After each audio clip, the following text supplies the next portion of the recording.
Greetings, this is yours truly, Lord Karo, welcome to my domain. Part 5. 1287 Chapter 21. Nobody.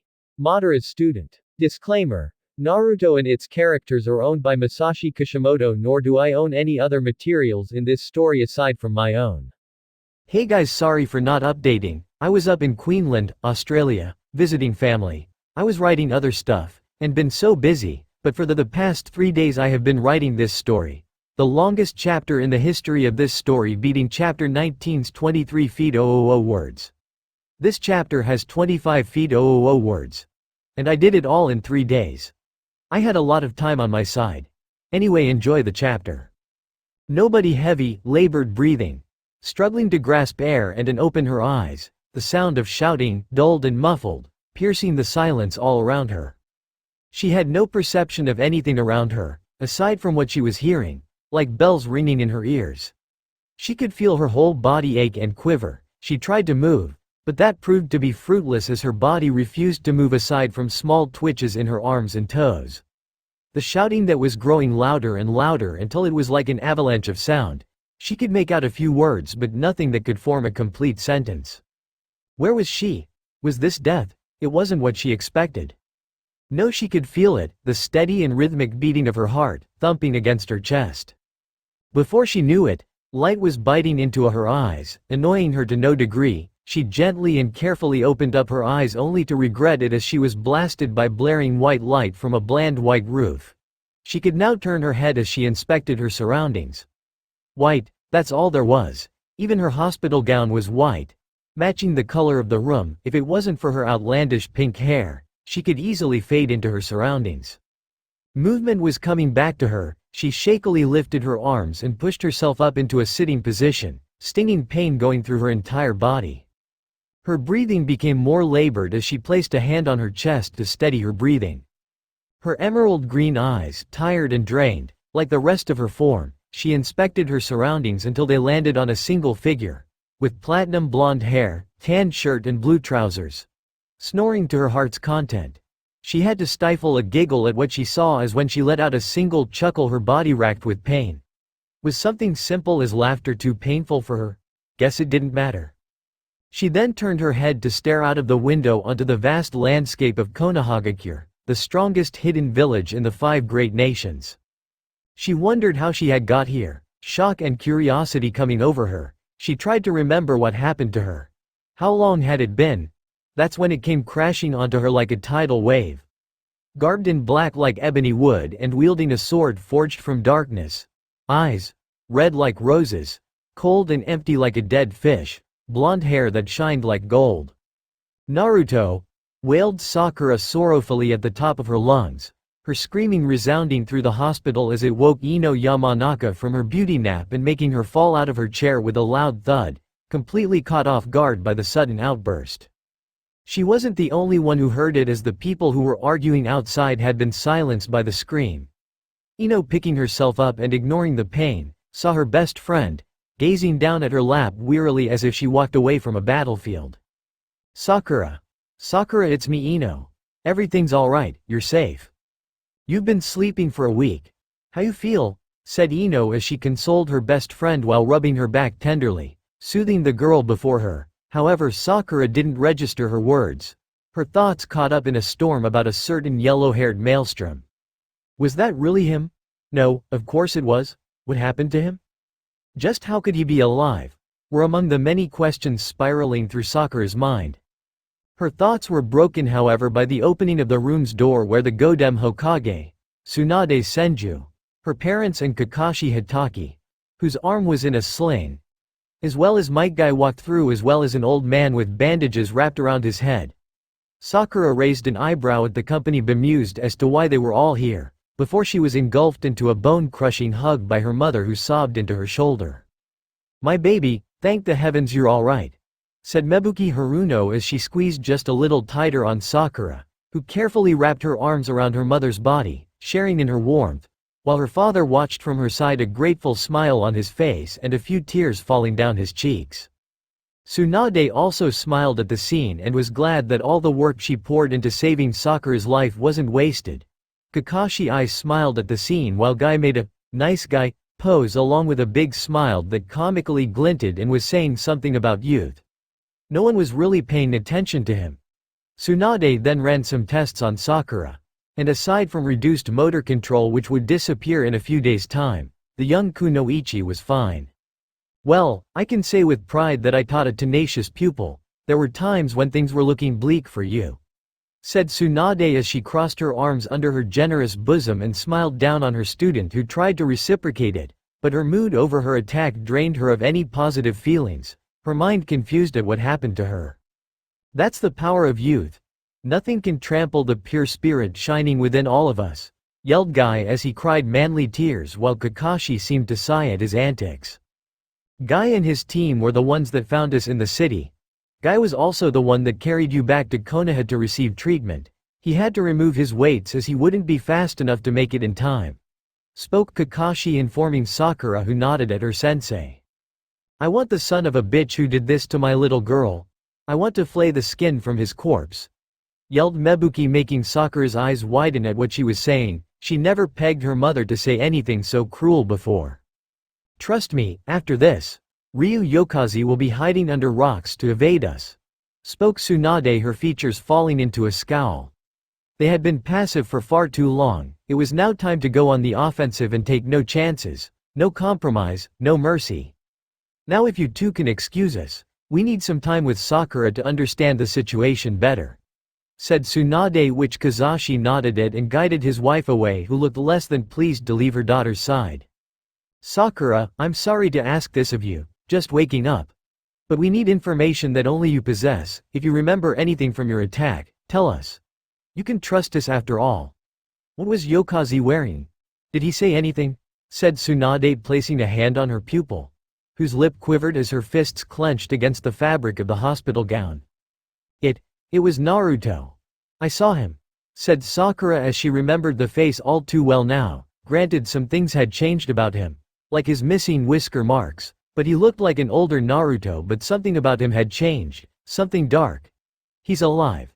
The others in the room merely traded confused glances with the other. Just what she was talking about was blatantly impossible. Sakura. Naruto is dead. He's been dead for the past 2 years, said Tsunade, trying to make it clear to her student that what she saw isn't truly what she believed. No, it was him. I know it. Tsunade-sama, he's alive out there and he's with the Akatsuki. Naruto is Ryu. They might have brainwashed him or they're forcing him into their organization. He would never join the likes of them unless he had to, spoke Sakura, unknowingly making Tsunade angrier with each word. What she was saying was babble, untrue. Sakura. You have to accept reality that Naruto is gone. He's never coming back. He died years ago and nothing will change that. Even if he did somehow survive at the Valley of the End, Akatsuki, which is made up of S-rank shinobi, would have tracked him down easily and extracted the Kyuubi from him, where he would have died anyway. I'm sorry Sakura, but facts are facts, said Kakashi, but Sakura widened her eyes at him and was shocked that no one in the room seemed to believe her. They acted as if she was crazy. But Kakashi-sensei. He's alive, I just know it. I saw his face and it was Naruto. Naruto Uzumaki and Ryu Yokaze are one and the same. We have to send out search parties to find him and bring him back to Konoha, spoke Sakura, practically pleading with everyone in room to believe what she was saying. However, she was silenced from speaking further by Tsunade, who had grown enraged at her. That's enough, Sakura, yelled Tsunade, a stern and unyielding expression marring her features. Sakura, Naruto is dead, gone, no longer living, deceased. Sometimes when someone is in distress we see things that bring us comfort. You probably saw Naruto as a figment of distress and it manifested in your mind as comfort to save yourself from mental trauma.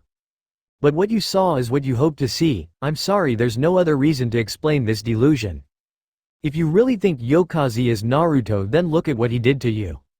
The scars that will remain with you forever. If he was Naruto he would never do that to you, said Tsunade, trying to remain stoic at what she was hearing.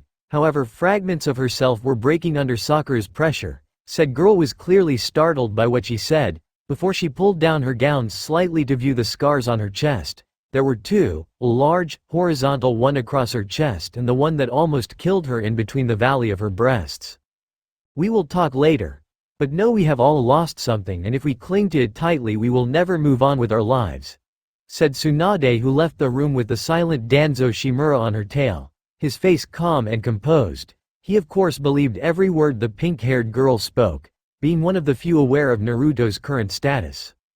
As the two stood outside the room, Tsunade's face was one of contemplation, trying to come to a solution to the matter at hand. This is no longer the case of passivity, Tsunade. Yokaze is intent on taking action against us. He is a stain that must be cleaned, a toxin that must be purged, spoke Danzo as Tsunade's doubt washed away. She knew Danzo was correct in what he was saying. Too long had Yokaze had free reign while he killed their shinobi like lambs to the slaughter. Now it was their turn. Danzo, I have a mission specifically for you. Your task is to eliminate Ryu Yokaze. Death is an absolute certainty. Gather your forces and hunt down Yokaze like the animal he is. Taking him prisoner is no longer anyone's concern. Just eliminate him," spoke Tsunade, walking off back to her office while Danzo stood there smirking. They were right. Naruto had a profound effect on people around him. He was turning Tsunade into the Hokage she was supposed to be, cruel, cunning, and never one to show weakness or compromise. He would set himself to the task immediately, for Konoha. Naruto Uzumaki's days were numbered. He had certain aces up his sleeve that would ensure victory for him. Tsunade's thoughts were broiled with anger and hatred towards the Akatsuki member. Too long he had paraded around killing some of her best shinobi with little hesitation or remorse. He was just like them, the rest of Akatsuki, cruel, uncaring of life itself. No morals or conviction. Yokaze was a rabid animal that needed to be put down. A fire that had to be extinguished from the world. And they would shatter everything he held dear. First Shino, Lee, and now he had attacked Sakura and almost succeeded. It was now time for him to know the fear of being hunted and to know the terror Konoha could instill. If Onel she knew how true her words were. A few days later, in the land of spring, where warm weather and sunlight was found throughout, having melted away the eternal winter of the land to give way to a new kind of season, one that was rejoiced by all. The land of spring was now a prosperous land full of green and a multitude of colors from flowers and light. Walking along a road were two people who wore cloaks that contrasted with the bright colors of the environment they were walking through. One didn't care for his surroundings, rather staying focused on the road in front of him and to get to his objective, while the other was enthralled with the flowers and leaves. Her home environment was the exact opposite of what she saw. While her home was a bland, flat and an overall dark nation plagued with rain that never halted. This country was a nice change of pace for her. We should arrive in the next couple of hours. I should warn you that the company we shall be meeting aren't exactly the most social of people, warned Naruto Uzumaki to his partner Konan, who nodded at him, knowing that when he meant something he truly meant it. Just who are we gracing with our presence? Questioned Konan as Naruto remained expressionless at her question while he was mulling over words to say. He had to be careful with what he said as each word could send the wrong impression. He's a former contemporary of the legendary Sannin. His name is Hiriko. For his entire life he devoted himself to the study of shinobi and kekkei genkei. He's been an associate of mine for a while, performing experiments and unraveling secrets for me. He's also developed a technique that allows him to assimilate kekkei genkei into his own being, making them his own. Spoke Naruto while Konan herself that someone like that actually existed. But she just got this chilling feeling whenever Hiriko's name was mentioned, as if it was a forbidden word or some kind. I've been out of touch with Hiriko for days now. We're heading to his lab in the land of spring to check on his progress. Once there, don't touch anything. His work is fragile and you don't know where's it's been. You might actually catch a disease. Hiriko isn't the pleasant sort and not someone you would get along with. He performs unorthodox experiments. And he's willing to disrupt the laws of nature to achieve his goal. Like me. Warned the blonde Uzumaki, to which his blue-haired partner nodded, and they continued walking into the warm country. Back at Konoha, a certain pink-haired kunoichi was preparing herself for a journey outside of the village. She had to find him. She needed answers to her questions and she needed to see him. Everyone was against her, all of them believing that Naruto was dead. She saw him, flesh, blood and bone. It was him and she needed to tell him something. Gathering her things, she was now fully dressed into her kunoichi outfit. She had been doing some rather sneaky things in the village. She overheard Tsunade and that old man named Danzo talking about Yoke's movements, and he was apparently heading north, maybe northeast. She would head to the Land of Spring. It was a prosperous trade nation and they would probably have the information she needed. So she jumped out her window and left the village for her presumed deceased teammate. As the blonde and blue-haired Akatsuki members were wading through the forest, searching for the entrance to a mad genius laboratory, they were probably looking for a cliché entrance, maybe a sign. But still, the blue-eyed man knew they were rapidly approaching their destination. He kept examining the trees and the stones, any indicator of Hiriko's presence.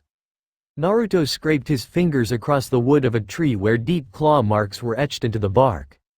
"We're close, not much farther now," said Naruto as he turned his head to look at his partner, who nodded at him before the both of them left on their way.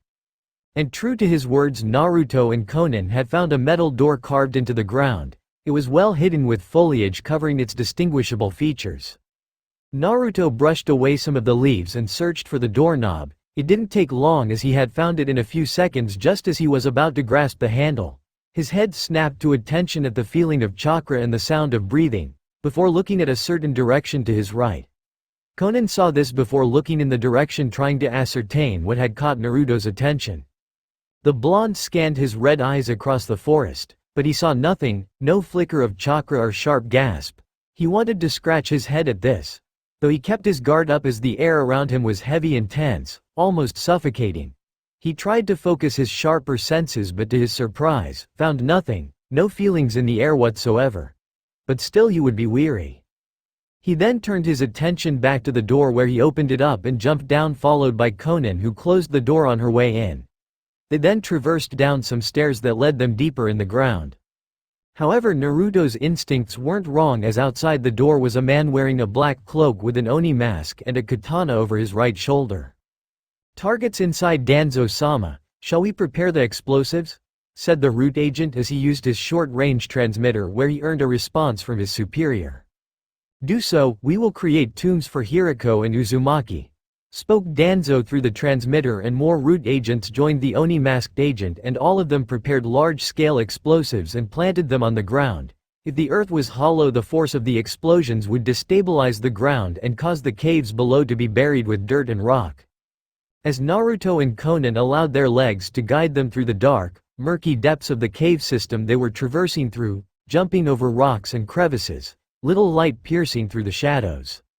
Naruto stopped before a great door, which was presumably the entrance to Hiriko's lair. The cloaked man then placed both of his hands against the hard metal and pushed with a great amount of strength. The door was stronger and heavier than expected, as it required some effort from the blonde to push open. Loud scraping and the clanging of metal echoed through the halls of the earth. When Naruto had pushed the door to allow someone of his frame and size through, he spurred himself onwards, with Konan following on his tail.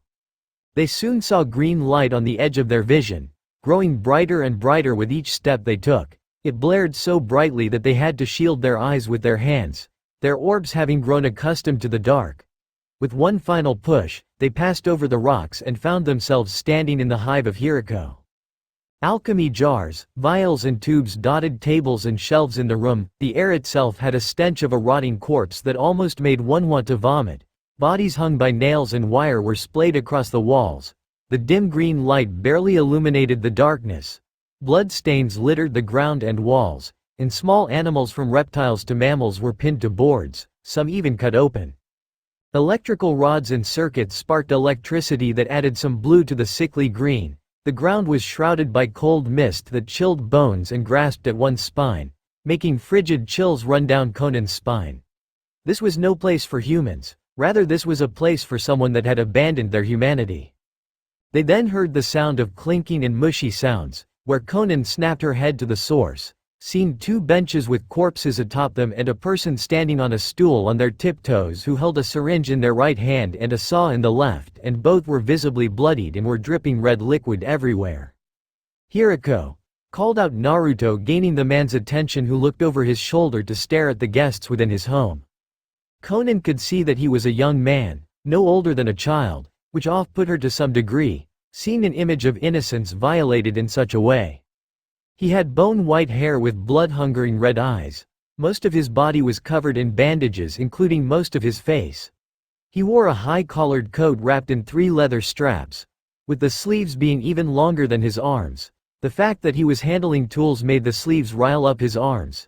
He had a single black dot on his forehead and 2 wind-swept bangs. "Oh, such a shame. If I knew you were coming, I would have saved my experiment for later." "Such a pity," said Hiriko as he jumped off the stool and placed his medical tools away. "I was just about to extract their bone marrow. Guess that'll have to wait," said Hiriko, sighing in mock exasperation. "And who is this? A friend? Lover perhaps? Maybe a new subject I can test?" questioned Hiriko as his gaze turned upon Konan, who felt desecrated with his stare and had to hold back a defiled look. She felt dirty, perhaps even contaminated with his eyes. She had to literally bite back her composure just to maintain her calm facade. "You have enough test subjects that I've provided. I expected to see some results. Though I'm disappointed with how little you have shown me. Have you grown that lax in your gluttony that you failed to produce anything of value?" spoke Naruto as he took a slight step closer to Konan, his body tensing and eyes burning like a raging fire. "Be calm now. After many experiments and the intricate study of Kekkei Genkai, I have achieved something that, if used properly, will break every conceived bloodline in the world," spoke Hiriko, remaining calm under Naruto's threatening gaze. The Uzumaki was not someone to be trifled with, and so was his master. Indeed, it was Hiriko who, under the behest of Madara, experimented on Naruto's body, granting him enhanced endurance, speed, strength, stamina. "I have crafted my own Kekkei Genkai." Naruto's eyes widened at his words. He created a Kekkei Genkai. An actual bloodline was made with human hands rather than inherited through lineage? "In my pursuit of a perfect body, I have collected and harvested many shinobi's Kekkei Genkai and made them my own. However, I always lacked a 5th element, as you can say. While originally I had a Kekkei Genkai in mind, I found my thoughts wondering at the possibilities. What if we were to create a Kekkei Genkai, injected into shinobi and granting them capabilities of those born from a clan with an inherent Kekkei Genkai? I soon collected samples from multiple Kekkei Genkai from around the world and from shinobi clans and began my experiments. Most of them only succeeded in being failures, but a breakthrough happened. Using select Kekkei Genkai, I was able to stabilize the blood, enzymes and chakra. I soon found my subjects reacting to the new influx of power, and the results were remarkable. Kekkei Genkai that responded to their hosts. An artificial Kekkei Genkai was created. But with all great discoveries there must be consequences. Shortly after acquiring the Kekkei Genkai, the subjects' bodies would break down. Their white blood cells recognized the foreign power and proceeded to attack their host's body foolishly, despite the fact the Kekkei Genkai had melded with their bodies and the process was irreversible. Their own bodies were destroying them from the inside at a rapid rate. I've been looking for hosts with strong recuperative powers and life force, preferably those from the Uzumaki and Senju clans. If only some were available. Shame. Naruto just listened to Hiriko mouth off his entire life story, and he was intrigued and amazed, intrigued that such a thing like creating a Kekkei Genkai was possible and amazed at the value of such a thing. However, he wasn't particularly fond of the Uzumaki and Senju bit, seeing as he was a descendant of both clans. "Where is this Kekkei Genkai? And what are the survival odds?" questioned Naruto as he brought his hand to his mouth in thought. While Konan merely watched from her position, her feelings were the same as Naruto, though she was more affected by the deaths of others in such an ungodly experiment. Not only that, she wasn't sure if this Kekkei Genkai was a gift or a crime against nature. Hiriko then approached a computer and typed in a few commands, where a compartment opened up in front of him where cold mist rose up, revealing a single tube filled with blue liquid. Hiriko grasped the tube in his hand and inspected it, fascinated at his own work. "Right here, the only sample left, I might add. I've been meaning to create more." "Survival odds. 15%, spoke Hiriko, making Naruto raise his eyebrow at him in shock, where the mad genius handed the tube over to the Sharingan wielder, where he twiddled the tube between his fingers. And of course, not to mention the fact that if survival is ensured, subjects tend to break down mentally at a slow rate. Only 50% were able to stay sane, until they killed themselves, that is. Such a shame. I had further uses for them. To think, Power contained in a tiny tube, it's remarkable. Said Naruto only to sense a disturbance in the force. Yeah, that was intentional. He could feel it, closing in all around him, ill intent. Konan noticed this and questioned as to what was wrong. But the blonde didn't answer her, just as shockwaves surged through the lab, spilling most of the contents to the ground, almost making all three lose their footing. Naruto took a step back as he was almost crushed by a large boulder, and of course the obvious came to his mind. We're being attacked. Get to the exit, yelled Naruto, and Hiriko and Konan took flight with Naruto following from behind. There's only 2 exits, one now crushed by boulders, and we'll be running straight into the enemy through the other. Unless I planned on dying, this is not how I calculated my death, said Hiriko as he dodged rocks and falling debris, more and more shockwaves breaking through the ground. We're not escaping, spoke Naruto darkly, to which Konan stopped in her stride and stared at the man with a worried expression while Hiriko slid to a halt upon hearing the blonde's words. We'll die in this place, and the stones shall become our tombs. Konan widened her eyes at his hidden message and flew into the blonde's arms.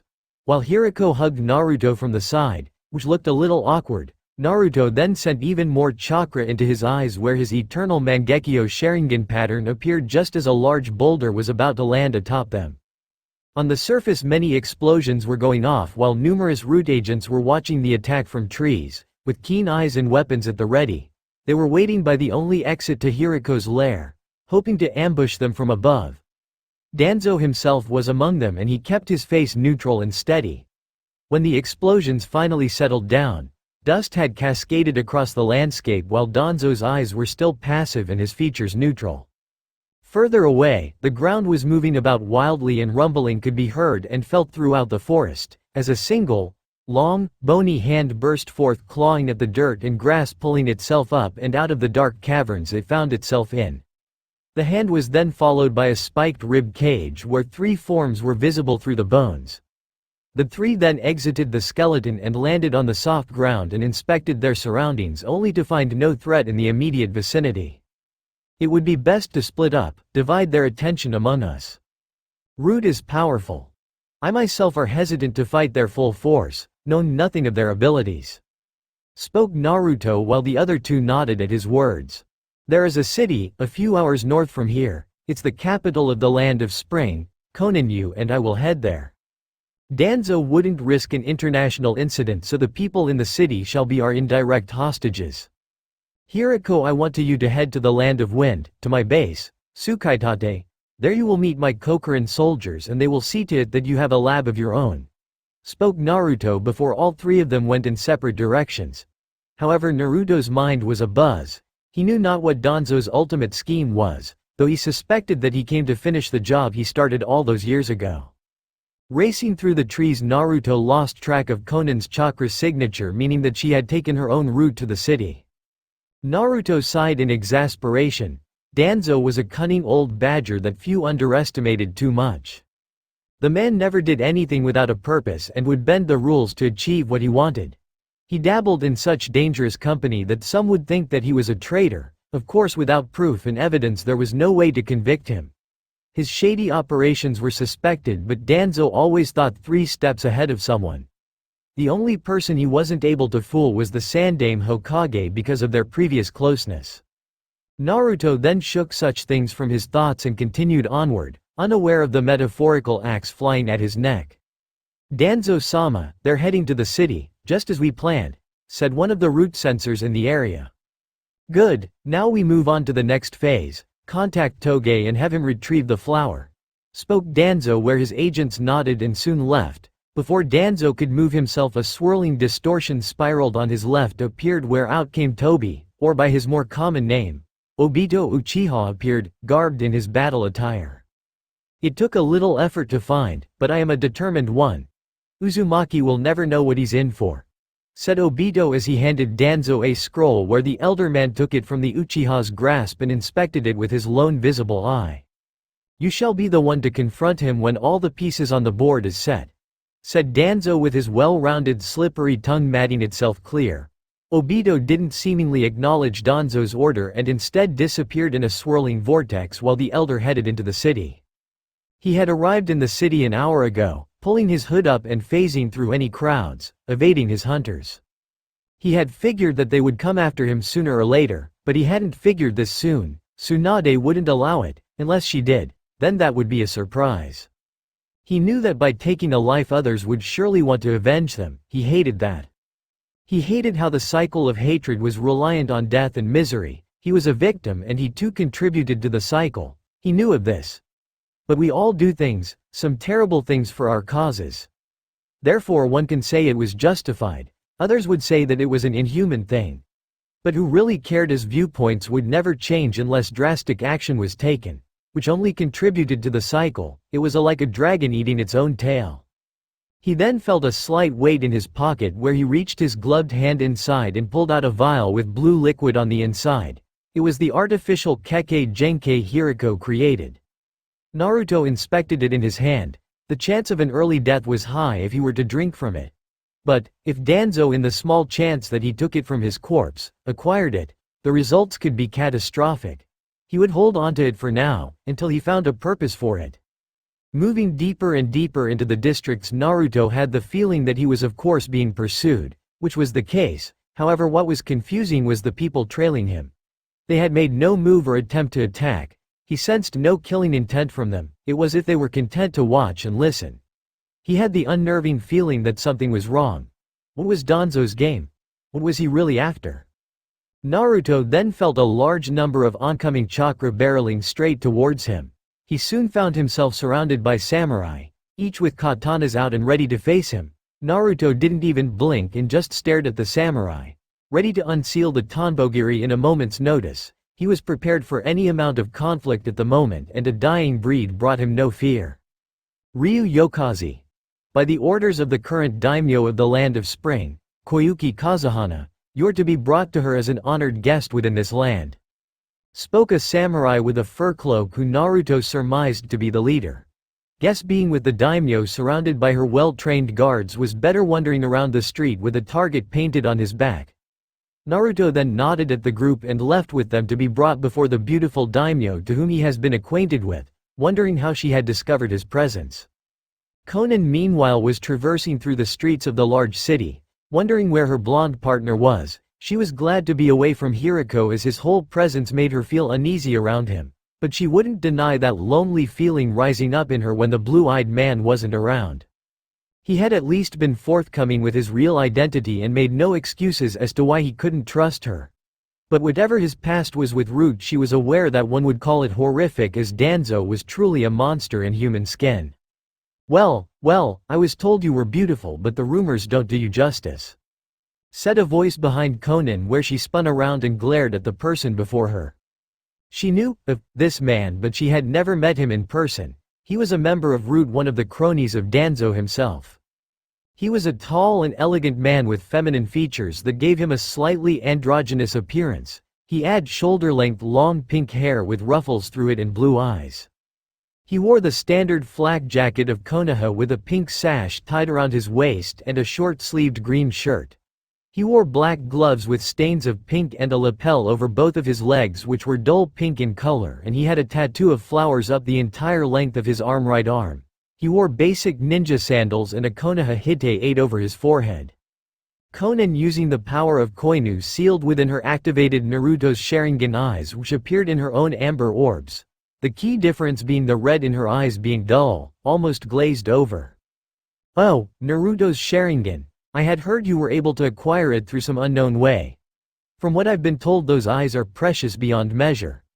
But please don't act like you're the only one with a piece of his power," said Toge, where he cracked his neck and 4 black ropes burst forth from his back, each with silver blades on their ends.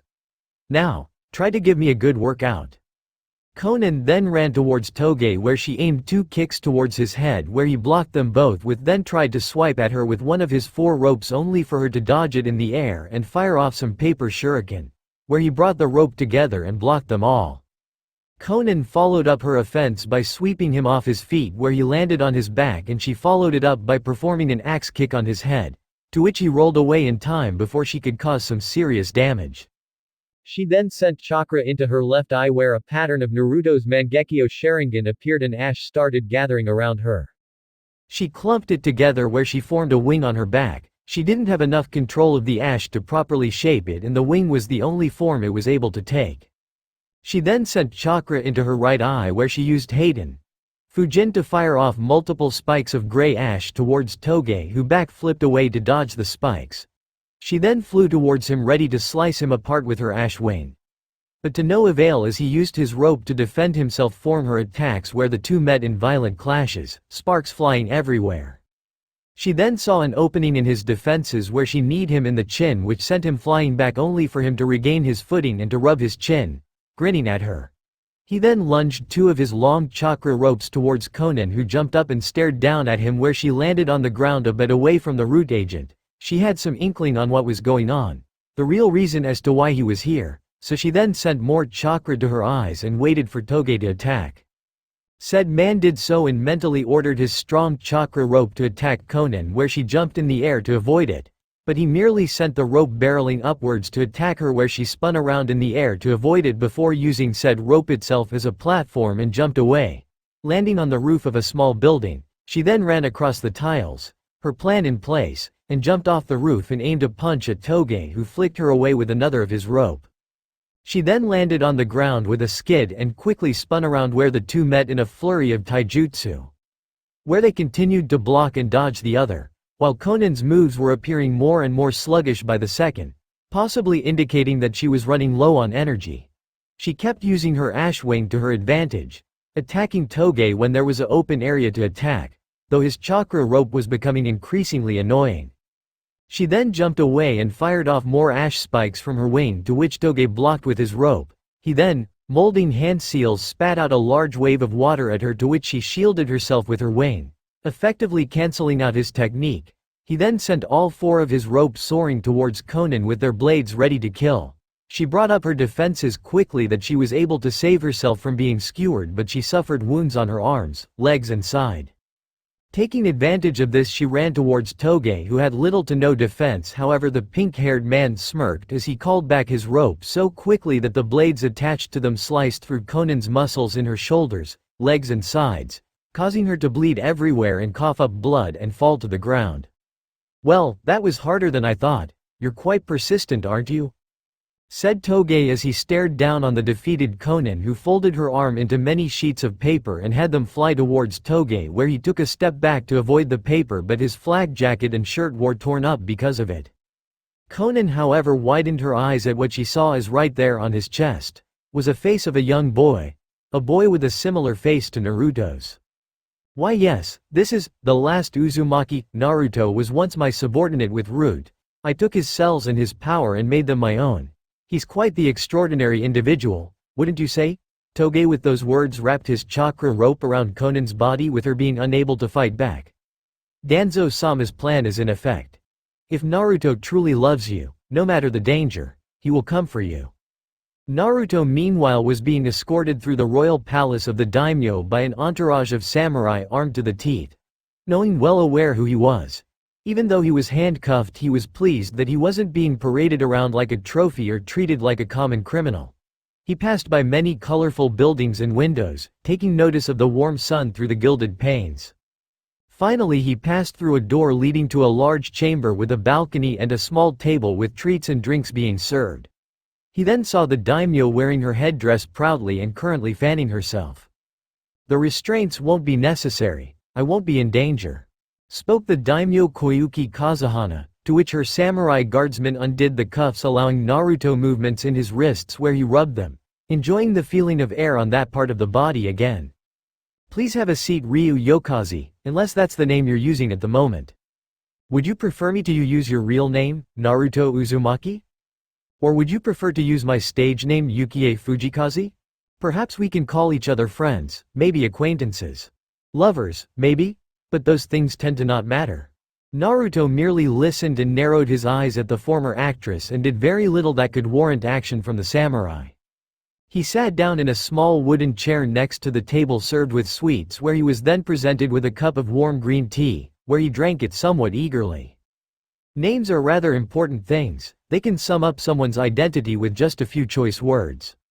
Or the name itself can be a mere shadow of a person. But the fact that you use the power of blackness in your name is something to be admired. Fear is such a primal thing. When your false name is spoken, it resonates fear, while your real name resonates hope. Just how is that so? Spoke Koyuki as she took a seat next to Naruto, who kept his red eyes upon her. I brought you here to talk. I will be straightforward, no mazes to navigate or puzzles to solve.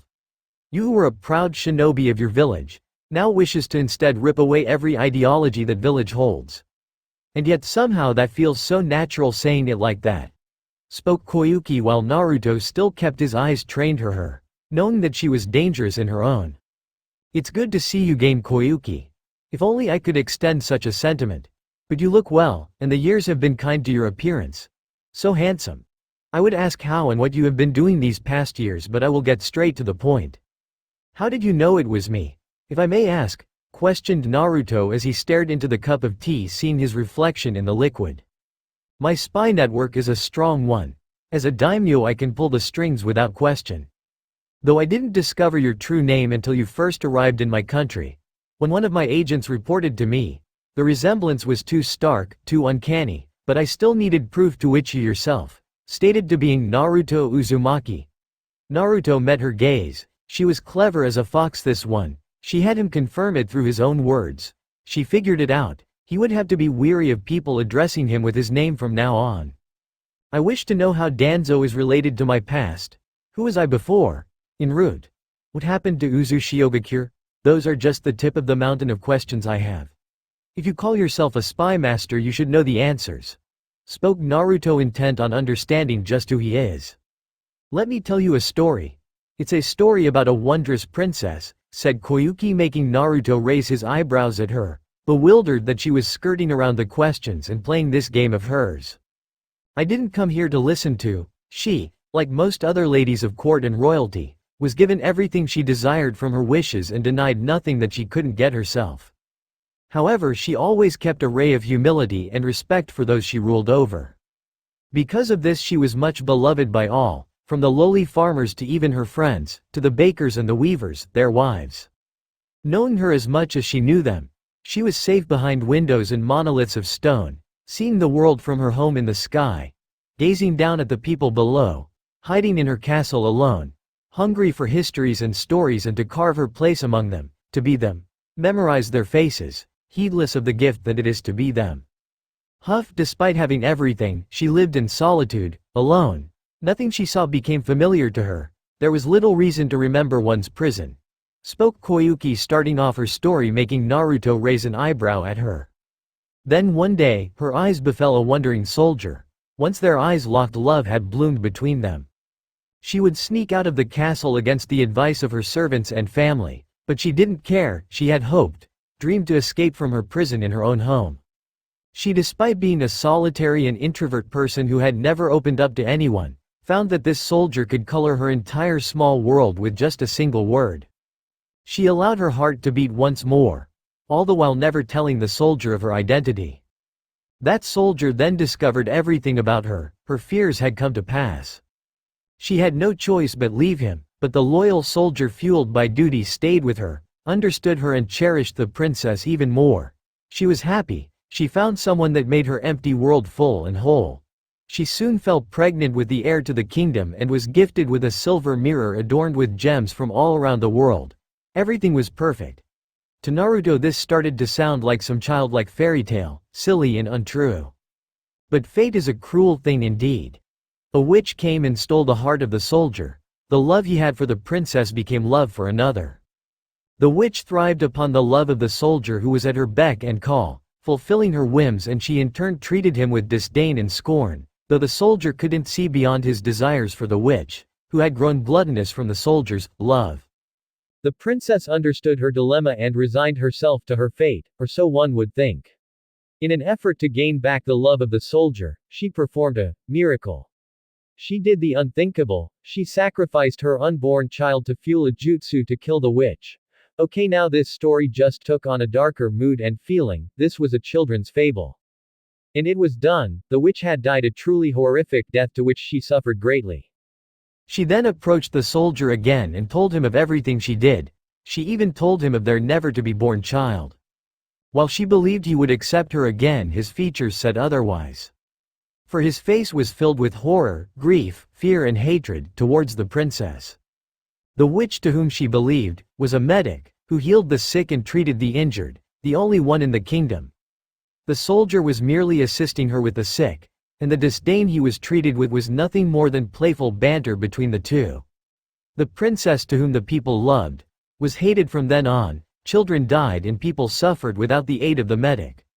Okay, this story had gotten key melancholic suddenly. The princess grew empty, she became cold, her emotions had died. People began to forget about her, not even recognizing her. She was what one would call a nobody, the first nobody. She lacked emotions and she lacked dreams. She had shattered her own life and now she had nothing to regret, as she was now incapable of regret. The only thing the princess kept was the mirror the soldier gifted her. She cared little for anything else and in the end, she had nothing to live for. People had forgotten her. She could no longer recognize herself. Recounted Koyuki while Naruto listened intently. So she climbed to the tallest tower of her castle, no clothes on her back, naked for all to see. The only thing to accompany her was the mirror. In that moment she jumped off the tower and onto the rocky cliffs below. The people who watched her didn't care, they didn't even know who she was. She survived the fall and she lay there, bloody and broken, for months on end, staring at the untouched mirror, not even chipped from the fall. Birds feasting on her body, their beaks carving into her flesh. In the end she stared into the mirror once more, and having nothing in her life, she decided to end it. She repeatedly smashed her face against the glass chanting, "Ugly, ugly, ugly," her blood flying everywhere and the glass cracking, the shards embedding themselves into her face. She died, chanting, "Ugly." The masses in history may have forgotten her, but some still know of her story. The first nobody, recited Koyuki while Naruto thought over the sotri, having never heard of it before. Such a thing was truly brutal. A woman who loved her partner so much that she tripped over the lines of depravity itself and experienced something worse than death. She was empty and had nothing to live for, and at the end, she didn't have anyone who could support her. The world abandoned her just as it abandoned him. I was similar to that princess. I too was a nobody, lacking emotions, not caring for anything. I can see you are the same. We can replicate emotions to their greatest extent where we can fool everyone around us. But Lyle the princess, our progenitor, we have nothing to live for, nothing to cherish. It's only when we have everything, do we lose it, though you saved me. Naruto, spoke Koyuki while Naruto listened, not saying a word, just his head hanging low.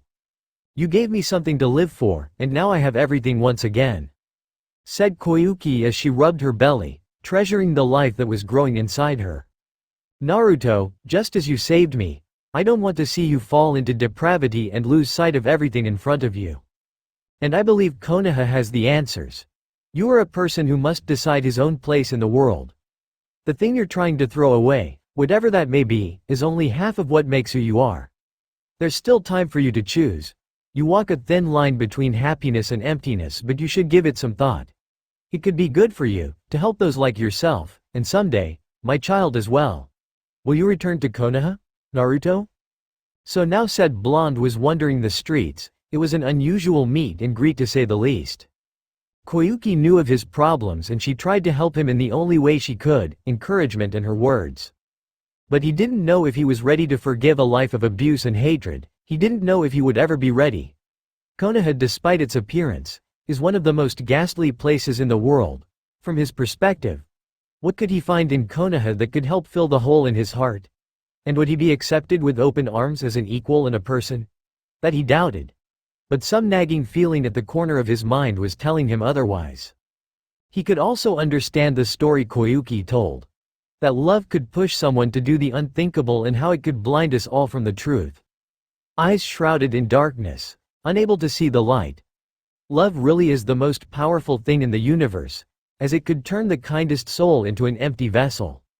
He was broken from his thoughts where he saw a man screaming through the air and landing right in front of him. 5 minutes earlier she had made it to the land of spring. After few-hour journey she had reached her destination. She had met many information brokers and informants and all said the same thing. He was traveling northeast, possibly to the land of spring. If he wasn't, then he was surely heading for the land of iron. If he had crossed over the border of the samurai nation, then there was nothing she could do without risking an international incident and being branded a criminal for disrupting the neutrality of the land of iron. As she was walking on the street, an information broker had told her of a club where knowledge tended to flow through. If Naruto was in the land of spring, that club would probably have the answer. Walking up and through the large door, Sakura was stopped by a burly strong man with his arms crossed and staring down at her with a sneer. "Get lost, little girl, you're not on the list, so go home and play with your toys," said the burly man, adopting a grin while Sakura scowled at him. She had come too far just to be pushed away by some idiot who guards the door. The pink-haired kunoichi didn't say anything in return except need the man in his family jewels, where he dropped on the ground and held his wounded pride while she walked over him, pushing her way into the club. When she walked in, she was immediately beset by music and dancing, flashing lights and specially chosen colors. The club was large and extravagant. There was black, white and red everywhere. Even some traditional Japanese trees dotted the club as her eyes wandered across the scenery. People were out on the dance floor, doing exactly what it was designed to do, with drinks in their hands and potential one-night stands in the other. She had to find the owner. He was the one with the information she needed. She wouldn't stop until she found him. Making her way through the loud music and multiple bodies, she found the owner, a middle-aged fellow with two ladies by his side, wearing revealing dresses and the best drinks in their hands. It didn't take long for her to figure it out that he was the person she was looking for. He was currently by a bar, talking to his employees. Sakura knew she was going to have to use a kunoichi's art of seduction on him. A man surrounded by beautiful women daily was either a hardened gentleman, or a giant pervert. She approached the bar, standing on the owner's left, who immediately took notice of her, before shooing away any other young ladies around him. "Sake, the strong stuff," said Sakura as the bartender nodded at her while the owner raised his eyebrows in intrigue at the girl. "You're a little young to be in this club, Pinky," said the owner as he turned to face her while Sakura smirked at him. "Aren't you a bit flashy to have a name like Himitsu?" rebuked Sakura as the man scooted closer and closer to her. "Well, good to know we're on the first name basis. Though I don't think I caught your name," spoke the owner known as Himitsu. "Oh, you know, people like me have several," said Sakura, trailing her hand down his chest, earning a large grin from Himitsu, who made it known that he was enjoying it. "But you can just call me ma'am," said Sakura, crushing a certain part of the man's anatomy, making him squeak like a mouse. "You're the guy that knows everything about anything that's worth knowing. Tell me where I can find Ryu Yokazi and I'll leave." "Bitch," said Himitsu, but Sakura squeezed just a little tighter on his pride. Ma'am, I don't know where he is. He could basically be outside this club right now. Look, all I know is he travels with a partner, a woman with blue hair. Even if you can't find him, she'll probably know where he is." Just as those words left his mouth, multiple men with swords, kunai and overall sharp weapons approached with sneers on their faces and ready to attack at any moment. "Oh, this must be embarrassing for you. You might not do well in front of a large crowd and audience. This is quite awkward. Well, I'll just be leaving now. I have everything I need," said Sakura, where she let go of the man's sacred stones and left, where he fell on his knees clutching his wounded ego. "Oh, bitch, you're not leaving this place alive. I'm a sensitive person, and you just hurt my feelings. Get her, boys," said Himitsu as he signaled his men, who all charged at Sakura with their weapons at the ready. One of them ran up to Sakura's back and was about to slice her in two, but she merely responded by turning around and punching the man square in the jaw, sending him flying across the room and crashing into some glass. The people in the club then ran out afraid for their own lives. Just as the rest of the thugs circled around, Sakura jumped in the air, where she channeled chakra into her heel and then slammed it against the ground, causing a shock wave on impact that sent all the men flying back and landing roughly on the ground as glass flew everywhere. Just as one of the men picked himself up off the ground, he saw Sakura flying through the air, where she smashed her heel against his shoulder, where he was sent back into the ground, breaking even more of the glass floor. However, all the men seriously underestimated the strength of the Konoha kunoichi, a lesson they will learn the hard way. Sakura then uppercut another, sending him flying up into the air, while she roundhouse kicked two others, and all three of them landed on the ground with large crashes, and pain racking their entire bodies. It felt like they were just hit with a battering ram. Sakura followed up her attack by kicking another in the stomach and punching one in the face at the same time, where they impacted against some of their comrades, toppling over like dominoes. She then tripped over another by sweeping her feet, where she followed it up by a punch in the gut that sent him in the air, which was followed by a similar punch that sent him back towards the floor. She then ran over his body and kicked another in the face, sending him flying into the bar, alcoholic beverages leaking everywhere. She punched another in the stomach, almost making him throw up his lunch. Another thug rounded on her, but she kicked him in the leg, jabbed him in the stomach and gave him an uppercut that sent him soaring up into the roof. Another gang member then tried to attack her from behind, but she merely elbowed him in the chest, winding him and then kicking him away where you would probably have a few broken bones. Another slashed at her with a katana, but she caught his arm, where she gave him a backhand punch, then elbowed him in his thigh, where she spun around and gave him another backhander in the chest, followed by 2 kicks that sent him skidding across the ground and into a wall. She then ducked under a slash from a large knife and jabbed the man in the face, before giving him a flurry of punches to his chest and uppercut to his chin and a kick to his stomach that sent him flying into another thug, knocking both of them out. The DJ of the club, who was wearing a large smiling face over his head, just happened to fire multiple kunais. Seriously, where did he get them? However, from training under Tsunade. Sakura knew how to expertly dodge all the sharp weapons. She then jumped up over the DJ's equipment and kicked him in the head, dazing him. Sakura then elbowed him in the gut, slammed his face against his equipment and threw him onto the dance floor, where she saw 2 girls, around her own age. "Hidari, who is this bitch?" asked one of the girls. They were both wearing expensive and ostentatious strapless dresses that did little to hide their figures. They had long black hair with pale blue eyes, and both had feather scarves around their necks. The only difference between them was one was wearing purple and the other was wearing green. "I don't know Miggy, but we should fuck her up. She wants Ryu-kun, when she should know he's mine. Perhaps we should remind her on who he belongs to. So they're Naruto's contacts. Meaning, they know where he is," thought Sakura, where she channeled chakra into her fists. She then pumped more chakra into the tips of her fists, where they were beginning to take the shape of blue lotus over her fists with rotating petals. "Sakura has Sangeki, Cherry Blossom Mountain Crusher," thought Sakura as the 2 lotus hovered over her fists. This technique of hers improved upon the jutsu she learned under Tsunade, making her chakra-enhanced strength greater, by coating the tips of her fists with multiple layers of rotating chakra that created considerable force on impact. Only someone with her level of chakra control could utilize such a technique. But there was one added bonus to the jutsu. They could be fired like bullets. This technique is actually based on Naruto's Rasengan, though being notable for having less shape transformation. Sakura then launched herself and fired off multiple Sakura Hisangeki towards the twins, completely breaking apart the ground with her unique jutsu, but the 2 girls backflipped away to avoid the certain death jutsu.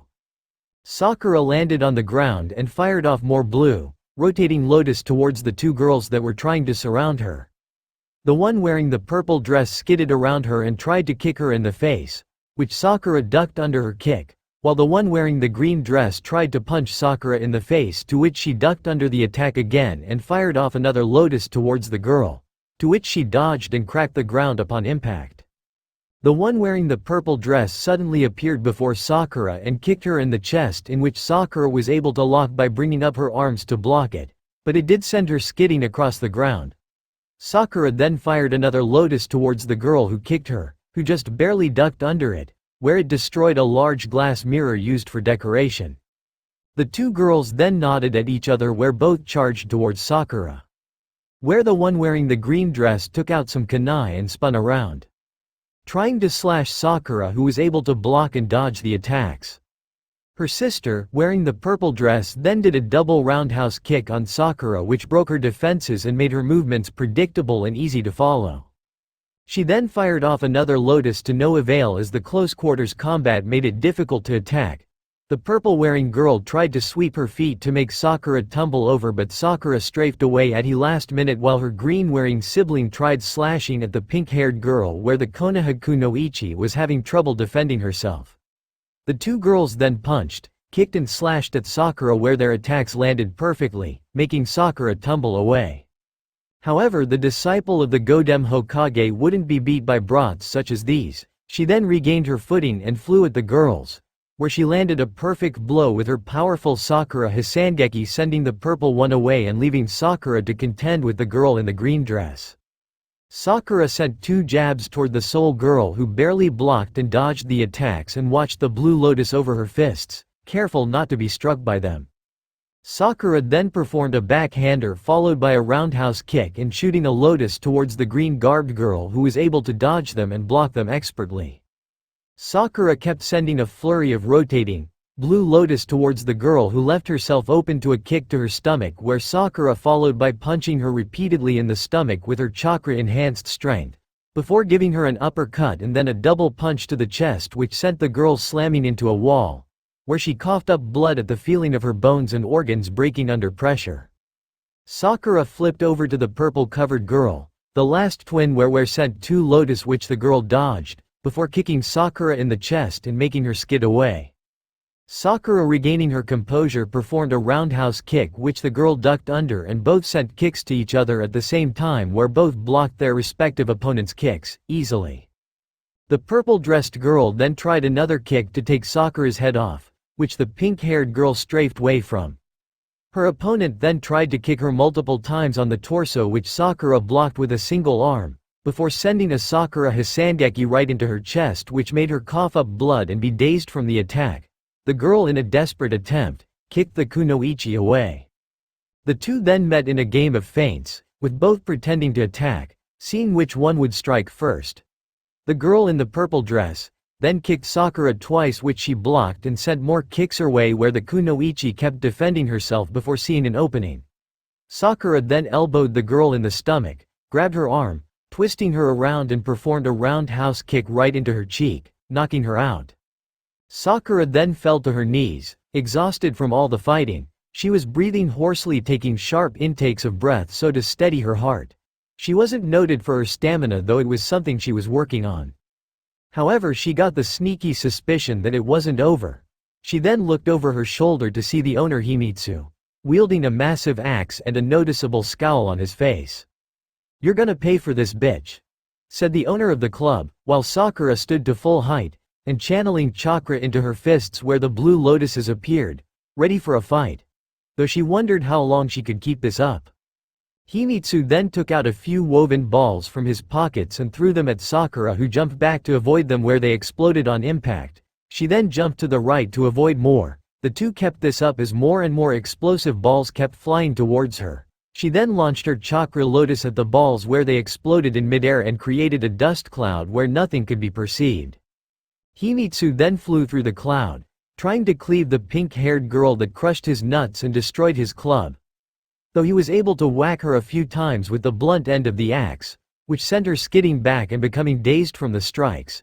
She then took out a kunai, where it was able to block the axe just in time before she was sent hurtling back into panels of glass where cuts and bruises had formed over her body. She then got up and smirked as her hair became longer and what appeared to be cherry blossom petals fell from her locks. She then charged at Himitsu, who threw more explosive balls her way, while she ducked and weaved under the explosions. The owner of the club kept swinging his axe, hoping to hit her, but his attacks had become too slow for her, where she repeatedly slammed his body repeatedly with her blue flowers over her fists. And with one last punch she broke the axe in two and sent Himitsu flying away. However, he was able to regain his footing before a crushing presence overwhelmed him, and before he knew it he found a blue flower plummeting to his face, which sent him crashing through his club and out onto the street, where he landed right in front of a black-cloaked person.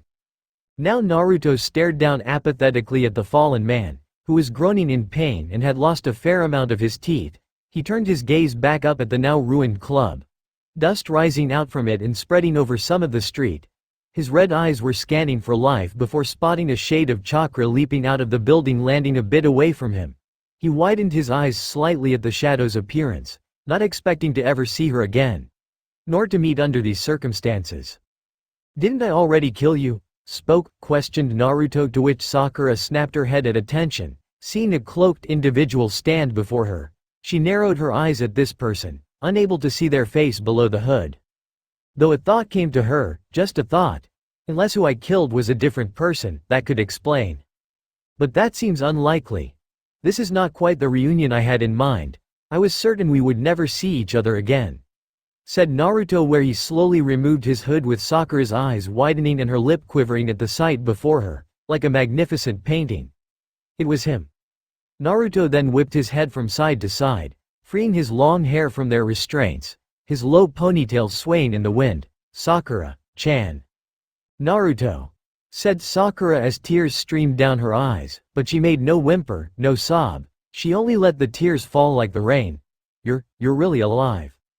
And so are you. Funny how fate tends to give people second chances. As I was sure you were dead also. Said Naruto sharply, causing Sakura to slightly gasp at him. There was something strange with his speech pattern, it was empty, cold. Like a morning winter's breath. There was something very wrong with him, almost as if he was a different person. So, try to help me understand this. You attempted to track someone all the way across the continent, someone who barely a week ago tried to kill you. I'm not seeing the logicality in all this. And for what? Self-satisfaction? I wonder if Kona has sent you, or do they not know you're here? We all thought. I just needed to know if you were real. If this was some cruel dream or a forgiving nightmare. But it really is you, and yet it isn't you as well. Said Sakura, trying to find the right words to say in this situation. Her heart was pounding in her chest, like a hammer hitting metal, though she was so happy and yet as afraid of the person in front of her. Just what sort of person did he become? What happened to the happy-go-lucky idiot she fell in love with? Naruto. I never really got the chance to say this before, and my feelings haven't wavered, not in the slightest. Spoke Sakura while the blonde kept his eyes solely trained her and stepping over the body of the groaning man beneath his feet, taking a few steps closer to the pink-haired girl but still remaining 2 arms length from her. Naruto. I love you. I have from that moment you made me that promise. Do you now? Queried Naruto, unfazed by her words and not shaken in any way.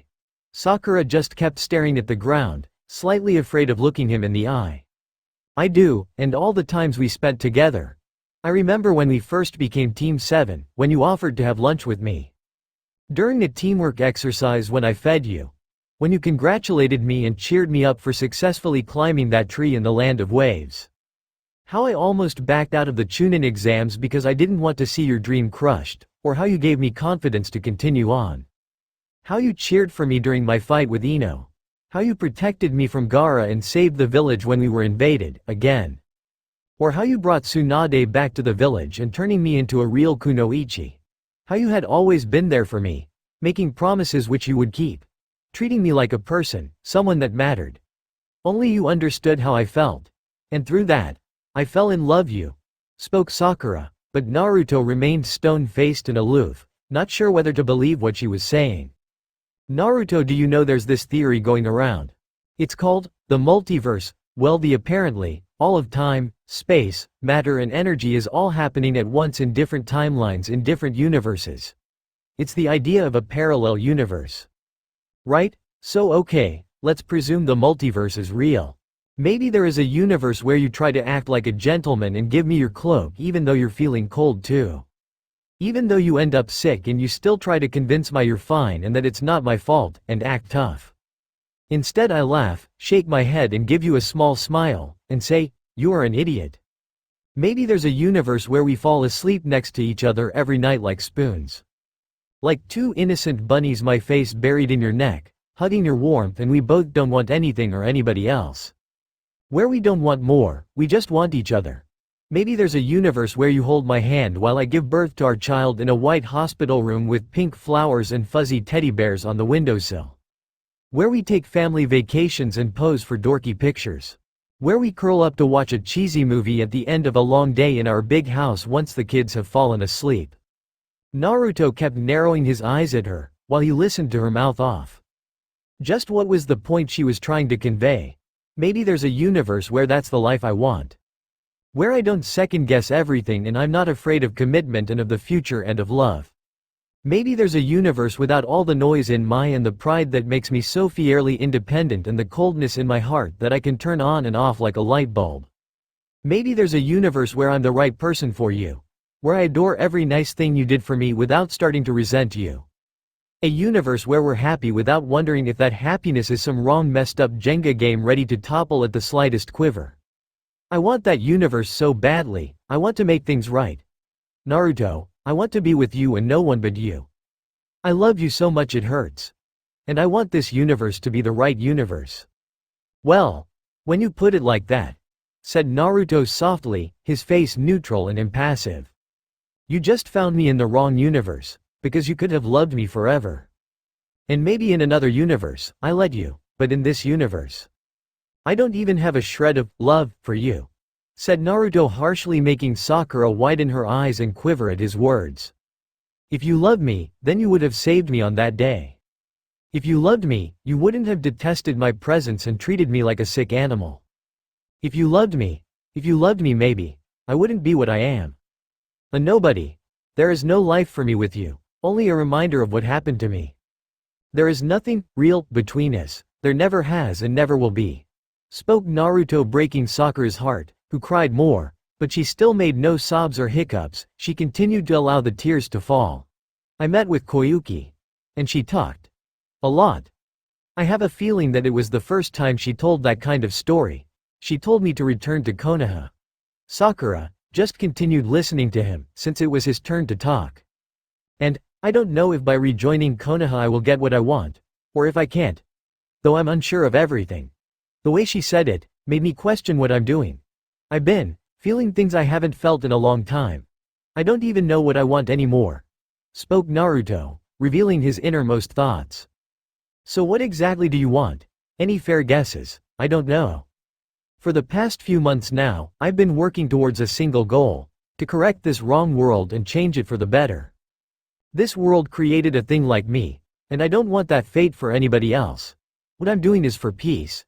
A true lasting peace where nobody has to hate each other and the dreams in their hearts come true. Said Naruto, looking up into the sky, dreaming of what things could be. I want to start things over, a new life, a new world. All I want is the things I never had. Yes. Yes. That's what I want. I've sacrificed too much for this world. That's why I shall pull out its roots. But that isn't your choice to make, to decide whose dreams come true or not. Why are you going to pull out its roots? Is it because of Konoha, the ninja villages, the 5 nations, shinobi, samurai, all of them? Me? To throw yourself into the chaos for peace? To wage war and destroy lives? All for the sake of peace? People aren't your tools to be used and discarded when you have no use for them. It isn't your place to toy with them like a god and decide things for them when they can choose for themselves. There is no reason for this. If you wish to bring this idea of yours to fruition, then it can only be done with open arms and with help from others. You pretend to care about this world and its people. You intend to make it better for all of us. But in the end, you hate solitude, you hate being alone. That's your greatest weakness and act of selfishness. You do these things so you won't be alone. What you want is nothing more than to wake up with smiling faces all around you. To prove that you are a person, not some empty thing. Said Sakura, making Naruto widen her eyes at her, as somehow, no matter how he would deny it, she was right. He was a selfish being, who doesn't want to live in solitude by proving he was a person that mattered. What you say is both true and false. You may be right about me, but I know the hearts of men and they hold shadows darker than any tainted creature. There are things hidden in the shadows of this world, Sakura, which you couldn't begin to guess.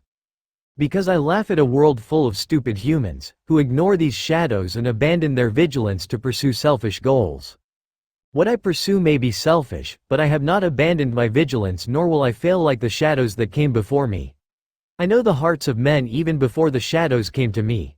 It is why they came to me. The people of the world do not want the truth, they wish to live in lies they tell themselves. And I am but a shadow, lingering in the sun, said Naruto with hidden meaning in his words, almost as if he was prior to knowledge no one else in this world possessed. You think you know me better than I know myself? Claimed Sakura, to which Naruto narrowed his eyes at her. I do. You're just a little girl, seeking a fairy tale fantasy. Living blissfully in a world full of hypocrisies, there can be no peace when the world is consumed by rage. You're misguided, living off this world of lies, Well, that will change when the time is right, spoke Naruto as he took a step to leave, having had his fill of today. However, Sakura ran after him and tried to punch him in the face, to which he caught the fist.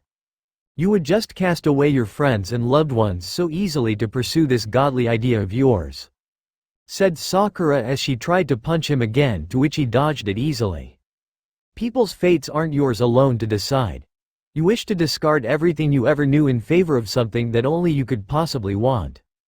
Getting scars all over yourself, acting like some shitty tragic hero, is an insult to the Naruto that died at the Valley of the End. This world isn't filled with lies, you're lying to yourself, yelled Sakura as she kept violently wailing at Naruto, who was visibly shaken by her last piece of dialogue. Trash like you. Trash like you should stay out of Konoha, screamed Sakura as she aimed for one more punch, but missed and instead fell to her knees. Why? Why do you hurt yourself for this? Why do you continue to stab yourself with these dreams of yours? She questioned before getting up and leaving, never wanting to see Naruto Uzumaki again.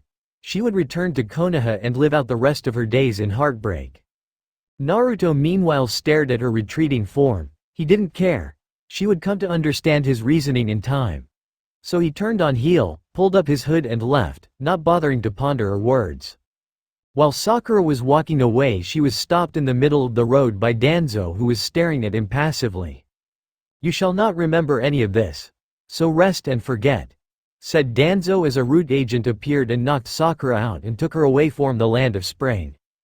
As Naruto was walking along the road, he caught the signatures of powerful chakra sources all around him. He stopped in his stride where he slipped the Tanbogiri out of his sleeve, its black color able to devour light itself.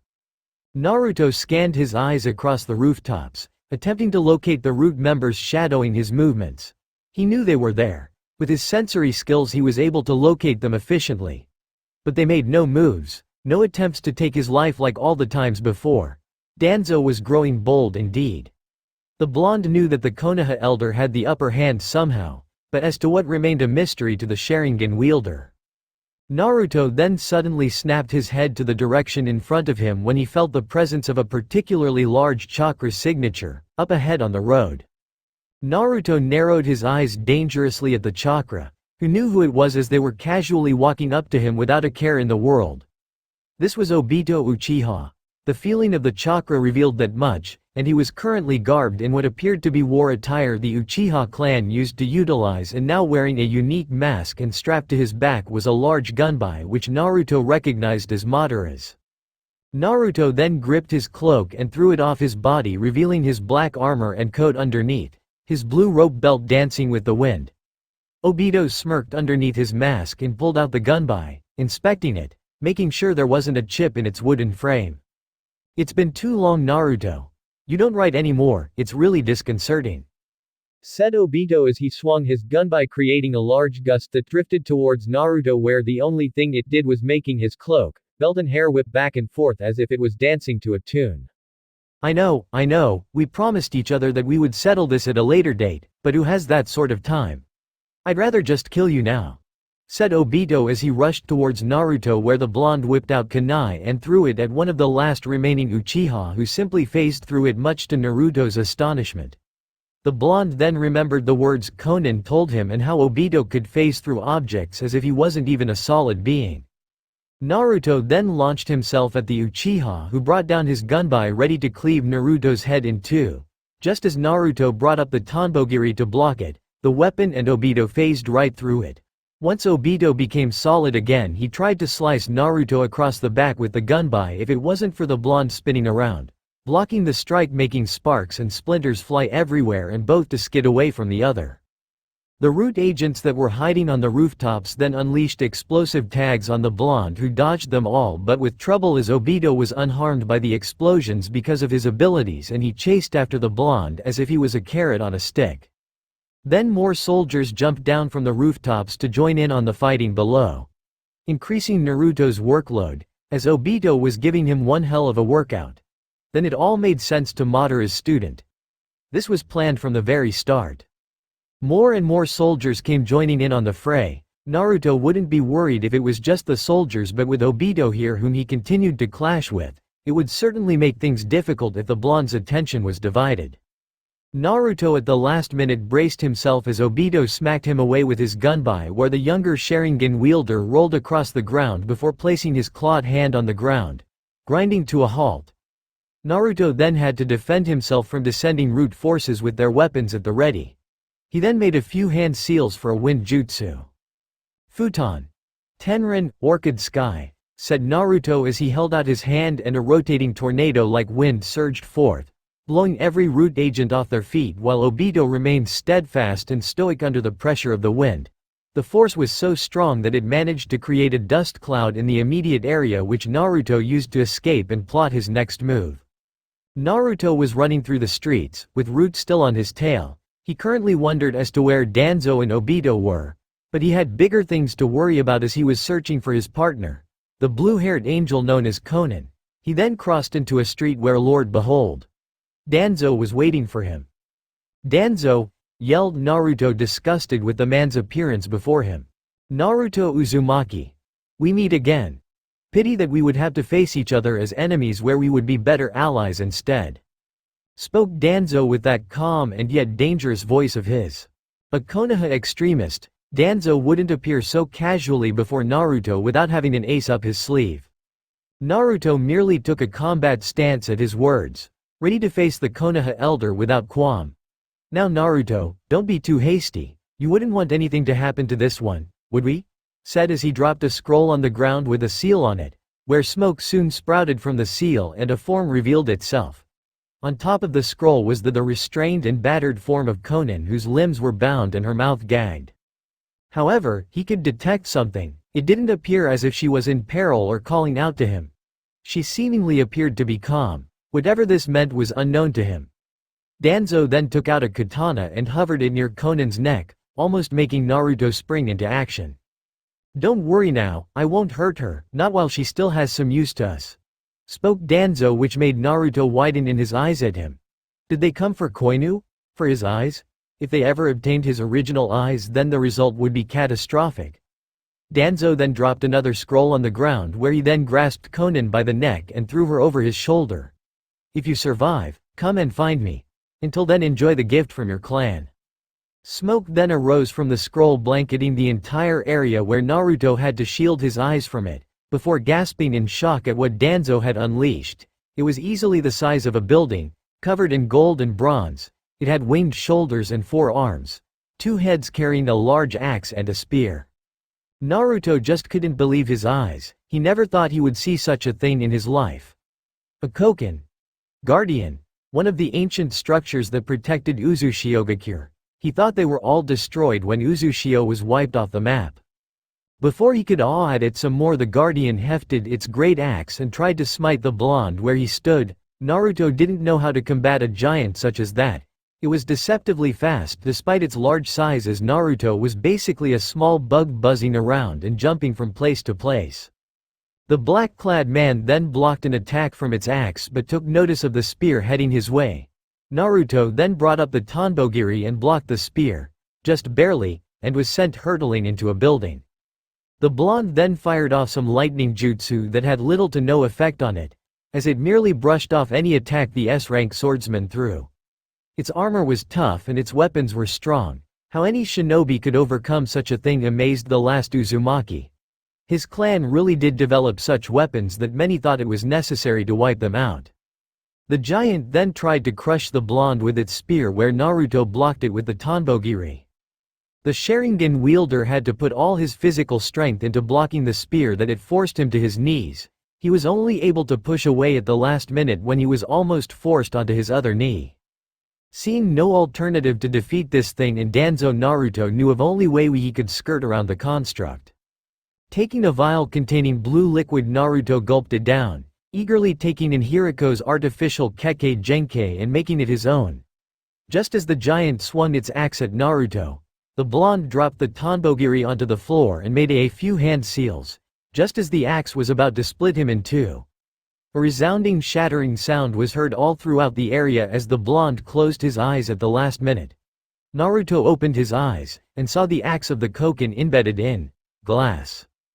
Glass, thought Naruto at what he saw and was surrounded by, and when the giant pulled out its axe, fragments softly rained down on Naruto where they cut his cheek by accident. I see, mixing fire and earth chakra. Together can one make lava release, but it can also create glass release. Thought Naruto where he brought his hands together again, kneading fire and earth chakra together. However, he remembered the side effects that Hiriko told him about. He would have to get Konan back and quickly if he was to ensure that she was safe. Garasutan. Banshee Heian, glass release, certain death shards. Said Naruto, he came up with the name in the heat of the moment. Where he hovered his hands and multiple dagger-like glass projectiles appeared before he sent them flying towards the Koken where it stunned the giant through its sheer speed and force. The Koken then mustered its strength and swung its spear at Naruto, who dodged it and sent more glass shards towards the giant where it toppled over. The blonde Uzumaki then went through more hand seals for a glass release jutsu. Garasutan. Shingai Suru Geijutsu Wana, glass release. Encroaching art trap. Where the blonde made a ball of glass and smashed it against the giant's chest where glass spread out form its body, effectively trapping it, and impeding its movement. Naruto swiftly and with deadly accuracy, cut off the arms of the giant just as the last of the glass broke. Naruto looked back at his handiwork, taking note of the devastated state the Colossus was in. He then stared down at his left hand and gave it a few test squeezes. He didn't notice any negatives drawbacks, but that didn't mean they wouldn't show themselves. Focusing hard, he found Danzo's chakra's signature, heading east. With that, Naruto raced after the leader of Root, intent on rescuing Konan. But he didn't take notice of the moving head of the behemoth he had just slain, detach itself and create spider-like legs which followed after him. Just as he began decreasing the distance between him and Danzo, Naruto had suspicions that the Koken wasn't defeated just yet. As he landed on a roof, Naruto was beset by multiple golden shuriken and spears which he blocked with the Tanbogiri before looking up to see the mechanical head of the Koken, staring down at him. The mechanized head then fired off more golden shuriken at Naruto from its head, which Naruto dodged and was growing more annoyed with its persistence, coming up with a quick plan to finish it. Naruto threw his sword right at its head where it pierced its forehead, followed up by Naruto flying at it and sawing it in half, thus finishing it off. He then continued running after Danzo, not too eager to let him escape. Danzo, carrying the squirming body of Konan over his shoulder, was making his way to the rendezvous point where the next phase of his plan would begin, unless he received confirmation that Naruto Uzumaki was truly dead and defeated. He could feel the woman in his arms struggle vehemently against him, but that was no concern of his. He just needed to get Naruto on either train. He then saw the sight of trains being loaded by his agents and the tracks leading into a vast mountain ranges. The Land of Spring was reputed for its train system, a system other countries have tried to adapt, allowing for national transit around a country. With that said, Danzo approached one of the two trains and made his way to the front of the train with his hostage in tow. He then ordered the trains to start moving, where their thunderous wheels began turning and they slowly began moving onwards upon the tracks. Naruto had just appeared from the corner, running so fast that lightning was arcing from his feet. He took notice of the two trains leaving their stations and quickly made haste so to at least reach one of them. He then slammed his hand roughly on the ground, his armored claws digging into the concrete where sparks flew on contact and making a sharp turn where he was now running alongside the trains. Not losing any momentum, Naruto jumped onto the side of a building skirting along its length before jumping off with all his strength and flew through the air and braced himself as he crashed through the window of a train, glass flying everywhere as he slammed against the hard metal wall of the train. It was a very small window, and a tight squeeze, and if the blonde had made a single mistake he might have killed himself. Getting up and dusting himself off, he had to hold back hoarse coughs as held his hand against his mouth. When he pulled the limb away he was shocked to find blood smeared across his hand, his blood. But he wasn't so wounded by the crash through the window that he would cough up blood. No, these were the effects of the artificial Kekkei Genkei. Gripping his fist in anger, he knew that he had to get to Konan quickly before his own body destroyed itself. He could feel it, he felt weaker, heavier. He guessed that prolonged exposure and active use of the glass release hastened the negative effects. He began taking note of his surroundings, surrounded by dark metal, He knew that this train was designed to transport supplies and soldiers across the country. There were very few windows and that meant it wasn't available to the public. He then heard the sound of clanging metal coming from a different carriage on the train. He then looked up to see a hatch that led to the roof of the train, which he jumped through to escape from the eyes of Root.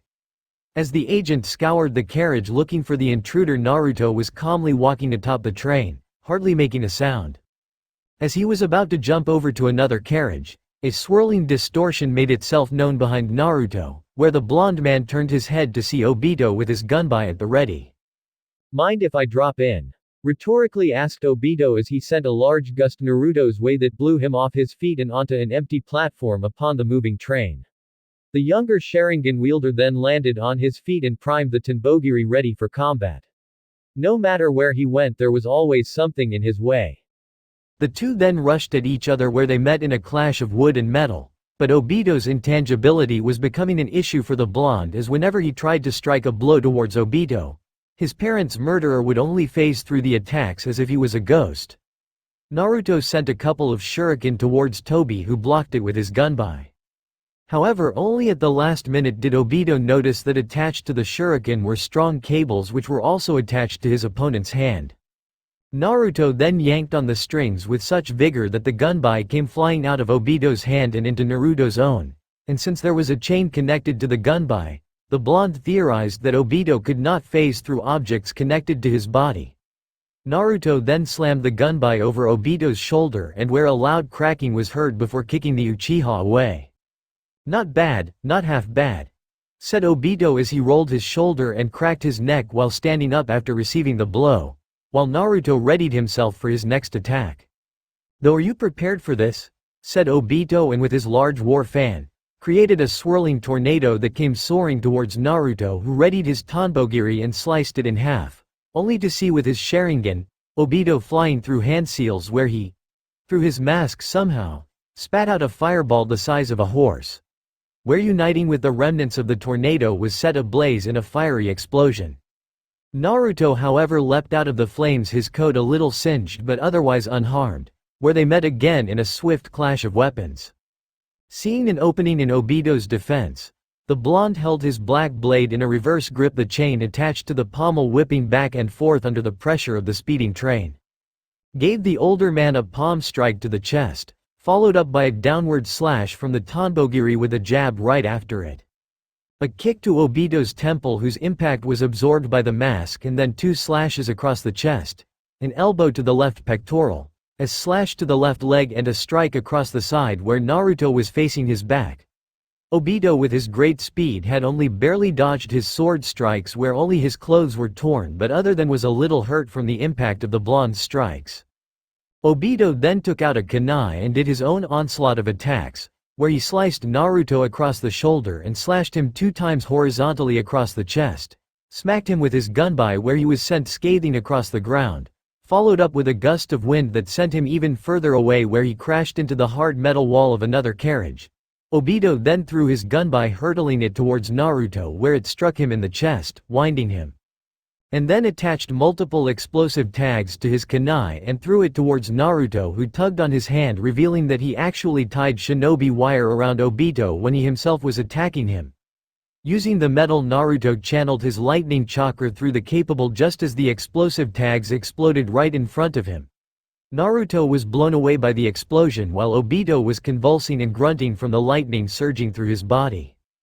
The force of the detonation was strong that Naruto almost felt his rubs breaking under the force of the impact. However, he found Obito kneeling on a single knee, lightning still coursing around him, and having gone numb from the electricity.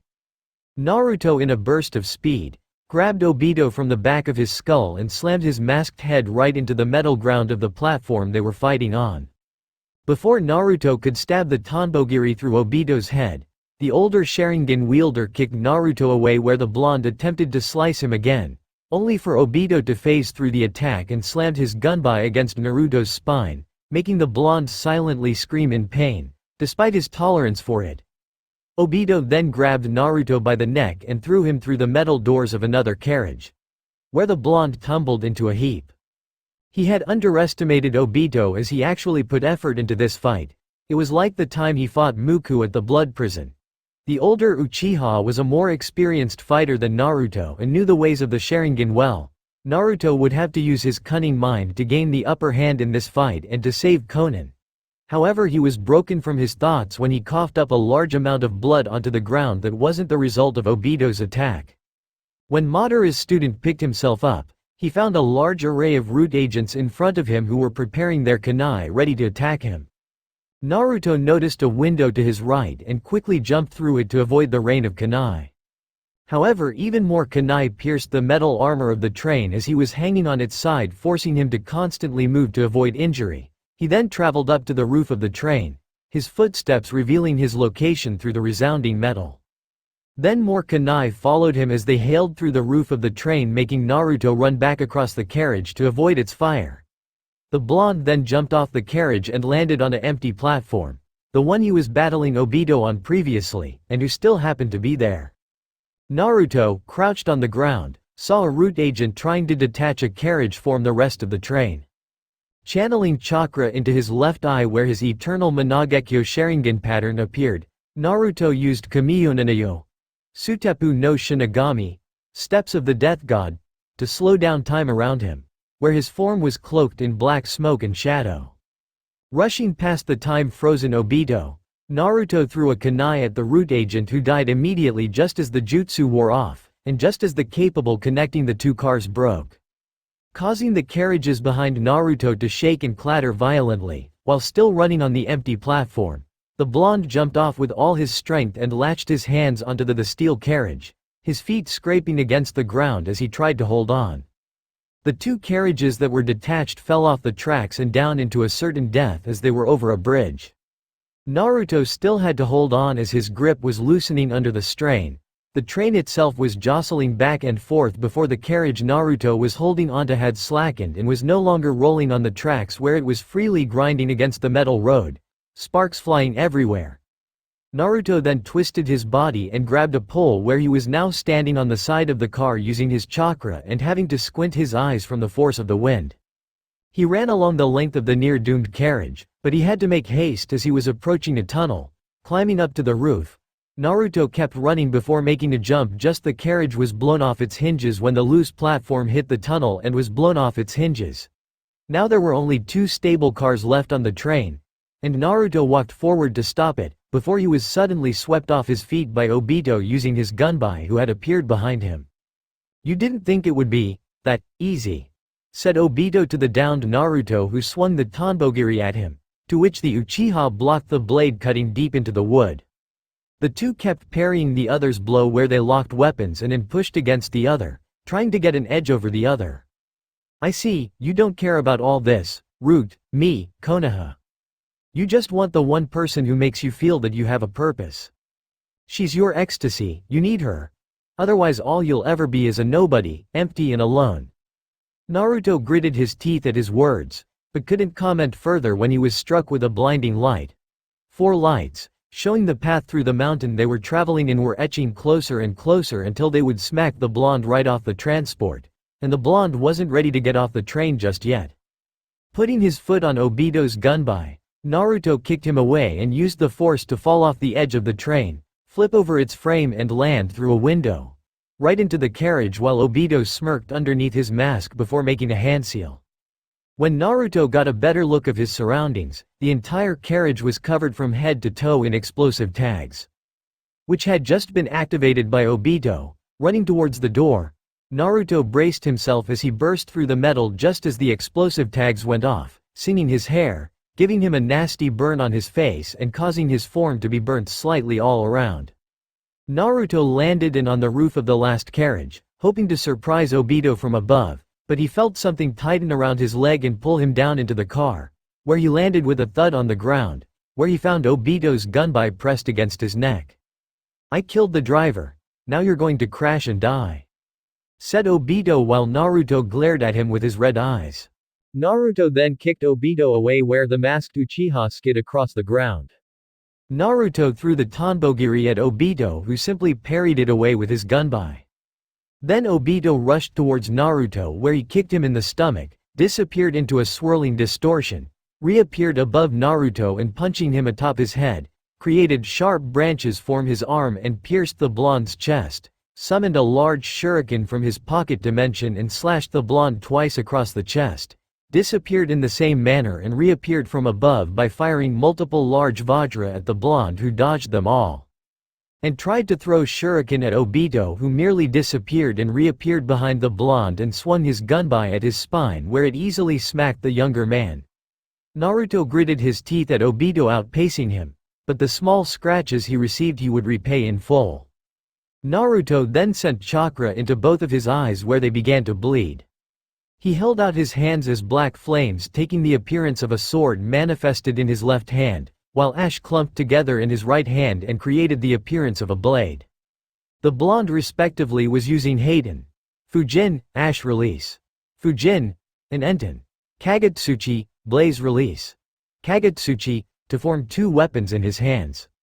He attacked Obito with his ash sword, just barely cutting him with the blade before kicking him in the mask, slicing him across the stomach with the ash blade, slicing his shoulder with the black flame sword and then slashing him diagonally across the chest with the Kagetsuchi, then slashing him again with the ash blade and the flame sword at the same time across the chest, before spinning around in midair and slashing him twice, downward, and then launching both swords as flaming, sharp spikes towards the Uchiha, where he caught on fire and was bleeding profusely from all over his body. And before Naruto's very own eyes, Obito disappeared from sight altogether, not falling through a distortion or using a teleportation jutsu. He disappeared as if he was never there to begin with, as if he was a genjutsu. Naruto quickly checked his chakra and found that he wasn't placed under any genjutsu, leading him to the conclusion that Obito used Izanagi. When Obito came back, fully healed, no wound on his body, Naruto swiftly and violently slammed his masked head against the metal wall of the train. The Uzumaki was bleeding and covered in bruises and burns, but the wounds were superficial and wouldn't hamper his fighting capabilities. "I shall be the one who lives forever," said Naruto while Obito smirked under his mask, while Naruto's fingers were cracking the mask with his great strength. "Not today, I think," said Obito, where he pulled out a tag with a seal on it and slammed it on Naruto's left arm, causing the Uzumaki to cry out in pain, and for him to let go of Obito. Soon black seal-like markings traveled apart Naruto's arm, upon his skin, under the armor, and covering the left side of his face, while the student of Madara fell to his knees. "Danzo gave me that. Half of your power has been reduced greatly and it will continue to seal the other half as well. Soon you won't be any more dangerous than a rabbit. It's an activation seal, used when the original caster of the seal is unavailable. It does exactly as it's meant to, activate the seal on your left arm." "Well, at least one of the seals. So long," said Obito, where he disappeared in a swirling vortex. Naruto, taking action, jumped out of a soul window just as the train hit the end of the line, where it crashed into a station and exploded with Naruto rolling across the ground, the seal burning his skin. The carriage was immediately beset with fire as well as black flames as it continued to tumble through the narrow tunnel. While Naruto picked himself up, the Tonbogiri just happened to coincidentally land next to him, where he picked it up. As Naruto stood to his full height, gritting at the pain, he could hear the rumbling of a train and Danzo's chakra signature approaching swiftly, running ahead through the pain.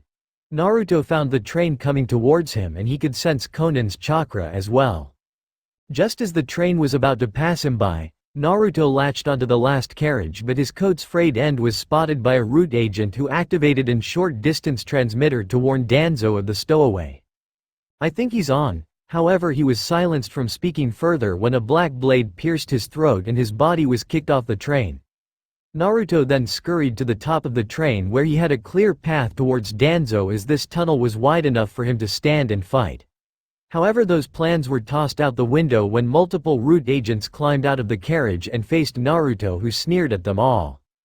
He then prepared the Tonbogiri and took action. One agent tried to punch him, but even with his power cut in half, Naruto was still a formidable opponent as he blocked the punch, swept his foot and kicked the soldier in the chest, where he was sent hurtling into his comrades. The blonde then became a black blur as he sped past the root agents who were dying from cuts, bleeds, or were pushed and kicked off the train. He even backhanded another who was sent flying away. He then spun through hand seals and prepared a jutsu for his new Kekkei Genkei. Garasutan. Ketsugo Mado Ryoiki, binding window field, said Naruto as he slammed his hands on the ground where glass burst forth, blanketing the entire carriage and trapping the feet of everyone caught in it. Naruto then unsealed numerous kunai from his wrist seals and swiftly and skillfully threw them at the root agents in a flurry too fast for their eyes to see before they dropped dead on the ground, their blood staining the glass. Others merely jumped over them where Naruto dealt with them easily. He then used a wind jutsu that swept all of them off their feet and dropping down besides the train, in bloody heaps of twisted limbs and bones. Unleash the Dore, slaves, upon him. Ordered a root agent where others nodded and unsealed scrolls in the blonde wake. While Naruto widened his eyes at what he saw, smoke burst forth revealing the golden form of large men, made of metal, with cloths around their waists and sorrowful expressions upon their faces. They were moving as if their limbs were broken as they shambled their way towards the Sharingan wielder. These were also autonomous guardians of Uzushio, but they were weaker than those of the Koken. Naruto, seeing them coming, channeled fire chakra into the Tonbogiri where it was engulfed in flames as if someone poured oil upon it. Though it dawned on him, just how did Danzo get a hold of the ancient weapons of the Uzumaki clan? He then threw the flame-covered Tonbogiri at a slave statue where it toppled over onto its knees and fell off the train. Another came up towards Naruto, who spat out several fireballs at it before giving the statue a powerful kick that hurtled it off the side of the train. There were only two left now and Naruto used Garasutan, Banshee Heian, to create multiple dagger-like shards of glass which he fired it at the slave statues where they easily pierced their bodies and destroyed them. Naruto, knowing that he couldn't use the roofs of the trains as his passage, found a hatch that led to the carriages below. He jumped down and inspected the area, feeling no close presence of any root agents. So he raced forward along the train before he felt a strong presence just up ahead, directly facing at him and giving him a small growl. He was a massive man, easily taller than Naruto himself. He wore a black leather jacket that could somehow fit his bulky form. He wore black pants with large black boots and leather gloves along with a mask to hide his face with white markings on it. Naruto knew of this person as Himetsu, a missing nin known for his tendency for violence and one of the assassins after his head. "Finally I get to kill a fabled Uzumaki," said Himetsu as he cracked his knuckles as Naruto glared at him, the black seals on his body spreading even more. The two then met in a clash of taijutsu that lasted for a few minutes, with Naruto having to give his all to defend himself from the heavy attacks. Himetsu was fast, even though he was slightly slowed because of his great size. He then punched Naruto right in the chest, which sent him skidding back and onto his knees where he coughed up blood from his own body destroying itself. Just as Himetsu was going to crush Naruto with his foot, the blonde Uzumaki made a hand seal to block the attack. "Danku, splitting void," said Naruto as a translucent barrier formed before him, taking the appearance of a rectangular wall that protected him against Himetsu's strong kick. He then leapt over the barrier and then punched Himetsu twice in the stomach before giving him a roundhouse kick to the face. The giant then tried an axe kick on the blonde, who strafed to the side and gave him another roundhouse kick, which followed with the Uzumaki soaring through the air like he was dancing on ice, and then gave a palm strike to Himetsu's head. The masked man then swiped his fist so to knock Naruto's head off his shoulder, which the blonde ducked under and gave him two uppercuts in return, which tumbled Himetsu over. The gargantuan man then got back onto his feet, getting angrier and angrier at the fast blonde. Naruto, however, could feel the effects of the seal spread over his body, suppressing more and more of his power. Naruto knew one tactic that would finish the fight quickly, the new space-time ninjutsu he had been working on, based upon the concept of the Hiraishin. With that said, Naruto threw multiple kunai, shuriken and any other assortments of weapons at Himetsu, who blocked them all, but didn't quite understand what was happening. Naruto then rushed towards Himetsu and then in a wild flurry like an rapid animal. "Erna, fine white hair," said Naruto, where suddenly all his weapons returned to his hand one by one, where he completely overwhelmed the larger man with the lightning-like blades that would appear and disappear from his hands. Instead of Naruto being teleported to a marked location, Naruto instead brings mark objects to him. In a similar fashion, meaning he can never truly lose a weapon and can surprise the enemy when they think they have the upper hand. It can also work on people, but Naruto had yet to mark Konan. It also allowed him to use new and versatile creations, and when marked on a person it was impossible to escape his reach.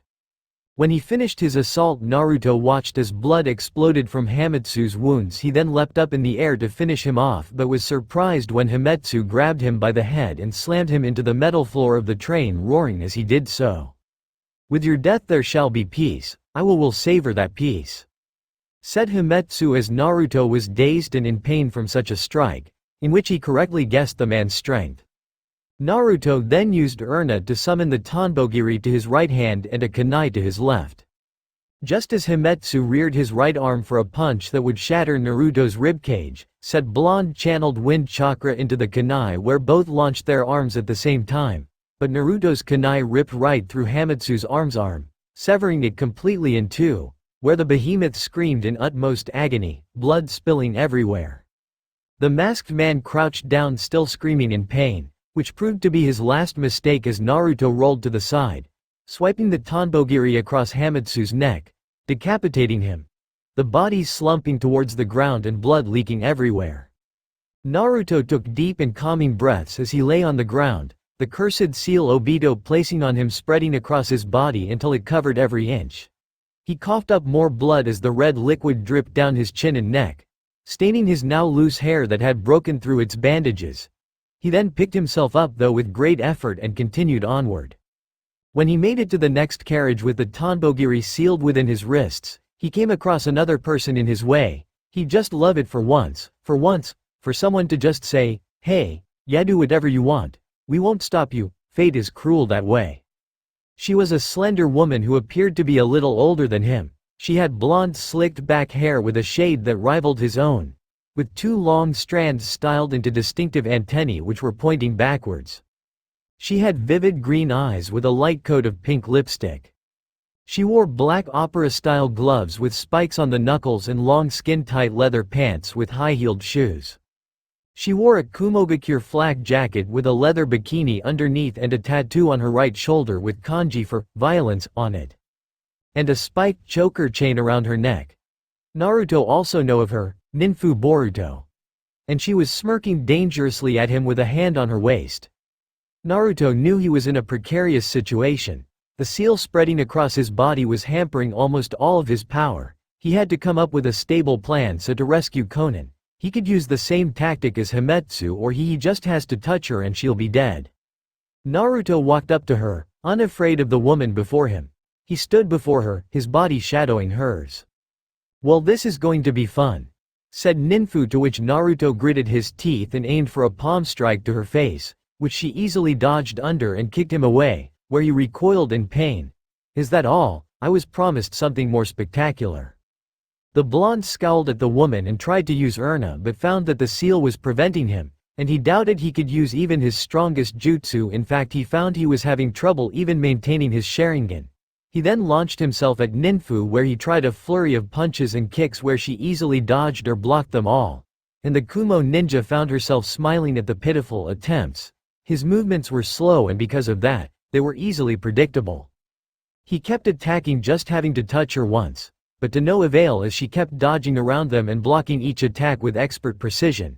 She then roundhouse kicked him in the face, which sent him falling to the ground, where he quickly picked himself up and threw a kunai at her, where she caught it from midair and threw it back at him, where it pierced his right shoulder.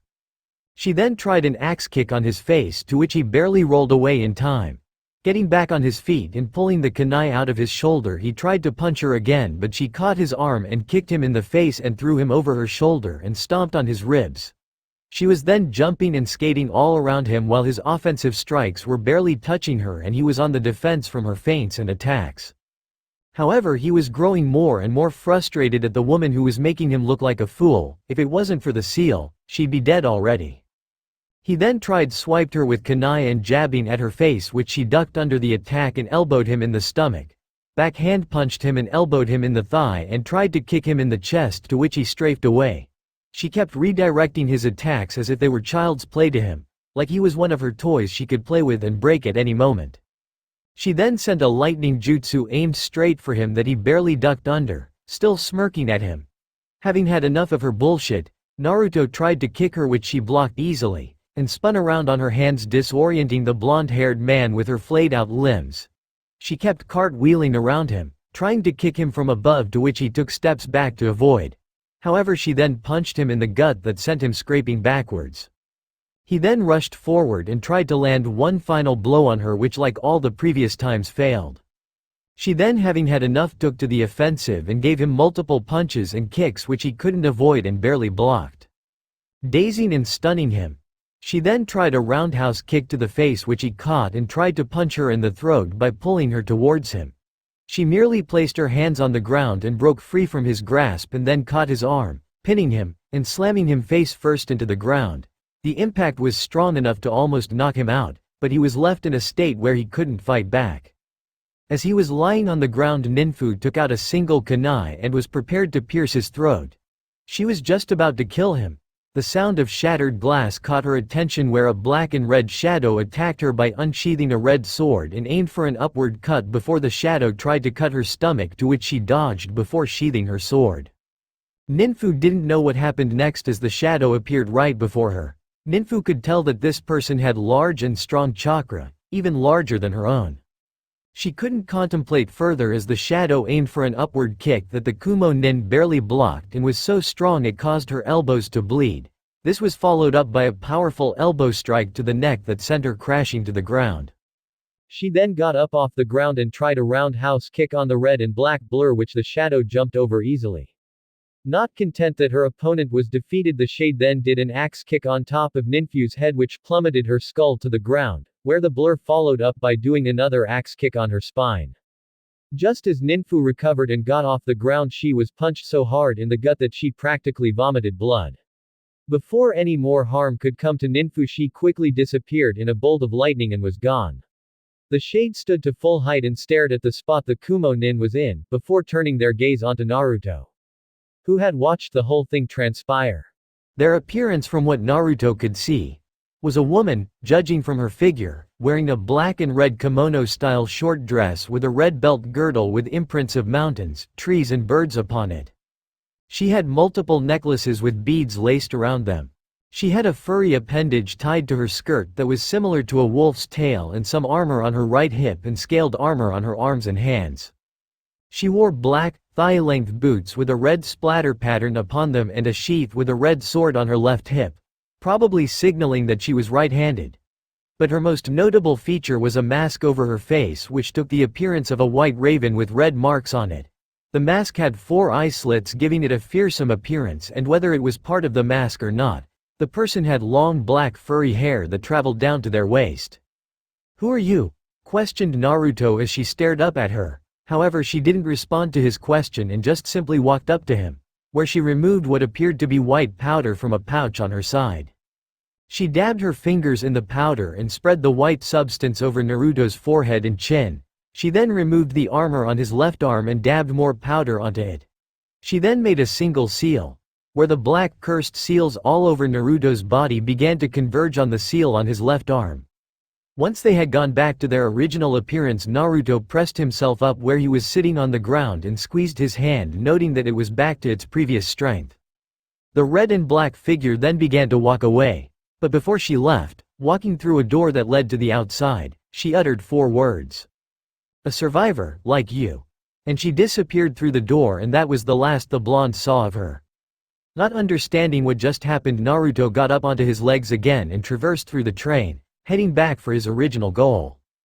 As he made his way to the next carriage, Naruto came face to face with the one who made his life the way it is, Obito. "Naruto, oh, I've missed. We really have to stop meeting like this. What will people think?" said Obito, but Naruto unsealed the Tanbogiri and rushed at Obito, where Naruto sent chakra into his left eye, no longer inhibited by the seal, thanks to that mysterious girl. Just as Obito was about to smash his Ganabi on top of Naruto, the blonde slowed down time, encased in black. He then appeared behind Obito, where his blade phased right through the Uchiha's body. Obito kicked Naruto away, where the blonde blocked the attack. They both jumped into the air and their weapons clashed against the other. Naruto won that little bout, where Obito was pushed back towards the ground, followed by his younger opponent who tried to stab him through the head, if Obito hadn't backflipped away. Naruto chased after him, where he became a whirlwind of black steel, where the masked Uchiha was having trouble keeping up with his raw speed. Naruto then unsealed a kunai from his wrist seal and engaged Obito in a violent clash. Naruto tried an upward slash with the Tanbogiri which Obito barely dodged though received a cut in his robe from its special ability only for Naruto try to slice him with the kunai.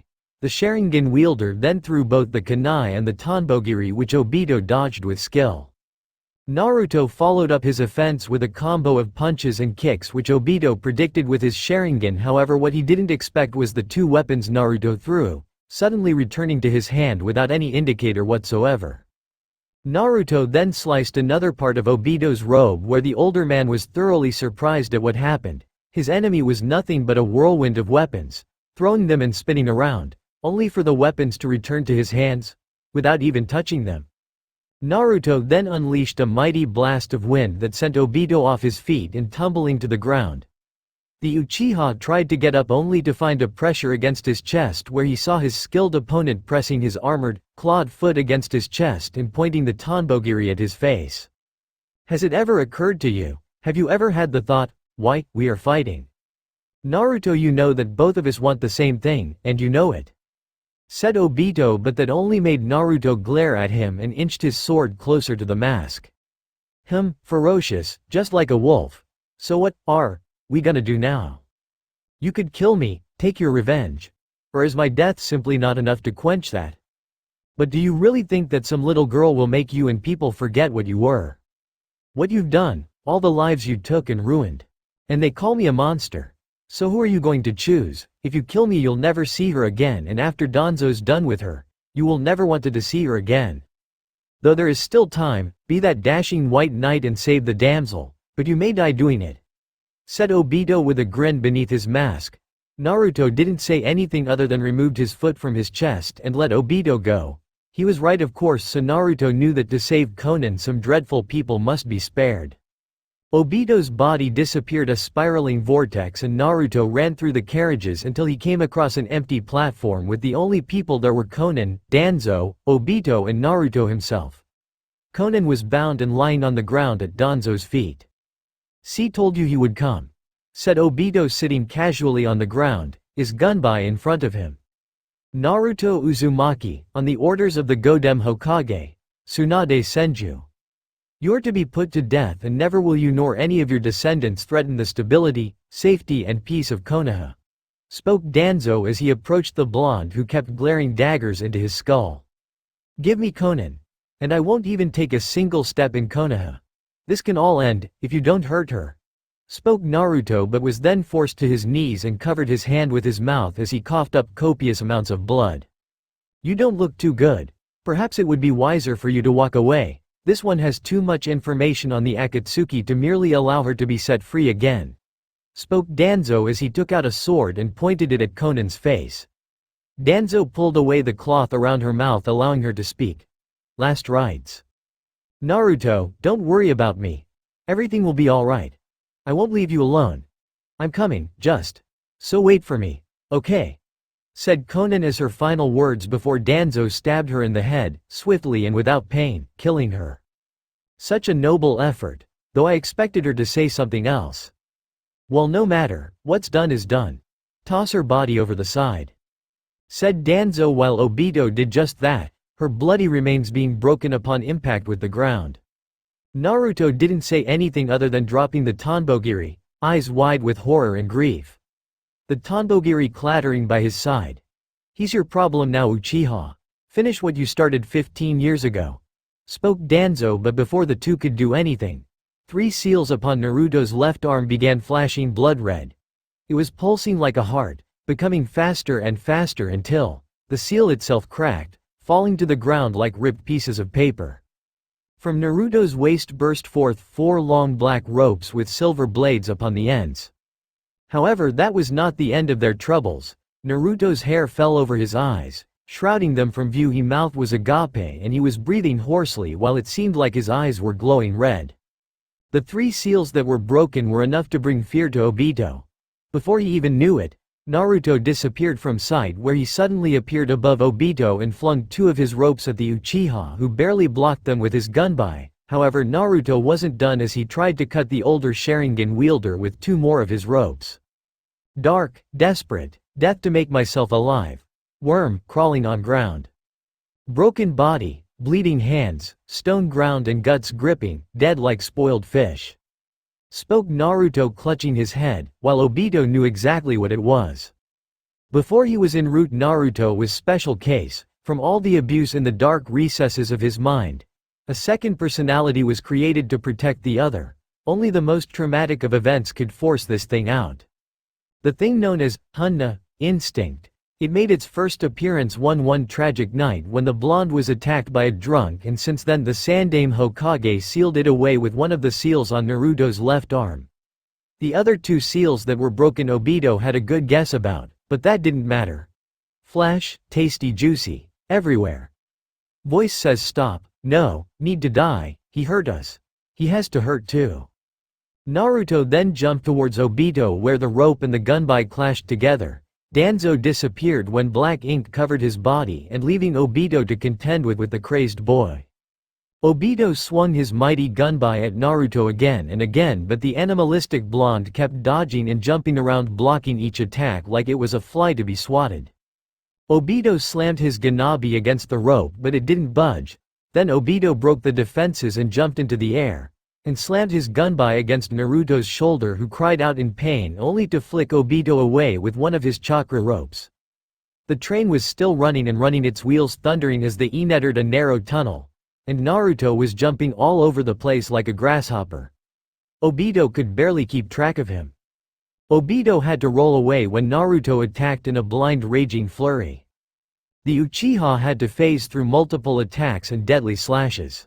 Whatever semblance of intelligence the Uzumaki had was gone, replaced with a ravenous beast. Naruto roared in anger almost as if he was an animal. As another rope was slithering its way towards Obito, the Uchiha had to defend himself constantly from the attacks. The blonde was really giving him a workout. Using his hands as a means of speed and flexibility made him agile and swift beyond measure.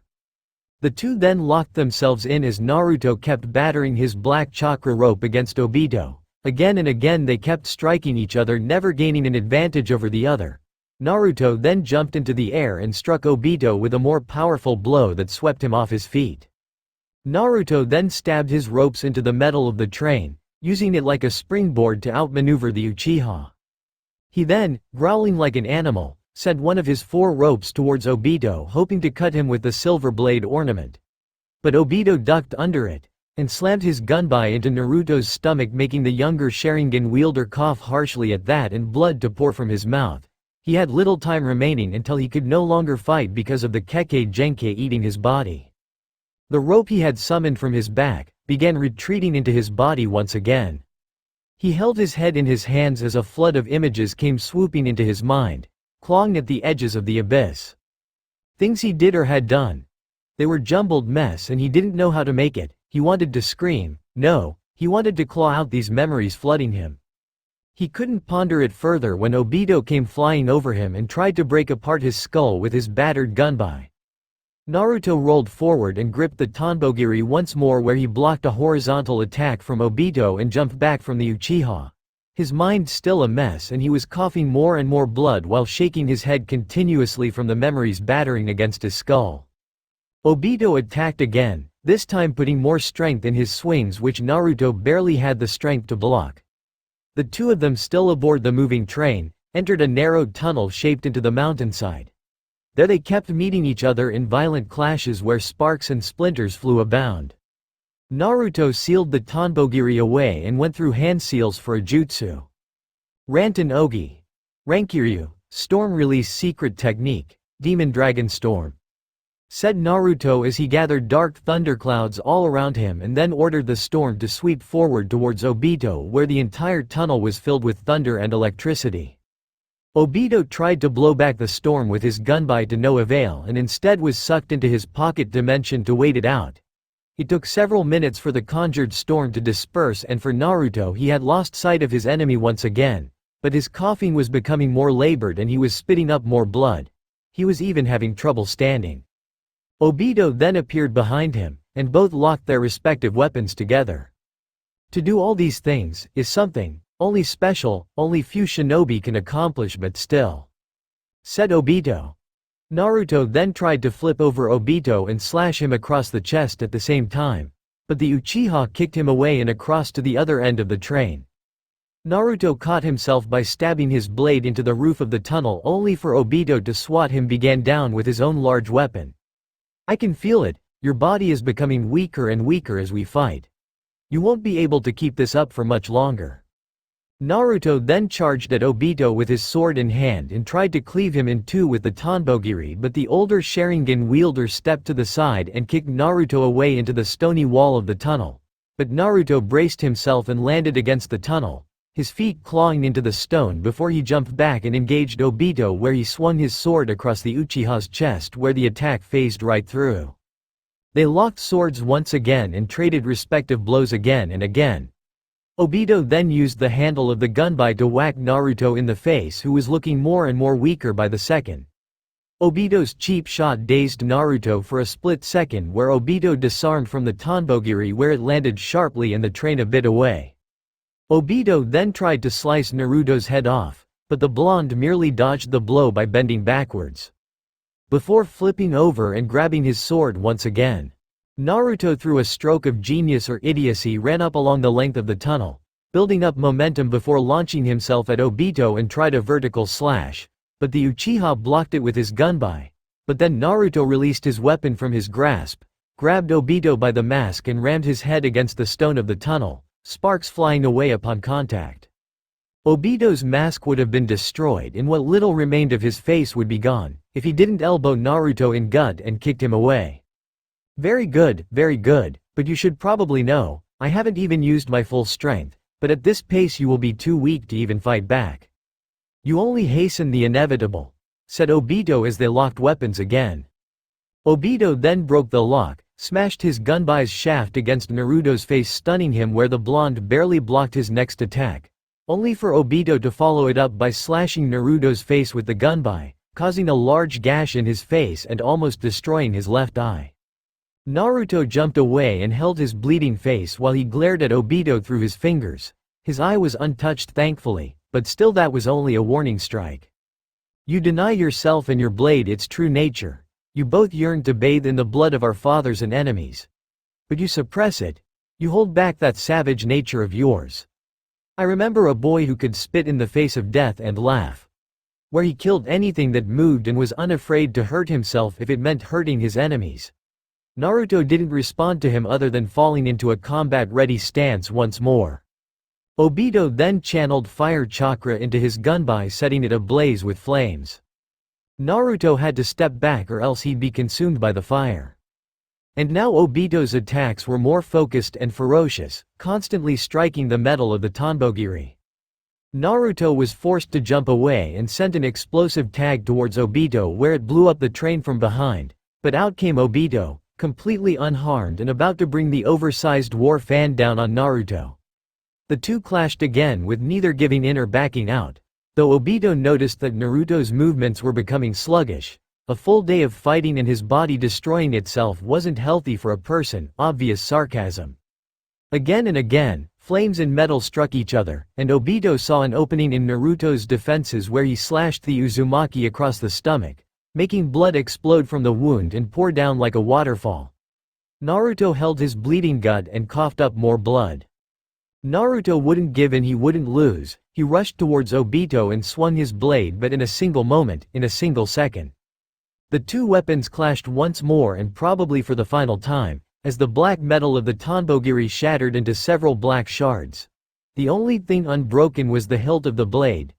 Naruto could only stare in shock that the legendary weapon, famed for its prowess, was broken, fractured into numerous pieces, probably damaged beyond repair, the shards clattering on the ground and flying everywhere.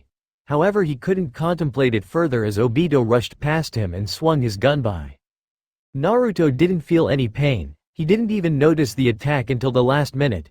Time slowed down for him as he turned to his right, to see his right arm flaying freely in the air. Disconnected from his body, he had lost most of his right arm. Most of it, gone, he watched as it fell lifelessly to the ground, blood spurting out of it, while Obito grinned under his mask.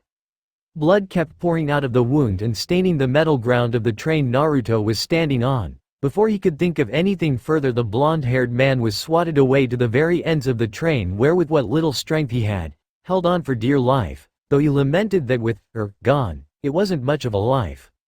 "This is what happens when an ant lifts a mountain," said Obito as he hovered his gunbai near Naruto's face. "Say hello to your father for me," said Obito as he was about to strike the finishing blow. As they exited the tunnel and Obito felt a disturbance in the air, he lowered his weapon and inspected the sky. And then he saw it, large wings like a bird flying straight towards him, where their wings slammed against his gunbai, cracking it under the impact, and multiple projectiles were launched his way which he simply phased through.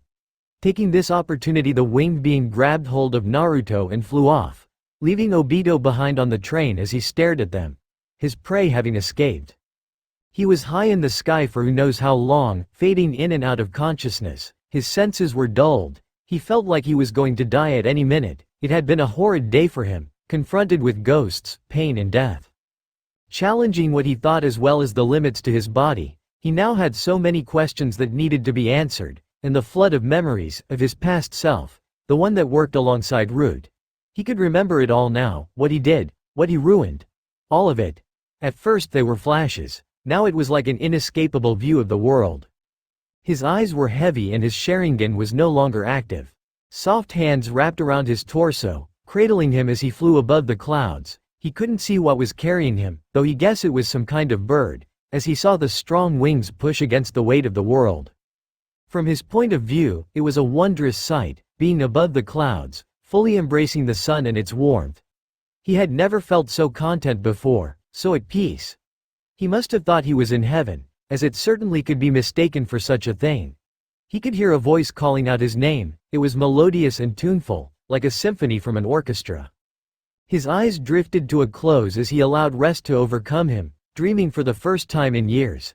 His dream, well, it was simple. Just sitting on a porch during a cool winter's morning, being suddenly embraced by his two children who practically wrestled him into the ground, whose features he couldn't see but he knew he loved them anyway. His wife was knitting something in their house before coming out of the horse, through the door. A smile on her face, which was the only thing he could see before she too came out and embraced her family in a warm hug. His oldest child then threw a snowball in his face, giggling loudly while he threw one back in a playful manner before all of them joined in, even their mother teaming up with her two children against their father. He was awoken softly from his dream when he was gently laid onto something soft and sweet-smelling. He opened his eyes tiredly, perceiving everything around him. He was surrounded by soft pink flowers and bright green grass with white birds flying over him, chirping in a chorus to the music they played in the sky among puffy cream clouds. His eyes adjusted to the light all around him, until he picked up a familiar color, bright blue hair, and amber eyes looking down on him worriedly. He smiled as he saw her face. "Really fooled me there for a moment. I actually thought you were dead," said Naruto with some trouble but still with a goofy smirk on his face. "I'm glad you're all right. I did say I was coming, but you had to go ahead and do something stupid." "Idiot," choked Konan as she held his head in her lap, while her fingers stroked his eyebrows, a move that calmed him. She herself was on the brink of tears, seeing his wounded state, that cut over his eye, the gash across his stomach, and not to mention his missing arm. "I made a clone of myself, the one using your Sharingan. I was going to kill Danzo and Obito in one swift move so you wouldn't hurt yourself trying to do so yourself.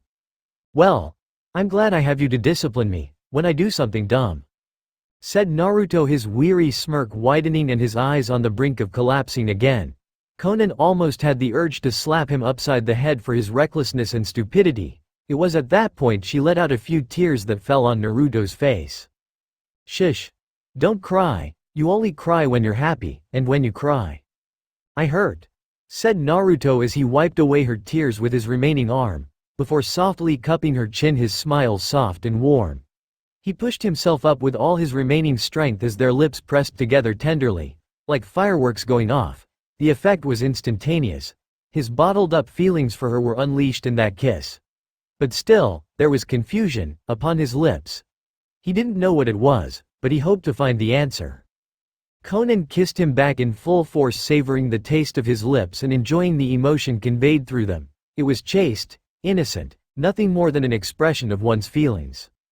When they finally separated, Konan saw that he had the same smile on his face. However, his eyes were closed and his chest was softly heaving up and down.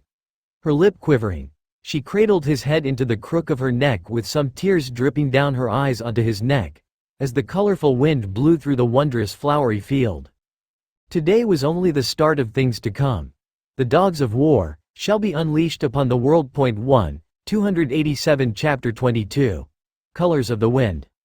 Madara's student. Disclaimer. Naruto and its characters are owned by Masashi Kishimoto, nor do I own any other materials in this story aside from my own. Colors of the Wind. She watched with bated anticipation as his chest rose and fell softly, humming like the wings of a butterfly.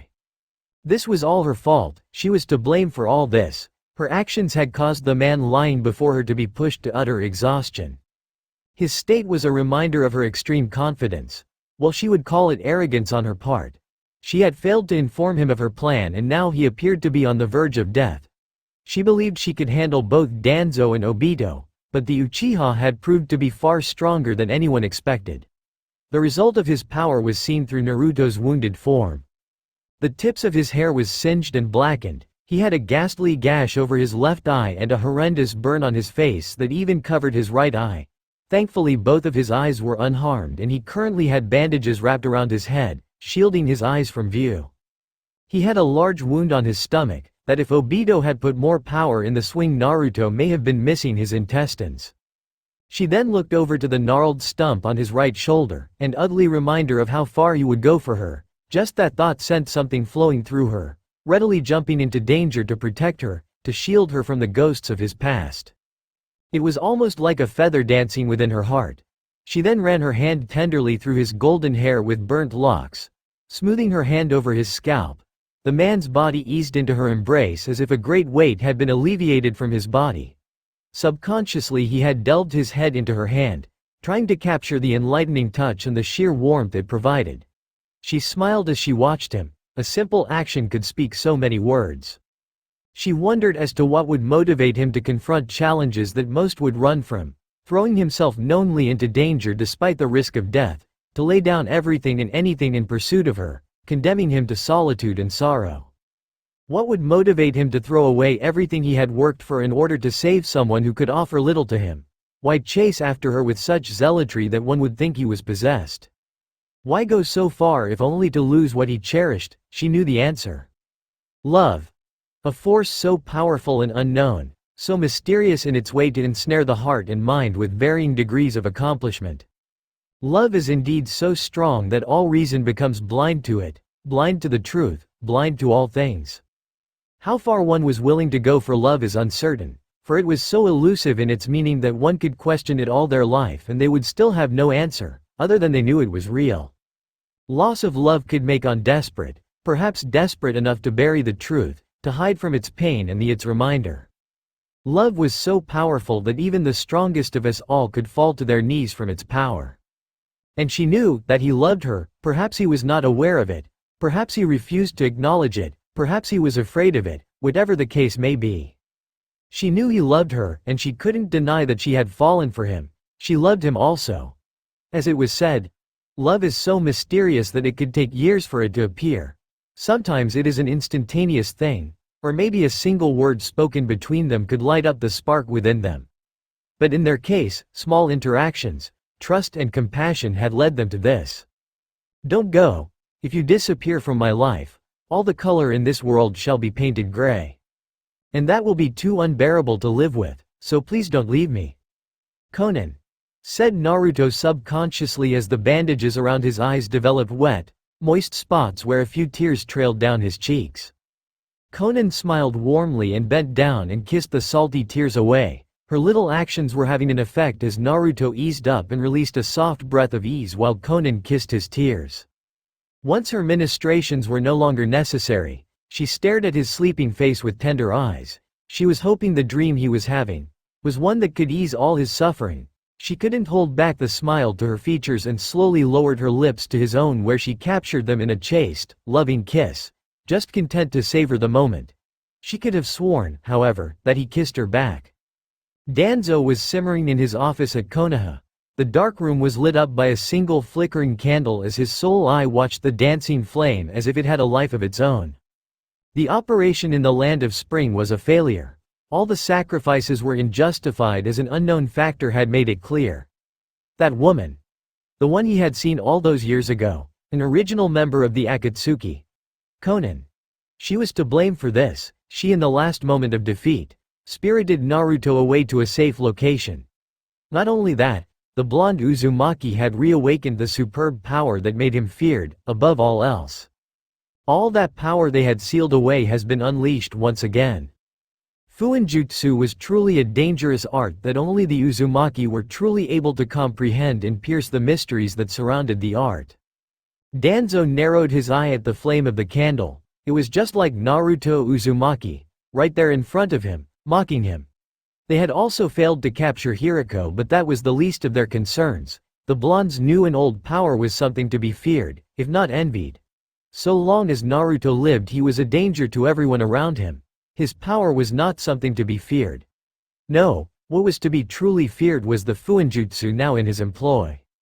If Danzo was to properly control or eliminate the blonde, wipe him from the face of the earth once more, he would have to go back to his origins within Root, when the famed Pekurufu was named feared even within the Root itself. That blonde was no shinobi. No, he was far worse, he was a warlord. Danzo then clapped his hands where several Root commanders appeared before him, bowing their heads in respect to the elder of Konoha. Prepare to march the troops to Uzushiogakure. I believe it is time to retrieve what is rightfully mine, said Danzo with a scowl on his face. The idea of going to the decrepit ruin filled him with disgust. But what lied there was far worth than any life in this world. And it would be his. Tsunade was sitting in her office, having been informed of the botched plan to kill Ryu Yokaze. The wolf had proven himself more resourceful than anyone she knew. Although Danzo claimed they had been close to finishing him off, he had escaped at the last minute and was spirited away to safety. Tsunade rubbed her forehead in aggravation. Yokaze, he was always on her mind, always planning ahead, thinking strategies, dancing around her mind. It boggled and infuriated her to no end. She wished Jiraiya was here to ease some of her nerves, provide her advice on a certain subject. She had a fair need to visit the hot springs and unwind herself in the hot steaming water, but something came to mind. A certain something that had been plaguing her for a while. She reached into her drawer and pulled out a rustic, battered and worn journal, one of the last mementos of the Sandaime Hokage. She traced her fingers across the brown dirty cover of the book, inspecting it. She opened up a page in the book. A certain one that promised her a wealth of knowledge on a certain individual. Naruto Uzumaki, when he was a Fuinjutsu genius but still the same hyperactive child. She read the words carefully, her eyes grazing over each entry with caution at what she would discover. Flashback: his form was heavy, weighted as if bricks were laid upon his back. His feet were trailing behind him, creating scuff marks and tracks in the dirt. His face was muddy, bruised with a lost expression upon his features. Tears and rips were visible on his clothes, simple blue pants and a short-sleeved shirt with a flame emblem on it, also covered in grime and mud. He had cuts and bruises on his body that were bleeding and still infected, and to top it off he had a split lip. His golden hair was caked in dirt and had lost its usual vibrancy, almost as if the sun died. And tears were falling from his eyes, trailing down like a water droplet on glass. This was nothing more than his daily life, scavenging off what people threw away. He regarded the things people took for granted to be the most selfish of sins, not knowing of the gift it is to be them. Only wanting what they had. They lived happy lives with their families while he had nothing, only the torn clothes on his back that seemed too small for him. He brought a hand to his moist eyes and let out a shrieking scream that echoed across the village. His cries ear-splitting and pleading, demanding love that was denied to him. "Why do I have to be punished?" questioned the boy of 4 years with a deceptively intelligent mind. Konoha looks out for their own. The shinobi fight without flinching to protect what was precious to them.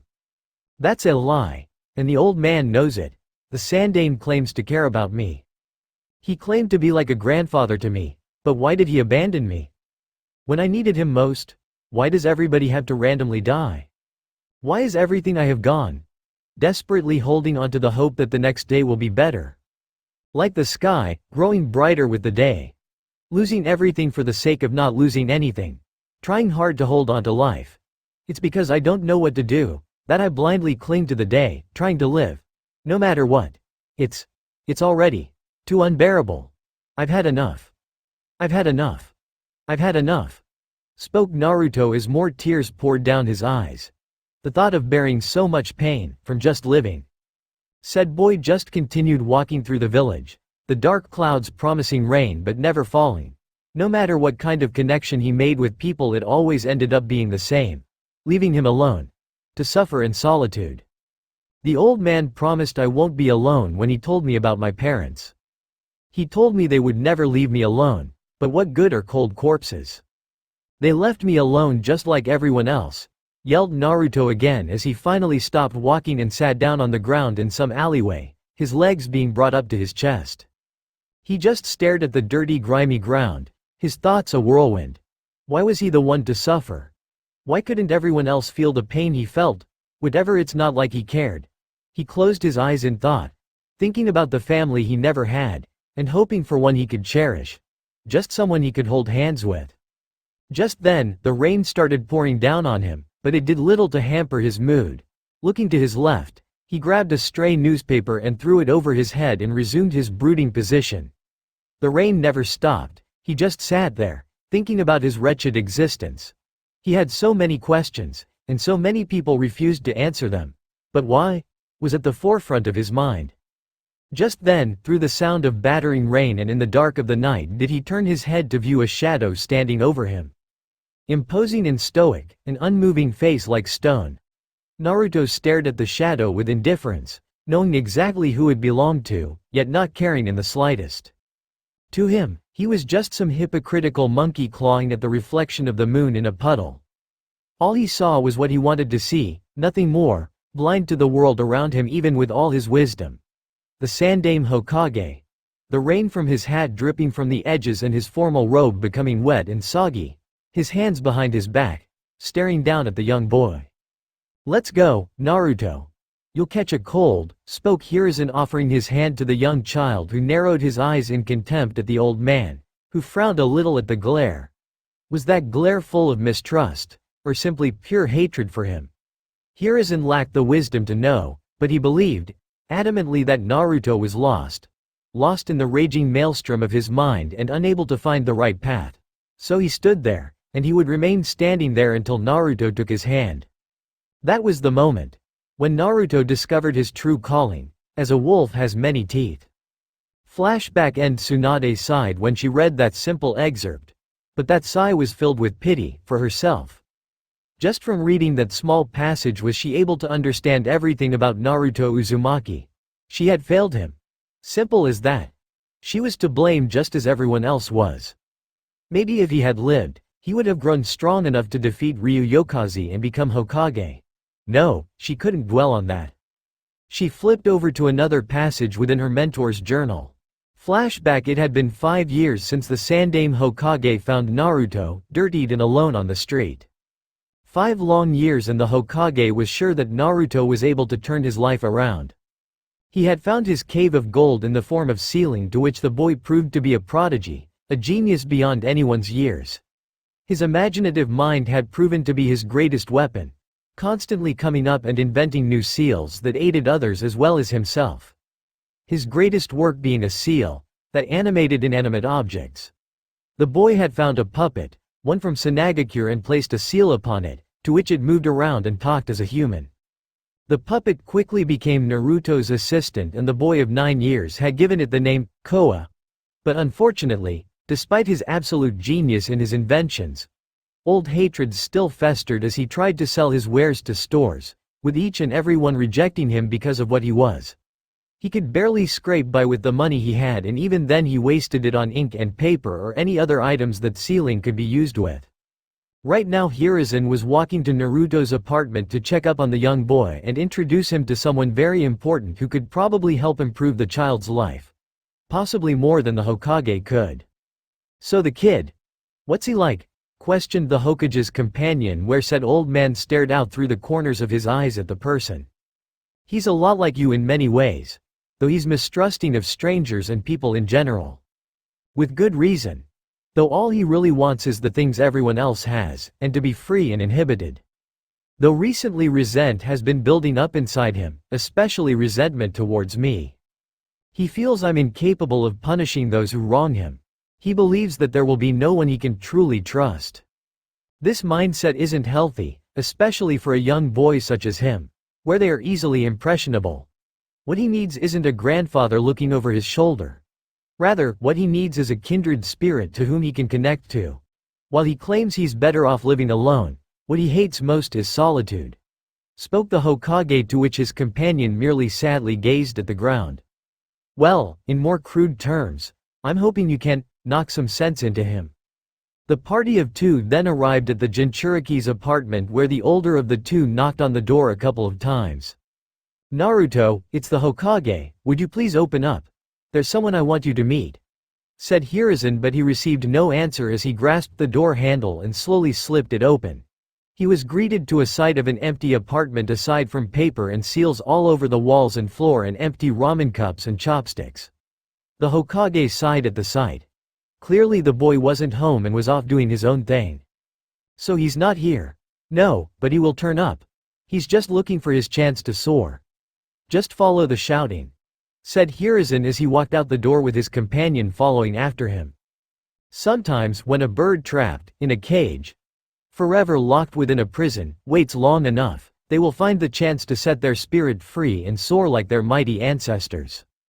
For one bird, or maybe a fox, or perhaps a wolf, or whatever you wanted to call him, was setting himself free of the cage around him and allowing his own nature to soar high in the sky, with no eyes watching him, judging him.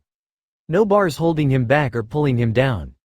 The sky was the truest form of freedom in the world, and for Naruto Uzumaki, there was no greater experience. Gliding across tree and stone, plateau and forest, Naruto was merely enjoying his newest invention. One not conceived by any mind in the world. He was riding upon a literal cloud. Or rather you would call it a disc.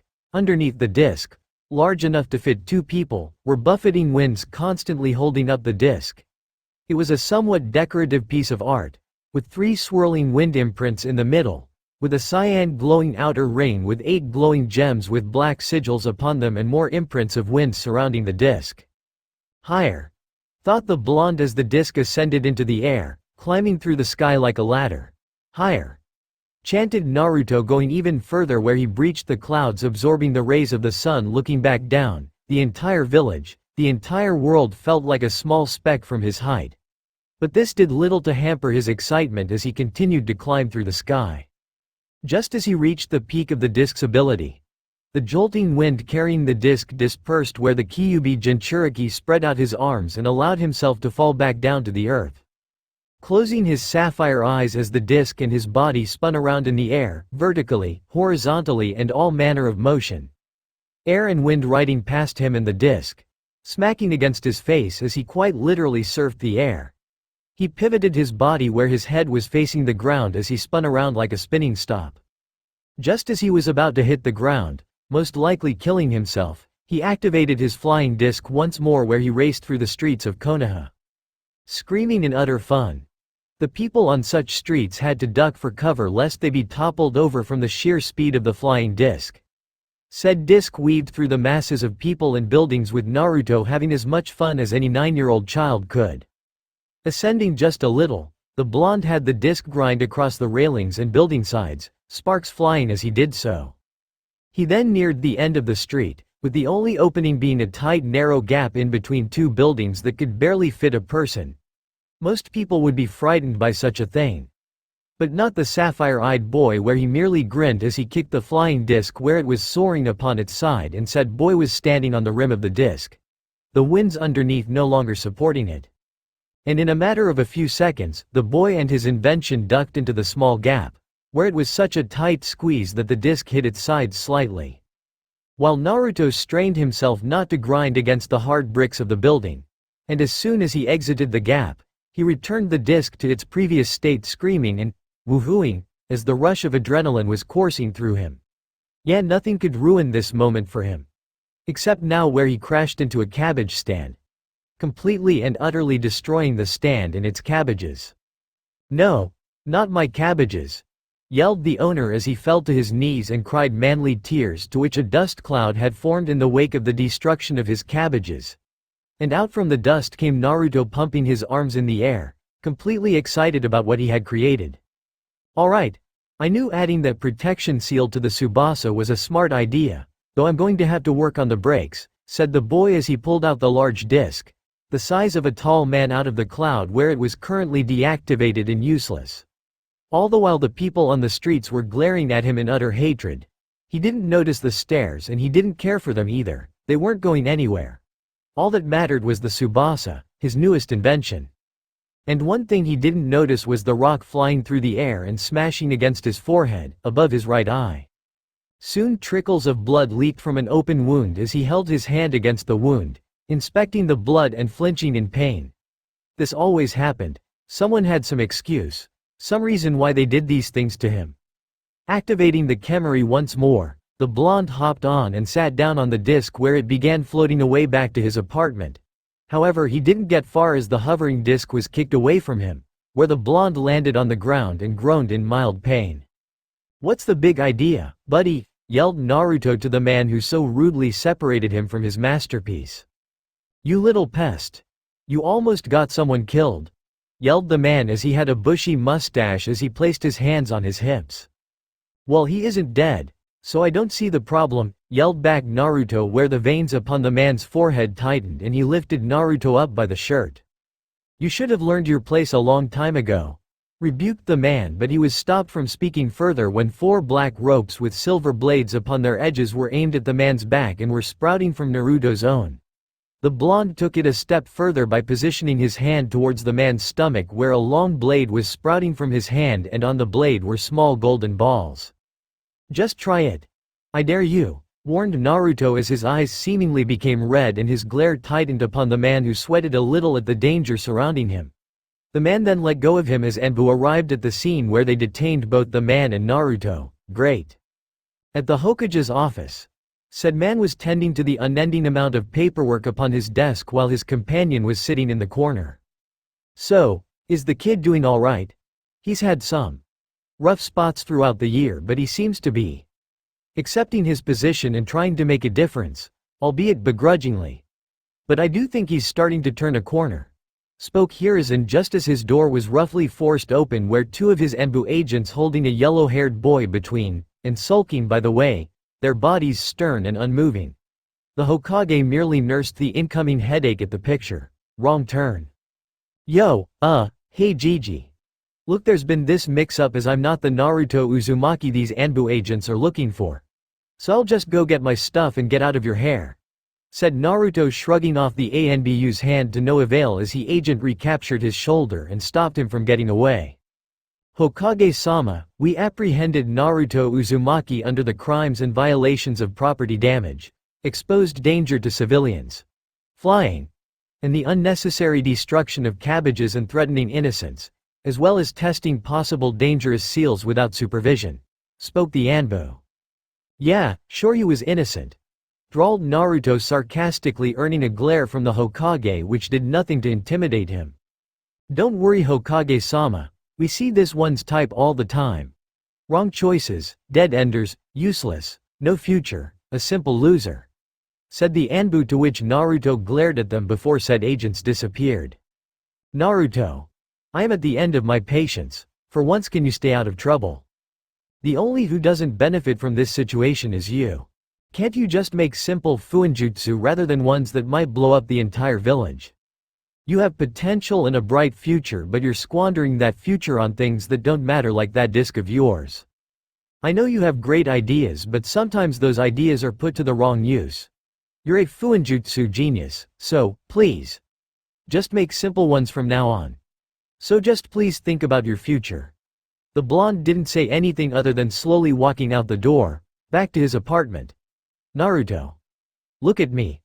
I am the Hokage, It's hard enough watching over a village while you are off doing your own thing, creating chaos wherever you go.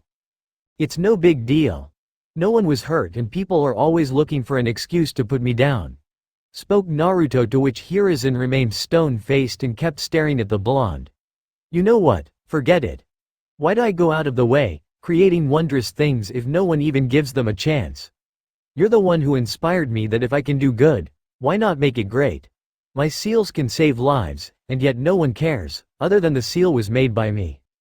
Naruto, I just don't want to see you throw your life away, with your nose stuck in those seals. I don't want your future to be the same as it is now, said Hiruzen, but with those words Naruto took his leave and went back to his apartment, but making sure to get the Tsubasa from the Anbu. What future? Questioned the blonde as he saw himself out. If he stayed in the village then he would always be in the exact same situation, in the exact same place. If he stays in the village his life will never take off.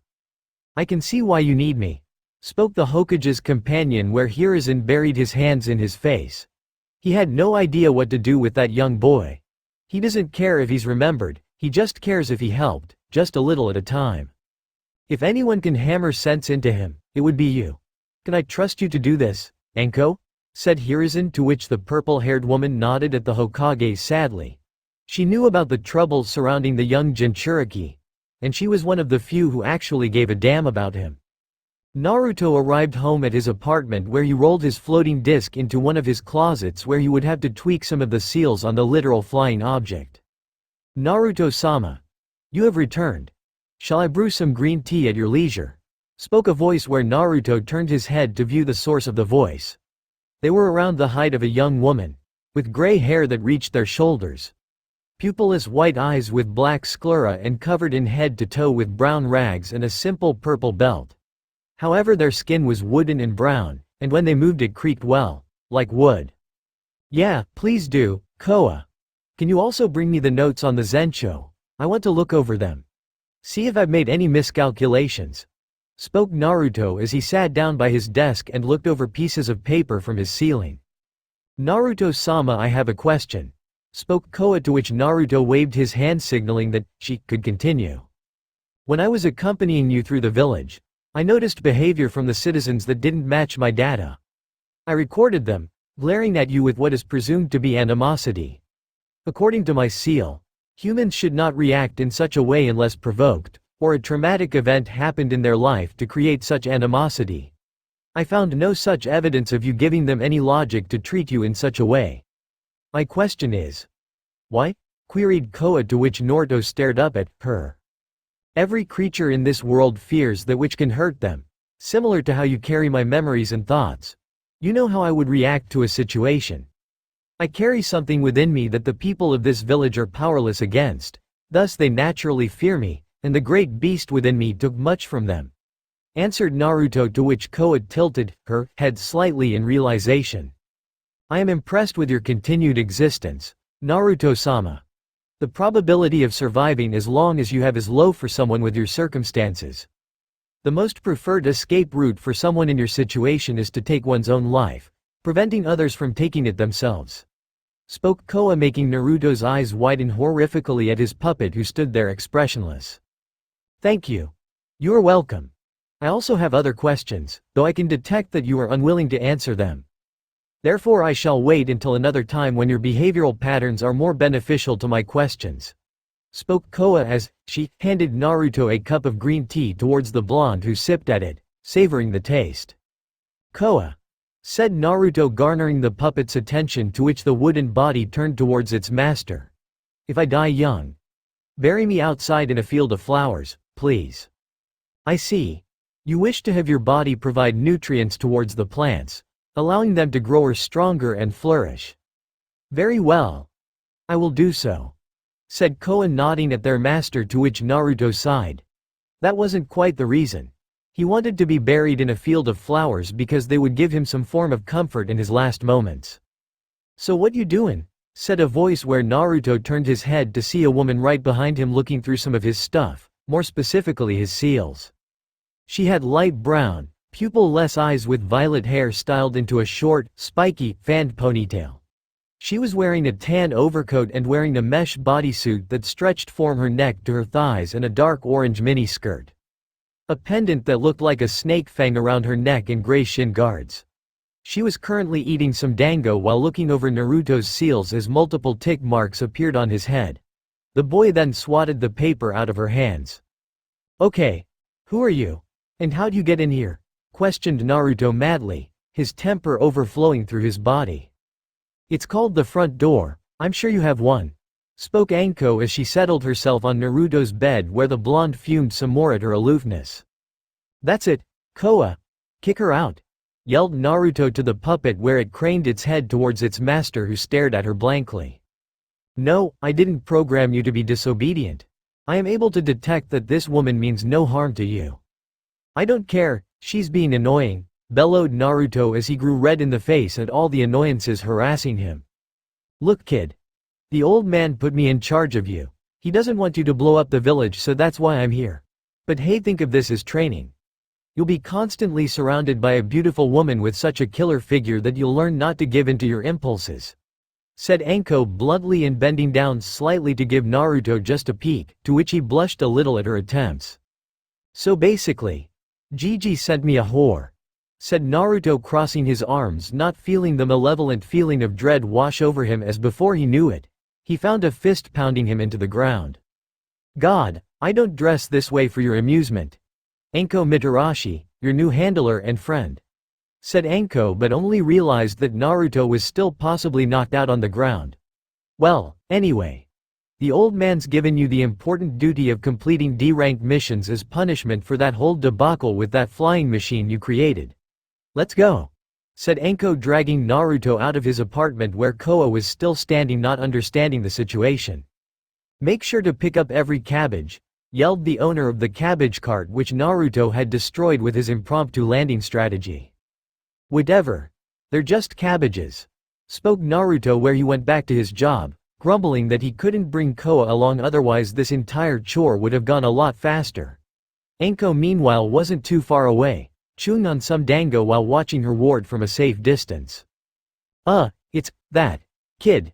Guess that's the only thing he's actually good at," spoke a villager watching Naruto from his point of view. Anko meanwhile was able to hear what he said but ignored it for the most part. "Hokage-sama should have more consideration for us. I mean, he's a bomb ready to go off," said another villager while Anko gripped her fist in slight anger at their words. "It should just leave and never come back. That thing is better off dead." Just then Naruto turned around in anger.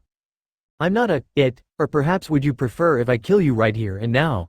yelled Naruto where his eyes went red and his hair became slightly more manic and 4 large black rope with silver blades burst from his back, scaring everyone on the street.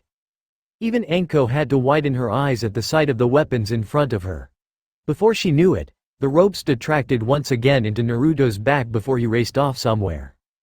"See, I keep telling you he's dangerous." With that said, Anko raced off after Naruto, which wasn't too hard as he was barely an academy student and lacked the speed to outrun a shinobi. She followed him across the village, and once she had tracked him down she found him sitting atop the Shoden Hokage's head, knees drawn up to his chest. "That was uncalled for, kid," spoke Anko while Naruto merely narrowed his eyes across the horizon, watching the setting sun. "I wouldn't kill her, it was just a scare tactic, that's all. But still, try that again and something bad will bite you in the ass," spoke Anko as she came closer to Naruto, who just remained solemn, continuing to stare out across the village that despised him. "Why do good deeds or help others if no one appreciates it? There's no point. They don't believe that there is one good thing inside of me," said Naruto, causing Anko's entire form to become downcast at his words. "If I was to leave the village right now, one would stop me. But where would I go? I have no family, no friends. My own clan was destroyed when Uzushiogakure was destroyed, and the elders won't allow me access to the Uzumaki shrine or estate here in the village.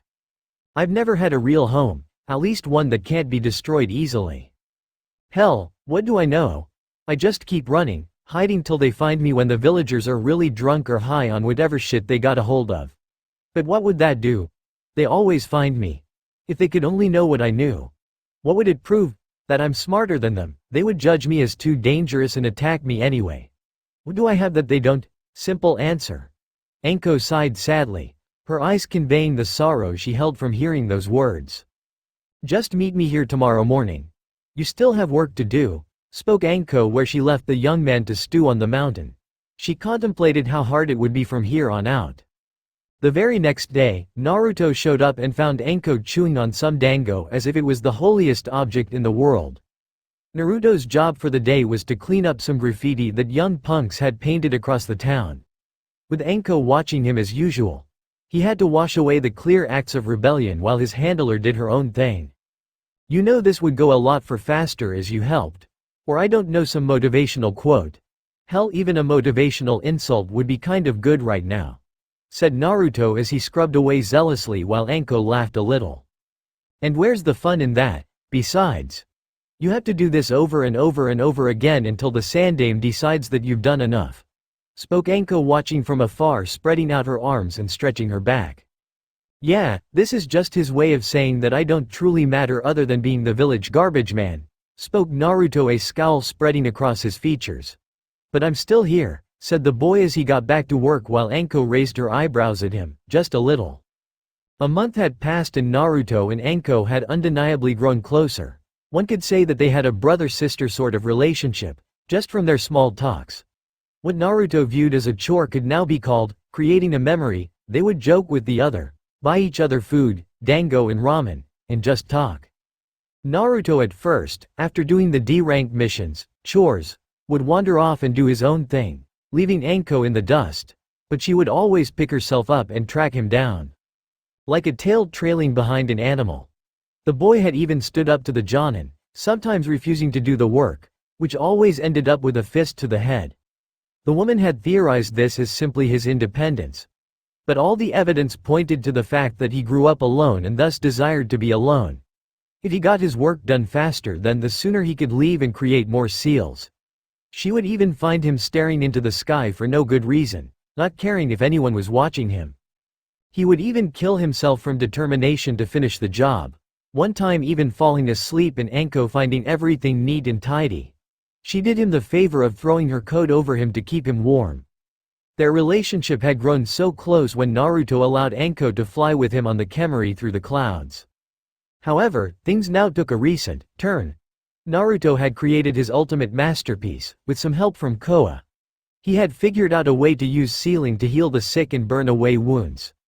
An ingenious device he called the Zencho, made of 5 seals working tandem together to form a new and entirely unseen effect. Today was the day Naruto would showcase the power of the Zencho to those willing to see it, mainly the Hokage, elders of Konoha and the council, who he wished weren't coming. Now as he stood there in front of all the judging eyes aside from Hiruzen's and Danzo's who were watching with anticipation. Tell us. Thing? What is this so-called Zencho supposed to do? Spoke one of the civilian council members, snidely and with contempt, while Naruto simply glared at him and took his insult like a grain of salt. After weeks of research and constant testing, I have found a way to reverse wounds as if they never existed, spoke Naruto, and out of the corner he could see Anko silently cheering him on. By taking 5 seals, working simultaneously at the same time, did I produce this affect. The Zencho is the sum of all things, said Naruto as he ducked his hand into his shirt and pulled out a small blue ball. Barely the size of a fingernail. This is the key to the Zencho, an object called the Maibor. With it I will be able to fully control all 5 seals at once. However, it takes a mind of concentration and focus to properly use it, so therefore, this should only be attempted by individuals with experience, said Naruto as he held the blue orb towards the Zencho where it glowed just a little brighter. He then brought out a kunai and made a large cut on his arm where he bled a little as the blood trickled down his arm. Falling into a pure state of focus and concentration was his eyes entirely turned crystal blue and his whiskers marks on his cheeks were flashing blue. And as fast and quick as lightning, if one were to blink they would surely miss it, as blue lightning surged towards Naruto's arm and utterly healed his wound. Not even a mark remained. Many in the room were entranced by such a thing. Especially a bandaged old badger kept a steely face but held back his excitement. However, one of pair of eyes was not impressed with the show and stood up, making his way over towards Naruto. A civilian council member quickly and dangerously pushed Naruto away and grabbed the Maebor from his hand. This is a farce. Nothing more than a trick of the eyes. How can we trust? No, don't, yelled Naruto, but it was far too late as the man holding the Maebor was of weak will and unable to control all the raging seals at once. The violent energies of the Zencho struck the council member. Blue lightning surging everywhere and striking the man across his body.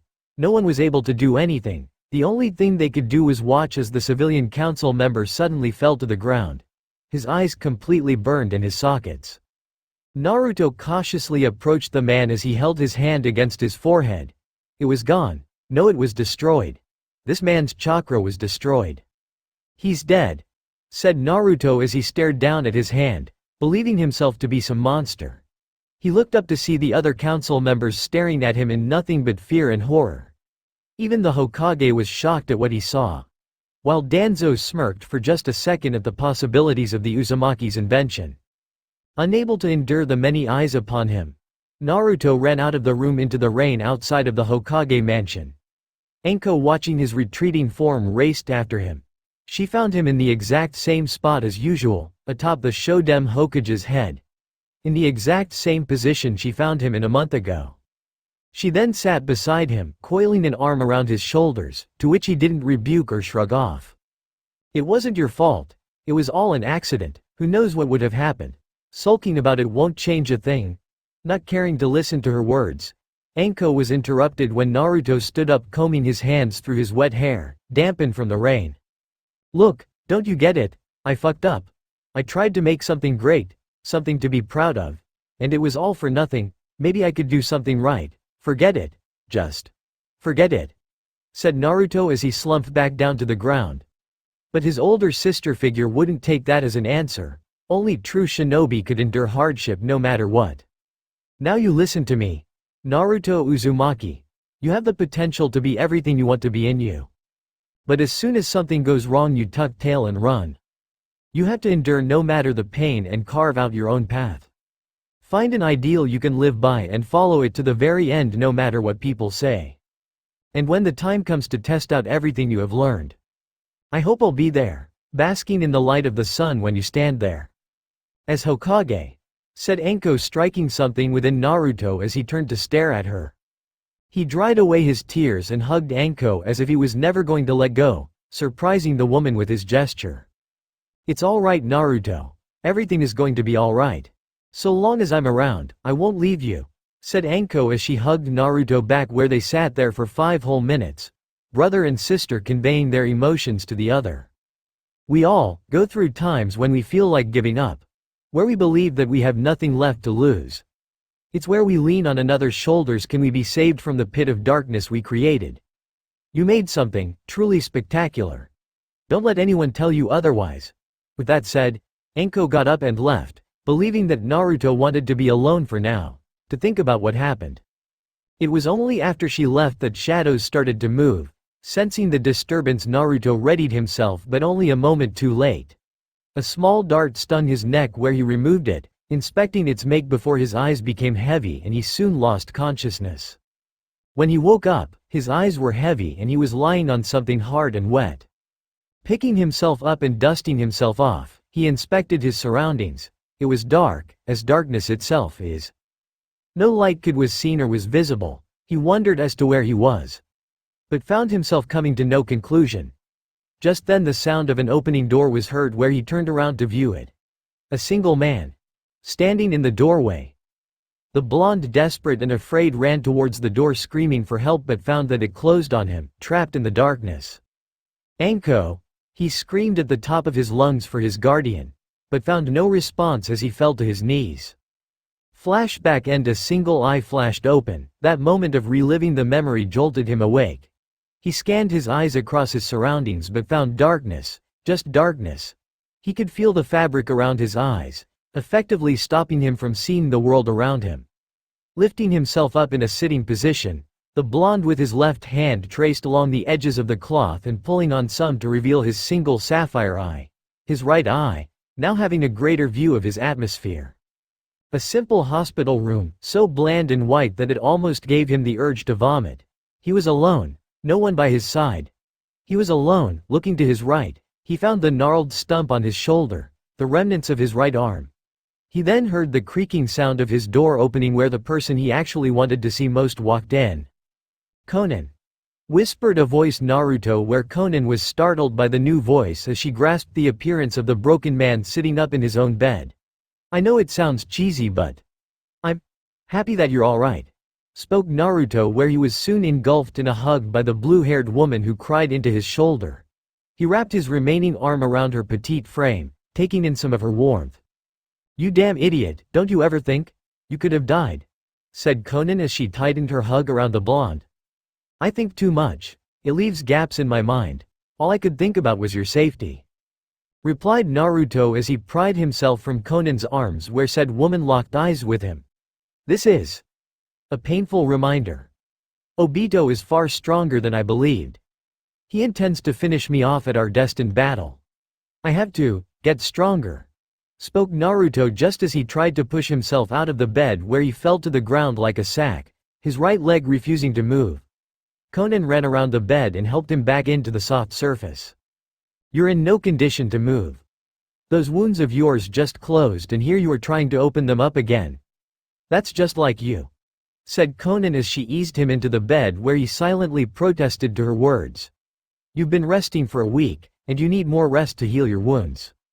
"How much damage did I suffer?" queried the blonde, where Konan bit her lip in slight hesitation. "The intense light of the flames damaged your left eye, maybe your cornea, I'm not too sure. The gash across your stomach almost spilled your internal organs and certainly damaged your lower torso. You clearly lost your right arm. And when the Tanbogiri was broken, shards were embedded into your right leg, shredding your muscles and effectively stopping you from walking on your right leg. Hirako and I decided it was best to leave the shards in there, and remove them when we were ready," spoke Konan, while Naruto nodded at her as he covered his left eye with his remaining arm. He then felt something being placed on his lap, a bundle of cloth, where he unfurled to reveal the hilt of the Tanbogiri. "That's all that remains of the sword." Naruto merely stared at the broken metal, a thoughtful expression on his features. "Why did it break?" questioned the blonde. "Why did I break?" He tried to activate his special healing mode but found that to no avail, that no white mist was spreading across his body healing his wounds. "You can't heal yourself," stated Konan, where Naruto nodded at her in confirmation. "Hirako and I discovered that it was actually a seal, healing your wounds. Exciting your life force to heal your injuries. We had to deactivate it to properly treat you." Oshi no Shuduan. Teachings of the monastery. Is a seal not some innate ability? Questioned Naruto as Konan nodded at him. "So I assume you have some plan to give me back my right arm." Hirako had exclaimed that he knew of a correct donor, saying that he would be taking samples from that. No clue what H meant, said Konan, while Naruto widened his eyes, meaning that his latest project had come to fruition, that it had finally reached maturity and was able to be useful, at long last. It was difficult cultivating such a project, but like a flower it only required time and patience. "Konan, I would like for you stay with me for just a while," spoke the blonde while breaking eye contact with Konan and lying down in his bed. The blue-haired woman nodded at him as she brought a chair over and watched as the Uzumaki faded into a blissful sleep. If only such a thing were possible for him now. He would be forced to relive the most tortuous moments of his life. Flashback. "You like the demon. You coddle him, Hokage-sama," spoke a civilian council member to the Hokage, who waved him off and his excuses to get rid of Naruto. "After the whole calamity with the Zencho, fear has rightfully taken his place. He could have been planning to kill us whole in that show of his. We should use that fear to take control of the people, warn them against his threat. Naruto is an asset to Konoha that we simply cannot lose. What happened was an accident and you'd best leave it at that," warned the Hokage, but the councilman wouldn't back down from his words. "You oppose every effort to punish the demon for his crimes while allowing to roam free as a danger. His reign of chaos is seeping its way into our hearts. Return to your home. This farce of yours ends here. I will not continue this discussion with a delusional fool," said Hiruzen, turning around sharply to face the councilman. There are some who disagree with the choices you made. Hokage-sama. You hide behind your own cloak as soon as trouble arises. Or do you fear what we have to say? I fear nothing. And I can speak for myself regarding my own thoughts. And my only interest has and always will be the stability of Konoha and the will of fire, passed down from one Hokage to the next. And what are you trying to do here? Cause an uprising? Do you wish for blood that much? Questioned the Hokage while the man didn't back down from his words. The people of the village must know what is happening. And what? They tear down the Hokage monument with fire and weapons. Would that be better? It cannot be worse. Your stubbornness and refusal to listen to reason leaves me no choice. Rebuked the man, to which Hiruzen narrowed his eyes dangerously. What I refuse to listen to is excuses and bigotry. Maybe you're too ill fit to your position if you cannot understand even this, replied Hiruzen, surprising the man at his words. Leave, before I have my Anbu escort you back to your premises, ordered Hiruzen gruffly, where said council member turned on heel and left. Hiruzen slinked his way back into his office, where he massaged the growing migraine. For once he would like to go through one day where he wouldn't have to deal with such bullshit. Just as he sat down, Anko walked through the door, a worried expression on her face. Hokage-sama. Have you seen Naruto? It's been 2 weeks since that incident with the Zencho and I haven't seen him at his home or around the village, spoke Anko while Hiruzen shrugged off her worry. It wasn't uncharacteristic of Naruto to take leaves of absence. I'm sure he's fine. He's a resourceful and clever as a fox. He'll turn up, he needs his space, that's all, spoke the Hokage while Anko had doubts. Elsewhere, in a dark and damp place with no light, acute grunting echoing through the darkness, the sound of nails grinding against the ground, the gritting of teeth and silent screams. A body emaciated beyond recognition, shaggy hair that reached shoulders. His hunger was far too great, constantly scraping his nails against the ground until they were bloodied and stinging in uproar. Trails of the blood from his fingers and toes were scattered throughout the room. Desperate attempts to claw his way out to freedom. He couldn't use his chakra. Whoever locked him in were smart enough to strip him of his power. He could feel himself slowly going insane. A constant ringing in his ears, an itch at the back of his mind. He couldn't take it anymore. He had to get out. No food, no water. He could feel his stomach burning, screaming from within. His throat was parched and was more like sandpaper. His body felt heavy, weighted in a way. Tears streaming down his eyes, he pushed himself up and rammed head first against the hard metal door, barring him from the outside world. Let me out! Let me out! Let me out! Let me out! Let me out! Yelled Naruto again and again as he beat his bloody fists against the metal door, practically trying to force them open with his near-broken fingers. I didn't do anything, said the boy as he slumped to the ground, defeated and broken. Tears continued to fall as his stomach roared in starvation. He was like a caged animal, able to see freedom but never grasping it. The single door taunted him, showing just how weak he was. Gashes and cuts were spread over his fingers, and he had lost a nail or two. Whoever came up with this idea was a truly depraved individual with little to no humanity. They were nothing more than a psychopath, actively looking for violence. His body was gripping as if someone had a hand on his spine, clenching his limbs and breaking them apart. They threw him in this basement and forgot about him, or simply ignored him. Whichever one it was slowly killing him, a painful death. He was almost at the point that he was practically begging for death, dying in the dark.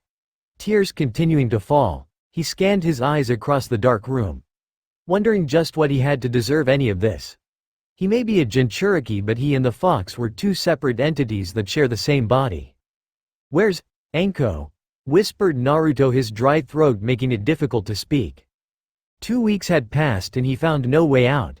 He wanted death, demanded it so much that it was all he was thinking about. He found himself chanting, "Kill me," again and again like a song stuck on replay. If one were to look at him, they would barely see his mouth moving. It actually didn't appear that he was breathing. He was so weak, so emaciated that one could even see his bones through his skin. His hair, from great golden locks like the sun, had become parched, near bleached in fact. His stomach and body twisted and contorted, racking with pain in each second. But one thing that was certain was the tears still streaming down his eyes. He had enough, he just had enough. A wolf has many teeth, but it felt like his were broken long ago. He could barely stay awake, his eyes, losing the blue and taking on a murky color. Just to stay sane, to stay alive. He counted just how many droplets of water he could hear, dripping constantly from above, leaking through the roof and sides. 4,783. 4,784. Kill me. 4,785. 4,786. Kill me. Like a clock. His fingers were bloody where said blood had dried and become black. He wondered slightly if anyone was looking for him, though he doubted that greatly if he was still down here. That itch in the back of his mind had become loud chanting, telling him to do awful things. The ringing in his ears were more akin to that of a bell, banging loudly. This torture, this brutality had broken him. He screamed in abject pain, choking on his own dry throat. His whole world then became blank and gray, with large white holes sucking in the gray. He had no idea where he was, but it wasn't like he cared either way. Guess he figured that it was his inner mind. This is the way of life they chose for me. This is the future they chose for me. Thought Naruto as he screamed, falling onto his knees. If my parents really loved me, they wouldn't have sacrificed me for a village not even worth saving. They're both weak. Father. Mother. Why? Why did you both leave me alone? I hate you both. I hate being alone. Why? Why didn't you choose me? Why didn't you both live for me? The words of corpses mean nothing.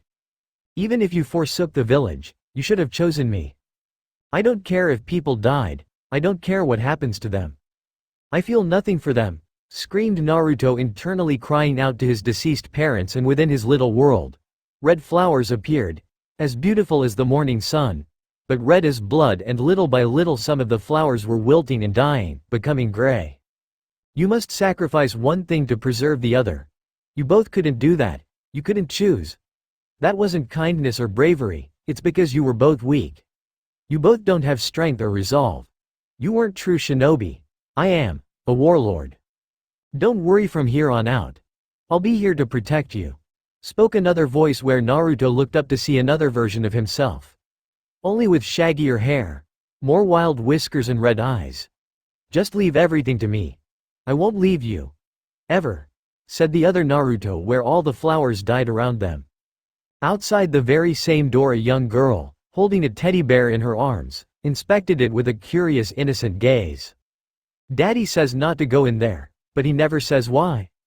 Said the small girl as she took hold of the doorknob and twisted, noting that it could only be opened from one side, since the other side was noticeably lacking a doorknob itself. When she opened up the door, she was immediately beset with a dark void.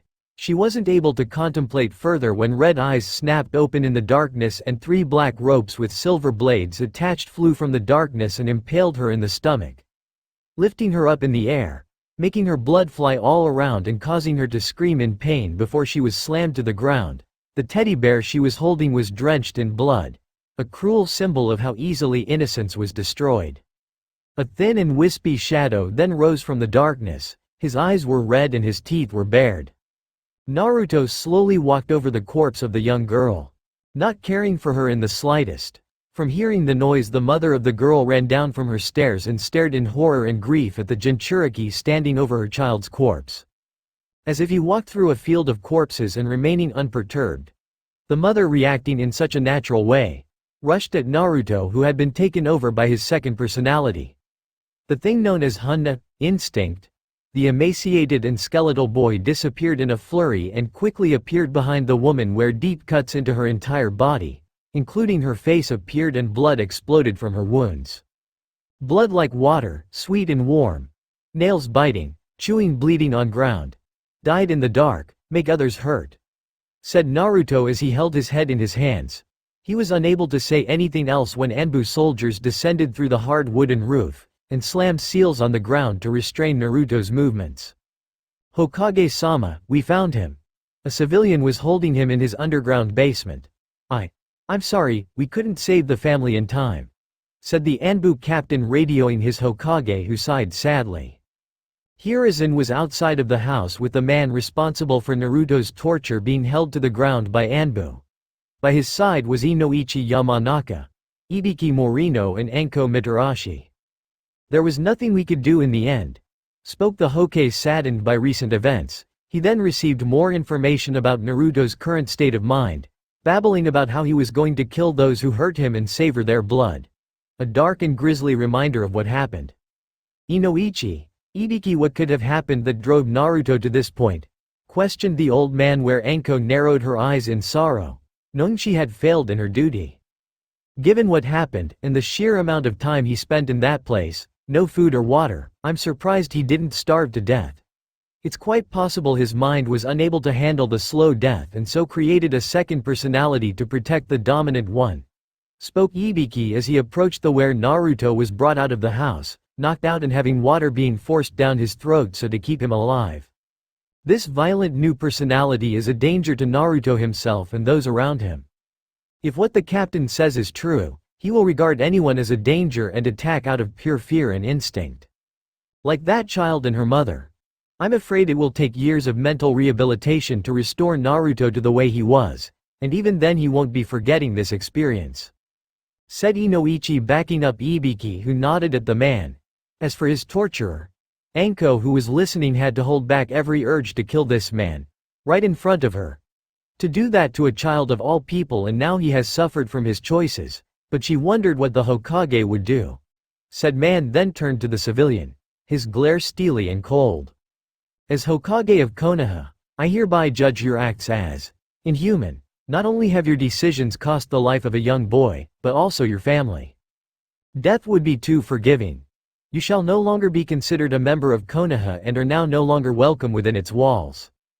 If you do not leave in the next 6 hours, my Anbu shall regard you as hostile and eliminate you, spoke Hiruzen, to which the man fell to his knees and bawled his eyes out and left with nothing but the clothes on his back, while many on the street watched with horror, for Hokage doing that to an innocent man who had only done the right thing. As for Naruto, Anko, I relieve Naruto of your custody. I do not blame you for what has happened, but given the boy's state of mind, he must hold feelings of betrayal towards you. Instead, I shall have him placed in the care of Inoichi and Ibiki, where they can properly treat high. However, Hiruzen was silenced from speaking further with the arrival of a new voice. This will only prove to be fruitless in the end, rather than cure him of this current predicament. Instead, why don't you place him into my care, where instead of suppressing the Hana, he will channel it. Make it his weapon to use against the enemies of Konoha. My emotional training will be of most root. Place him under my custody within root, and I assure you, I will make him a weapon, to serve the good of Konoha, spoke Danzo, hobbling over with his cane. Hiruzen stared at Danzo, unsure if he should give in to his friend's demands. He then stared back at the unconscious Naruto and sighed heavily. Very well. Though if under any impression that Naruto proves to still be a danger, I will take the drastic action of sealing away his abilities, memories and even the Hun. No, I expect weekly reports of his well-being. And Danzo, betray this trust and I'll ensure you never become Hokage, said Hiruzen as Danzo bowed and took his leave, where he had his root agents pick up Naruto's body and brought him to his base, to be inducted into root. This was the birth of Tekurufu, the Iron Wolf. Flashback end. Danzo was walking through his base en route, his mind swirling in thought about his next move. I received your summons. Tell me, what little game are you playing this time? Said a voice, where an elderly man appeared from the shadows. He had long wavy gray hair that reached his shoulders and mutton chops that reached his beard.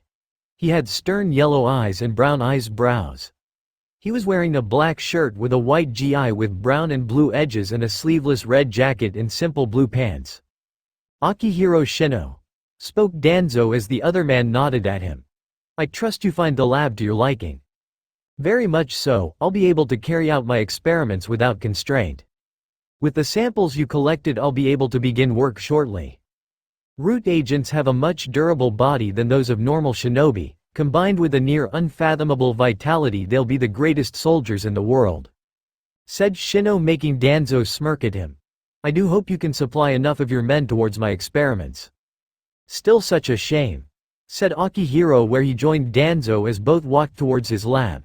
To think that Naruto would grow up to be such a magnificent individual. You were wise to collect these samples. He was only a test subject at first and now he has become something more than anyone could have dreamed. Sharingan, Garasutan, Rantan, and having mastered all forms of combat. An exceptional specimen indeed. And now you wish to disturb ashes none have touched for so long. Why is that? The weapon the Uzumaki clan have been hoarding lies within Uzushigakure. I never had the right blood to access the weapon, but now. Let's just say things are different. Said Danzo as he and Shino entered his lab, clean and shiny, not to mention new of course. They then approached a tank, filled with special liquid perfect for containing special specimens. But first, we just have to create more Narutos. Said Danzo as he rubbed his hand across the tank currently containing Naruto's severed right arm, lost during the battle with Obito. Danzo smirked at the severed limb. How long he had been waiting for a trove of that boy's cells. The greatest gift the blonde could give, handed to him on a silver platter. 1, 287 Chapter 23. A lingering feeling of warmth. Madara's student. Disclaimer. Naruto and its characters are owned by Masashi Kishimoto, nor do I own any other materials in this story aside from my own. A lingering feeling of warmth, white walls and a similar roof along with the distinctive smell of antiseptics had become all too familiar to him now. Slowly he had acclimated to the room, known nothing of the outside world aside from his window. Unfortunately, or fortunately, depending upon the person, a blue-haired beauty had situated herself in the line of sunlight, blocking the rays from the sun that almost blinded him every single morning. This room was home, and he was already cursing it to no end. 2 weeks he had been here, recovering from his horrific fight with his nemesis. And 2 weeks he was fussed over as if he was a delicate china doll. It irked him to no end as he would just want this to be over. He probably would have thrown himself out the window already if it wasn't for the insistence of his dearest friend, Konan, who was now reading poetry to herself, muttering the words under her breath, a habit of hers while he laid there and watched. For a while now he had been pondering that smug smirk of hers, which would become a soft grin whenever she would cast her eyes on him. He didn't know what it was, aside from the fact that he said something in his sleep, and now the woman was acting like a giddy schoolgirl. She was insufferably pleased with herself to the point that she was now all but trying to bring a smile to his own face, until he remembered his promise. His destined battle with Obito Uchiha, the one who put him in this hospital room, the one that left him scars that would never fully heal. He saw him, every time he closed his eyes, his mask would flash in his mind and disappear into the blink of an eye. Every time his blue eyes traveled to Konan's form, every time he heard the birds chirp outside the window. Everything would be decided in a week's time. He had to get out of this room and get well, as he could only guess that when he didn't show up, it wouldn't be long until Obito found him, butchered Konan and ended his life right here, in this bed. "What are you reading?" queried Naruto, casting his eyes off Konan and staring at the wall to his left. Whether this was in light embarrassment or a facade to hide his curiosity no one truly knew. His female friend could only smile a little at his concern. A poem, about love and revenge. A woman whose heart belongs to another is swept away by a jealous ninja who beats and rapes her. Her lover, a fisherman, kills the shinobi in his sleep, after which he is imprisoned and the woman never sees him again, leading her to committing suicide. Spoke Konan with a happy tune in her voice and with glittering amber eyes. "You read that?" spoke Naruto, bemused at his friend as she continued smirking in delight, proud that she was able to elicit a real response from the man. "You made that up." The grin was all the proof he needed to know that it was true. He had been duped, and he was a fool because of it.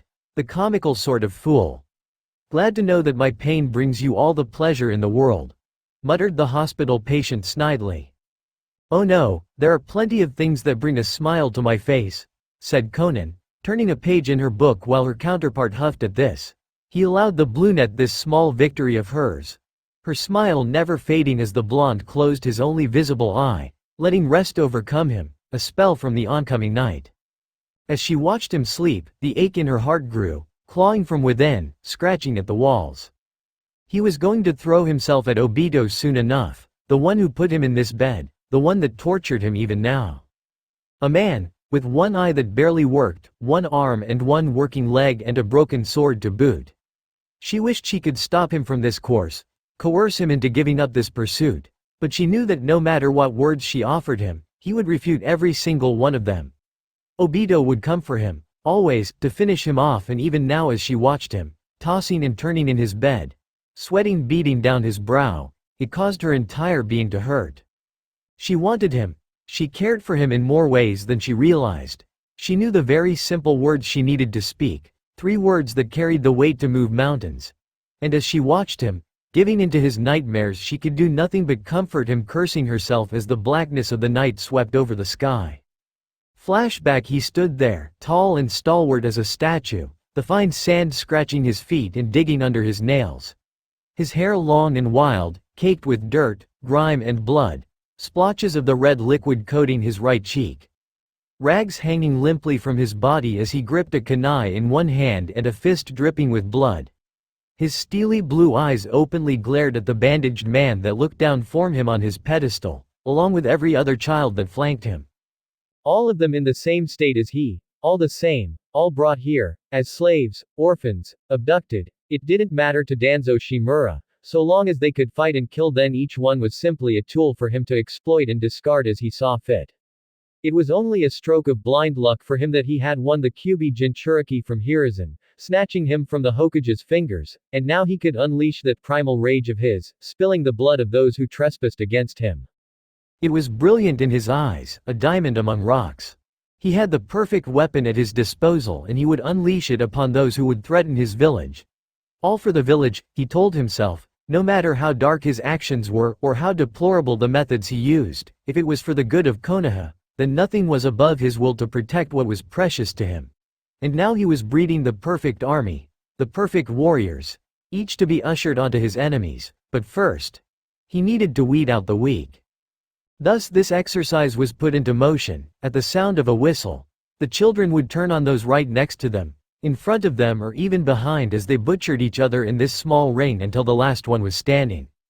Those who died didn't deserve to live in Danzo's eyes, they couldn't contribute to the overarching protection of the village. Only when the whistle was sounded once more did they halt their actions and face the old shinobi, each and every time, before chaining them up in their small rooms and torturing their bodies and mind until they broke.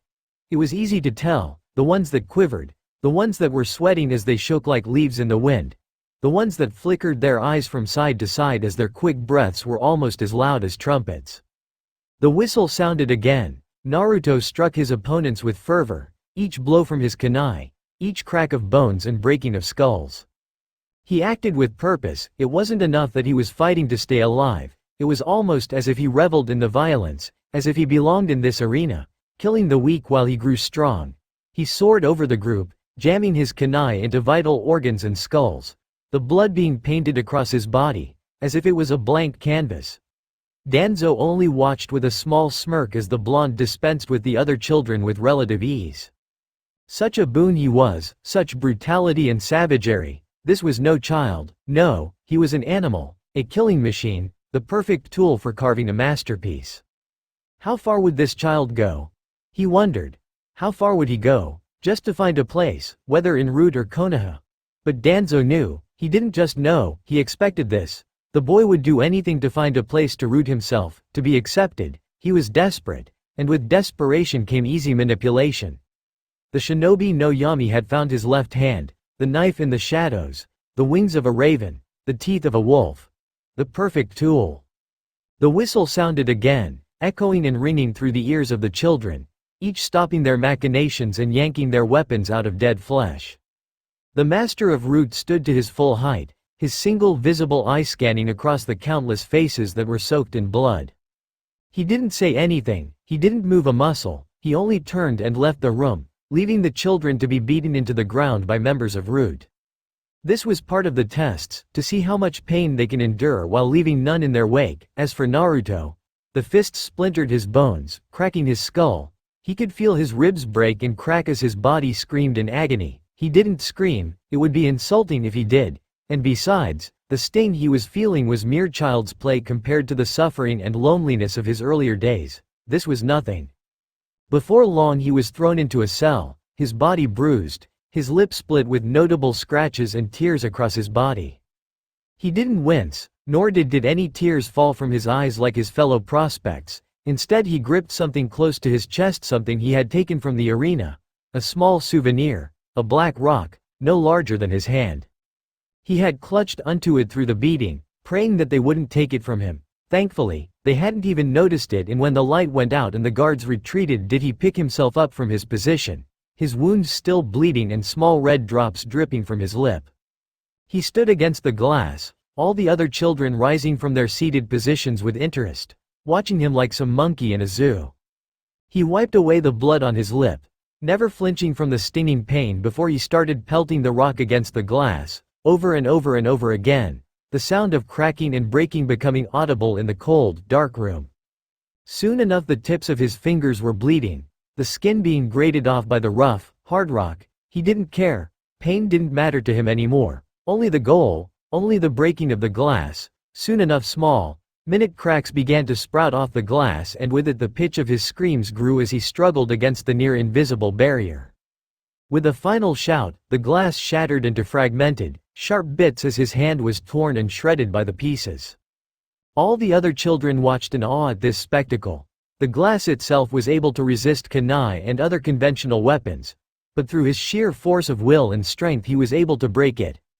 Their breaths hitched as he stepped onto the cutting floor, the shards embedding deep into the palms of his feet, his blood leaking through his toes. He didn't care, for he then approached another cage, the glass cracking under his feet with each step. He stood before another cage, and like before he started beating the rock against the glass, meeting the same result as before, as after a while the glass broke and the child on the other side was relieved to be free once more. Except his elation quickly died down as Naruto didn't move, staring at him through yellow strands of hair, his eyes cold and dead like a fish. The boy could feel the palpable aura radiating off the Uzumaki as he instinctively back up against the steel wall of his cage. This was the last thing he did as the last Uzumaki bashed his skull in with the very rock that had secured his freedom, the red liquid all but drenched and dripping in red liquid. The other children saw this and either screamed in dread or started beating their bloody fists against the cages in a futile attempt to escape. The very next morning, the ritualistic tapping of a cane echoed through Root's halls. Danzo waded his way through his base heading for one of the facilities that housed his new recruits. He opened the door, not expecting what was on the other side. He didn't flinch, he didn't gasp nor puke his guts up at the sight before him. Many other shinobi would have been appalled, disgusted even at the very sight of it. Bodies of the recruits, splayed and broken all around the large room, the entire floor painted with their blood, their bones broken and organs exposed. The Root leader didn't say anything, he didn't even whisper as he strode through the corpses, walking over them as if they were dirt, inching closer to the perpetrator, Naruto. Kneeling, his head downcast, breathing heavily, the old shinobi eyed the bloodied rock that laid at his side but didn't offer any comment. Only saying one word, a word that summarized all the pride he felt in his being. Excellent. Flashback end. He opened his eyes, craning his head over to where Konan was supposed to be laying. Instead, she was nowhere to be seen, her image replaced by a nurse that was checking his vitals, adjusting his IV and other such medical things. She leaned over him, the cleavage of her breasts becoming clear in the soft light. She didn't take notice, believing that he was currently sleeping, dreaming little dreams. And as quickly as she appeared she then departed, leaving the room, closing the door behind her. Naruto didn't care. For a moment he was sullen, not wanting to speak words or think thoughts. For a long while now he was either plagued with images of his time en route or caressed with memories of Konan by his side. It was clear which one he preferred, but alas, she was nowhere and he was here. He craned his head over to his side, seeing that the fragments of the Tonbogiri were gone, possibly taken by the blue net. He didn't dwell on it, instead he closed his eyes once more, hoping to not see visions of pain but rather, dreams of her. Konan was somewhere else entirely. She had left the hospital, leaving Naruto in the care of Zetsu, who was watching over him. The female member of the Akatsuki had decided to fix something that needed repairs. That was her reason for her visit to Iwagakure, hated enemy of Konoha. If there was one thing that Iwa would pride itself on, was the fact that their arms, and weapons, were among the greatest in all the land, thanks in part to the rich mines that cut deep in the mountains. The village was nothing but stone and rock, unlike the metal city of Aim. She carried the remnants of the Tonbogiri in a small pack, including the hilt and pommel, as she approached one of the many armories and forges that dotted the city. She approached the finest one that forged the greatest weapons, the strongest steel, a man whose legend rung through the nations. She stood before the door, opening it as a bell rung as she entered. She noted all the blades, knives and other assortment of tools hanging on the racks and walls. "Hello?" she called out, holding the fragments close to her being. She was quickly startled by a lean man rushing around the corner, frizzy, smoking hair and with sunglasses that protected his eyes from the soot and smoke. "Ah, a customer," yelled the blacksmith as he removed his sunglasses, revealing a pair of gray eyes tinged with brown. He quickly ran up to inspecting Conan's body, every inch of her. Well developed, strong, amazing hips, perfect for children, stunning eyes, interesting color of the hair and strong muscles for any task, ample breasts for any hypothetical child. You are the pinnacle of the opposite gender. He spoke, pushing himself away as Conan blushed wildly to herself, feeling as if she was some exotic work of art on display. Even the mention of children was enough to send her into a stupor. "How can I help?" he queried, with Conan only snapping herself out of the daze when she focused on the task at hand. "I need this sword fixed," she said, trying to cool down from the inspection. She then had her bag suddenly snatched from her hand as the blacksmith toiled over the metals. "Could this be?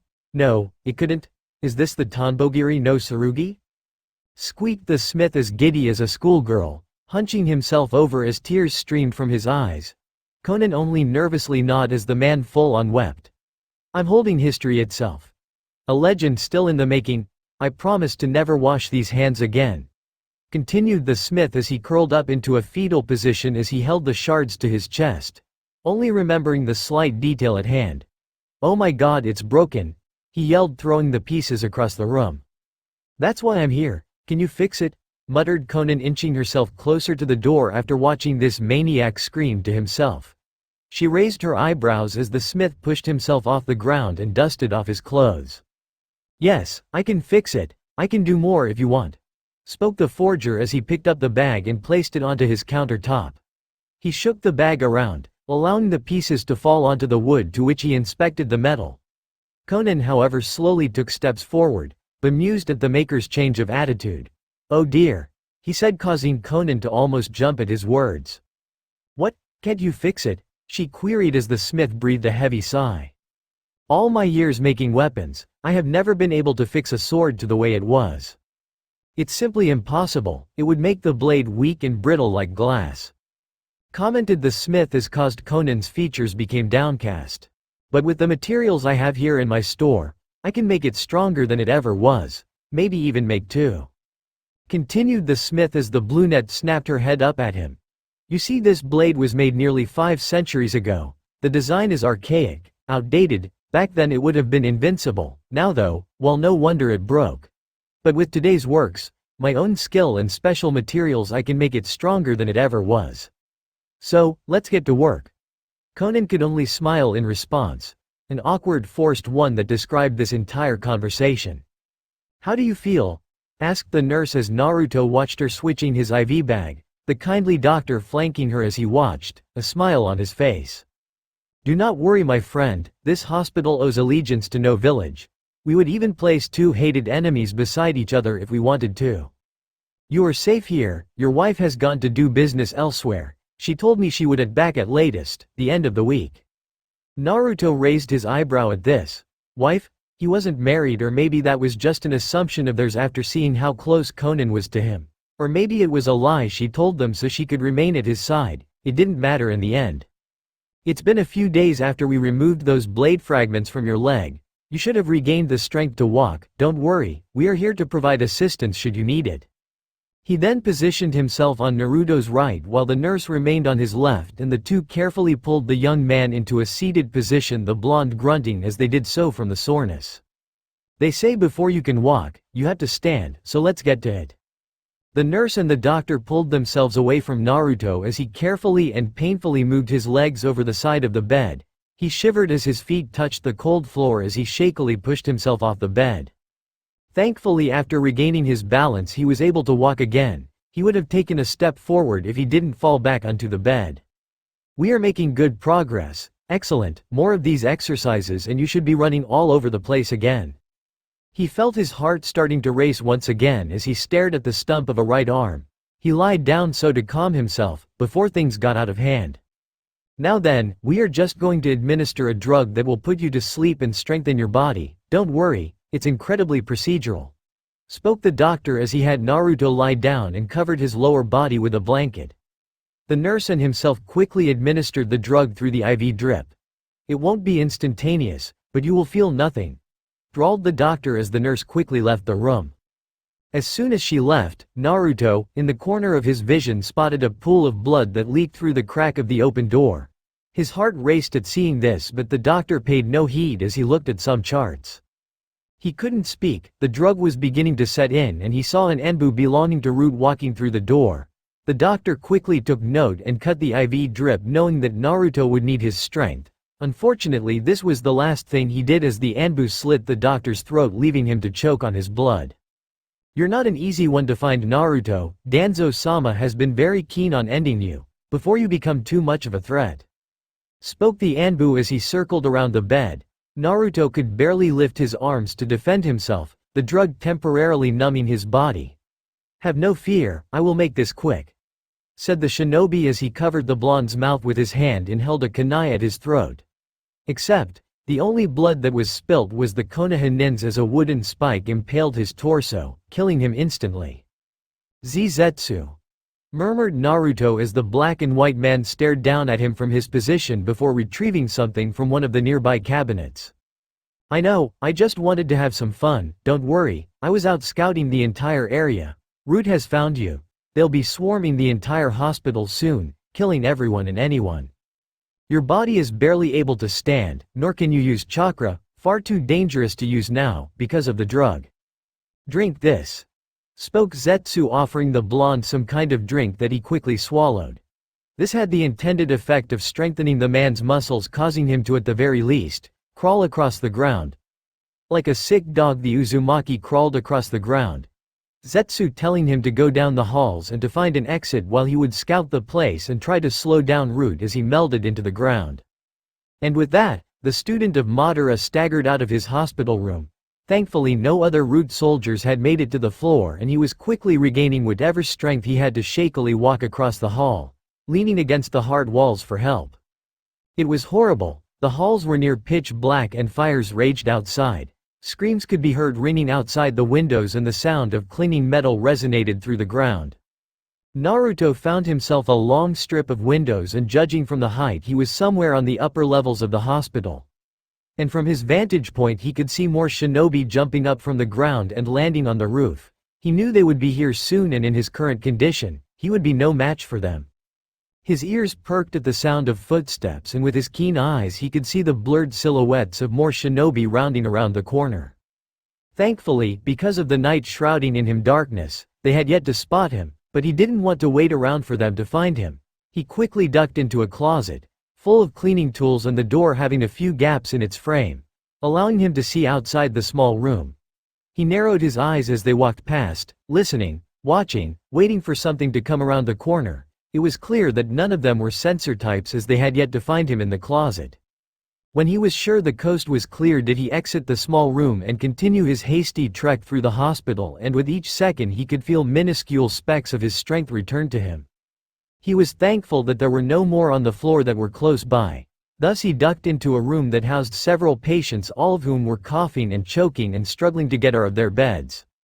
Naruto dove under one of the beds, gritting his teeth as some pain washed over him, and just in time too, as Root had broken into the room and were slitting the patients' throats. He watched as the blood soaked the sheets and dripped to the floor. He didn't dare move. Every moment in this place must be carefully calculated, and if they found him it would certainly be the end. He didn't even breathe a sigh of relief as the shinobi carefully left the room after inspecting all their victims, wanting to know which one was him. When they were gone, he stood up from his position and started to walk again, not knowing that one of the patients was still alive and latched onto his arm for dear life. "Help me!" yelled the patient that was too loud for comfort. Soon the sounds of footsteps became audible once again, and Naruto, in an act of survival, broke the patient's neck so to silence him and ducked under his bed just as the same group of shinobi came running around the corner once more. When they left, he picked himself up again and started crouching and slithering past doors and halls. As he delved deeper into the hospital, he found dead bodies of patients, doctors and nurses littering the halls. He swallowed what little pity he had for them and continued onward. He finally made it to the stairs. Feeling a group of root hot on his tail, he descended down, sensing a group of them just 2 levels above him. He had to push his limits and scurry down with hastened speed, almost tripping a couple of times. He soon found a small group survivors huddled together, frantically asking questions and looking for a safe way out. His time with them was short as Root raced around the corner and quickly ended all of their lives. He barged through a room just as the massacre occurred, and quickly shut the door behind him with his foot, as the screams continued. He didn't have time to react as he was suddenly lifted to his feet and slammed against one of the walls, a gasp of pain escaping his lips. He grunted as he felt the cold metal of a kunai pierce his shoulder. He bled a little as the weapon was removed and the Root agent tried to stab it into his neck this time. He gripped the shinobi's wrist, desperately trying to fight him off with what little strength he had. The two wrestled with the other as both tried to keep their grip on the knife. They fell to the floor in a tumble, splayed limbs jutting all over the place, the Anbu dropping his kunai, and Naruto swiftly picked it up before lunging on the shinobi and using all of his body weight drove it into the nin's chest with some resistance. He took sharp intakes of breath as he removed the kunai and tucked it into the band of his pants, never knowing if he was going to need it later.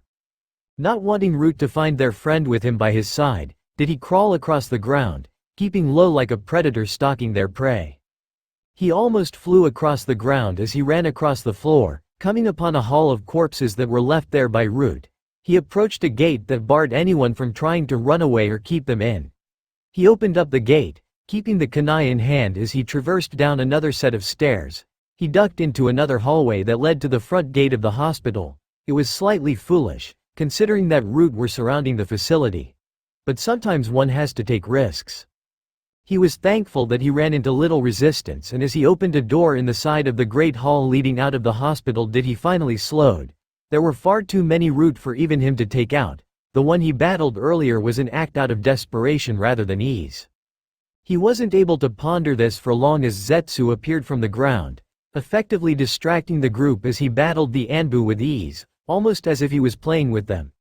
Naruto took this as his cue and quickly circumvented the entire group, making sure he stuck to the shadows and strafed away from the illuminating flames. Seeing an opportunity, Naruto sprinted with all his speed out of the great halls which had been blown apart by paper bombs during the initial attack. The black of the night greeted him as well as the fires burning off the corpses of the victims. He didn't get very far as a paper bomb wrapped around the hilt of a kunai pierced the ground just in front of his feet.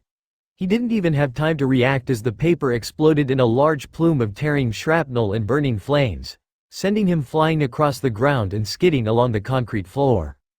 All he could hear was the audible ringing in his ears, as if a chorus of mice were singing their magnum opus right into his ears. He saw the shinobi beginning to pool around him, surrounding him as they were intent on finishing off.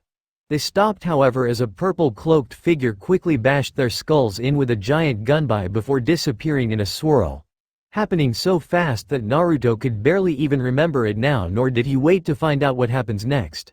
Seeing carriages to his left, already with strong well-fed horses, did he stumble to them, tripping over as he tried to regain his bearings. He slipped into the driver's seat, taking the reins within his remaining hand and whipped the horses into action as he rode away, never wishing to see that hospital again. The ride was short, quick, frantic. The pitch black of the night obscured his vision, barely able to see the road in front of him, the only light coming from the burning of the hospital. He gravely miscalculated, for within one moment, a single instance, the black tricked him into a false sense of security as his carriage went flying off the edge of a cliff, tumbling off the rock and shattering on jagged stone spires. He however was slightly more lucky as he narrowly dodged all the spikes but collided against the hard as steel water. His body was too weak to fight against the currents, the strong push and pull of the water. He could feel the air rising from his lungs as he clawed against the rock, hoping to reach the surface. His sight began to fade, and all his senses dulled and numbed, to the point that he didn't recognize the hand piercing the water and pulling him by his collar. He was roughly thrown onto land, Coughing up water from his lungs almost as if he was a tap, he hoarsely gasped for air, gasping in as much as he could. He rolled himself onto his back, his one hand clutching at his throat and his body eased, feeling the air fill his lungs and the grasp of life returning to him. He saw a shadow standing next to him, one that watched him with such intense eyes that he could feel his skin crawl. As his vision cleared, the familiar mask and blood-red eyes of Obito Uchiha came into view.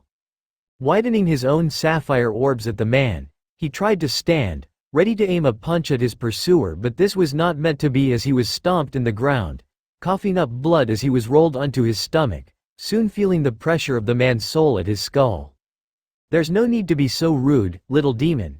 Unless you want to die, here and now, I dare you to try that again," warned Obito, grinding his foot into Naruto's skull, the blonde wincing and grunting as he did so.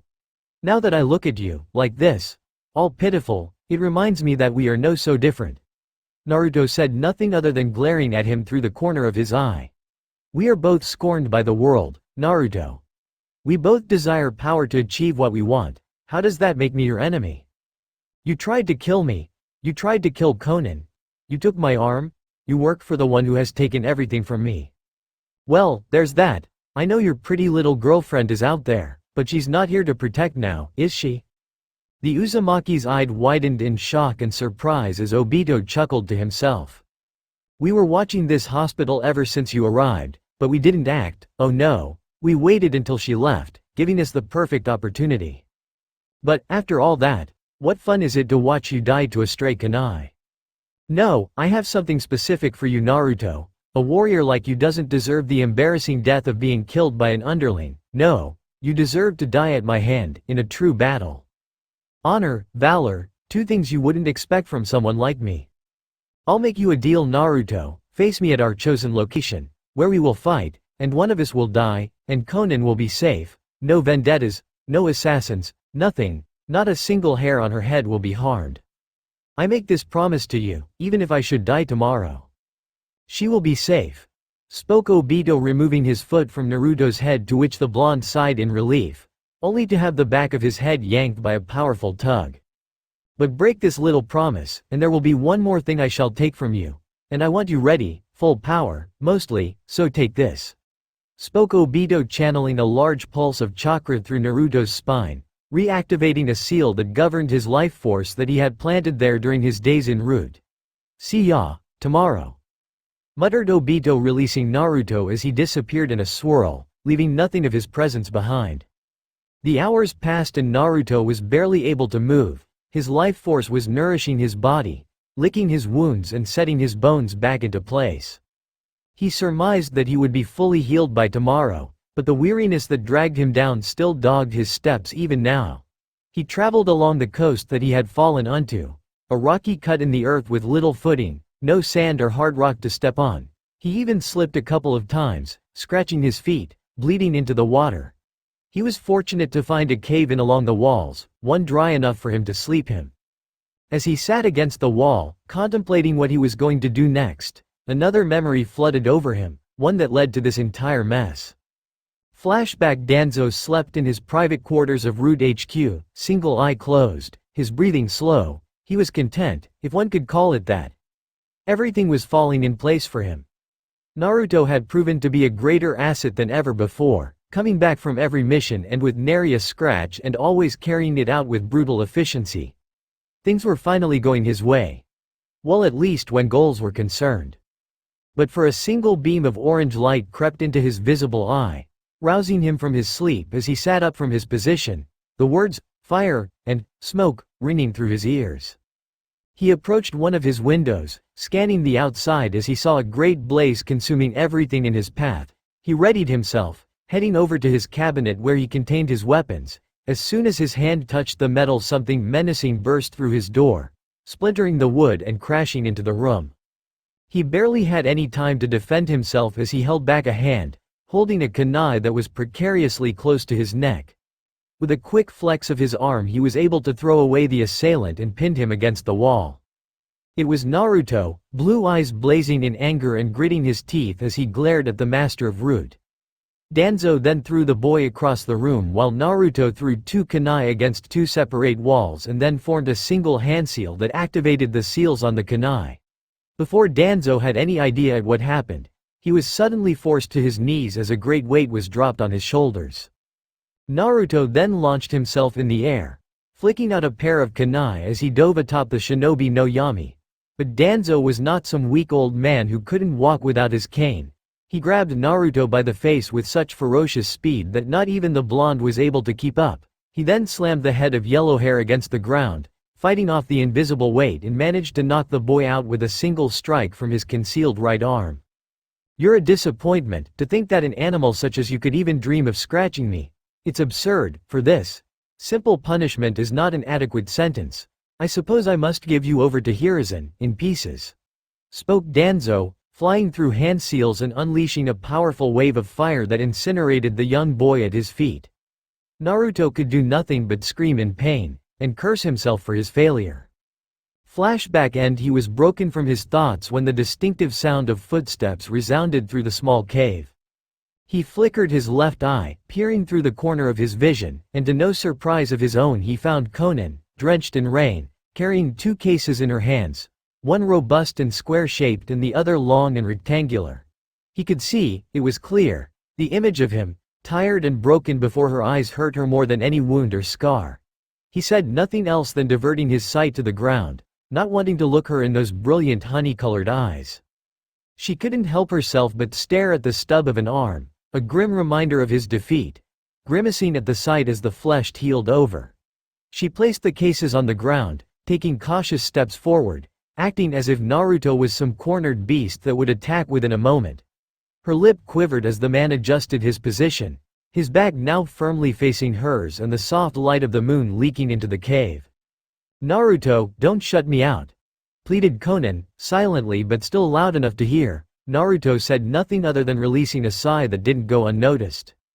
"You can cut me out, and be more like that man you so despise.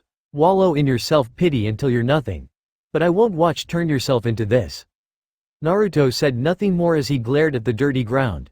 Konan said nothing else other than hissing as she kicked open the rectangular case and stabbed its contents into the ground, the sound startling Naruto somewhat as he turned to stare at it. He widened his eyes in surprise. Before him was a sword, but no other sword was like this one. The groove of the blade was pitch black in color, like that of a moonless night, but the blade, the grain, it was blood red in color, the color matching those of his Sharingan. The hilt was now wrapped in specially made leather and cloth that were the same color as the metal. When there was previously no guard for the sword, instead in its place was a reinforced, ornate guard with a single, smooth ruby, sitting snugly in the metal, and on the pommel was a small string with a red magatama. "What was broken can be made again, stronger than ever," continued Konan while Naruto only beheld a pained expression on his face. "I don't want you to know the pain of what's coming next, I just want to spare you that suffering," spoke Naruto, casting his eyes downward once again. He didn't flinch as Konan drew closer, own eyes now sullen but somehow filled with longing. She cupped his face in her hand, drawing their eyes together as she rested his forehead against her own. "If it hurts, then you know it is real," she whispered, her voice like a lullaby, her eyes like small, warm torches. He shook her hand off him, his locks flaying as he did so. "You really don't make things easy for me," he breathed, closing his eyes for a few moments. "There would be no fun in it," she replied, conjuring a small smile as he chuckled somewhat at her dry humor, only to quickly lose that smile once again as his own face turned sullen, pained even. Those memories from long ago were resurfacing, except this one, the most painful of all. The one that haunted him to this day, memories of love. "I thought I loved someone, a long time ago," muttered Naruto, grabbing Konan's attention as she raised her eyebrows in curiosity. "I thought I understood what it was, what it meant to me.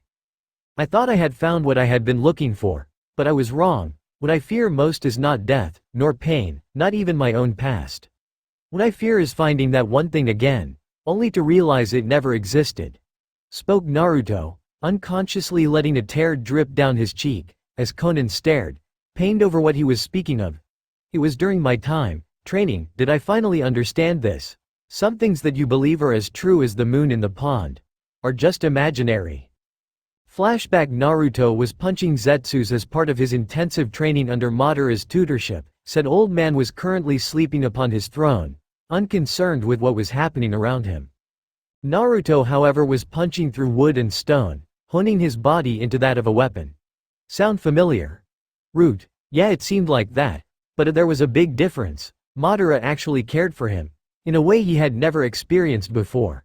He had spent the entire day mastering his jutsu and perfecting his taijutsu to that point that he slumped against his bed when it was all over, the white Zetsu smiling all around as they circled the blonde.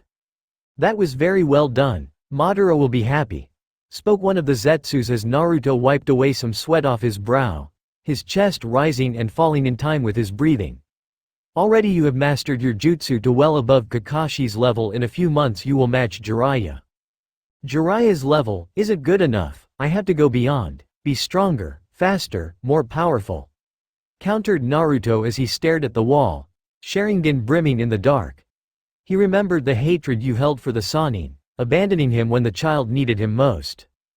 Don't worry, you're already making enormous progress. Soon, you shall be the most powerful to walk this earth, after Madara dies, of course.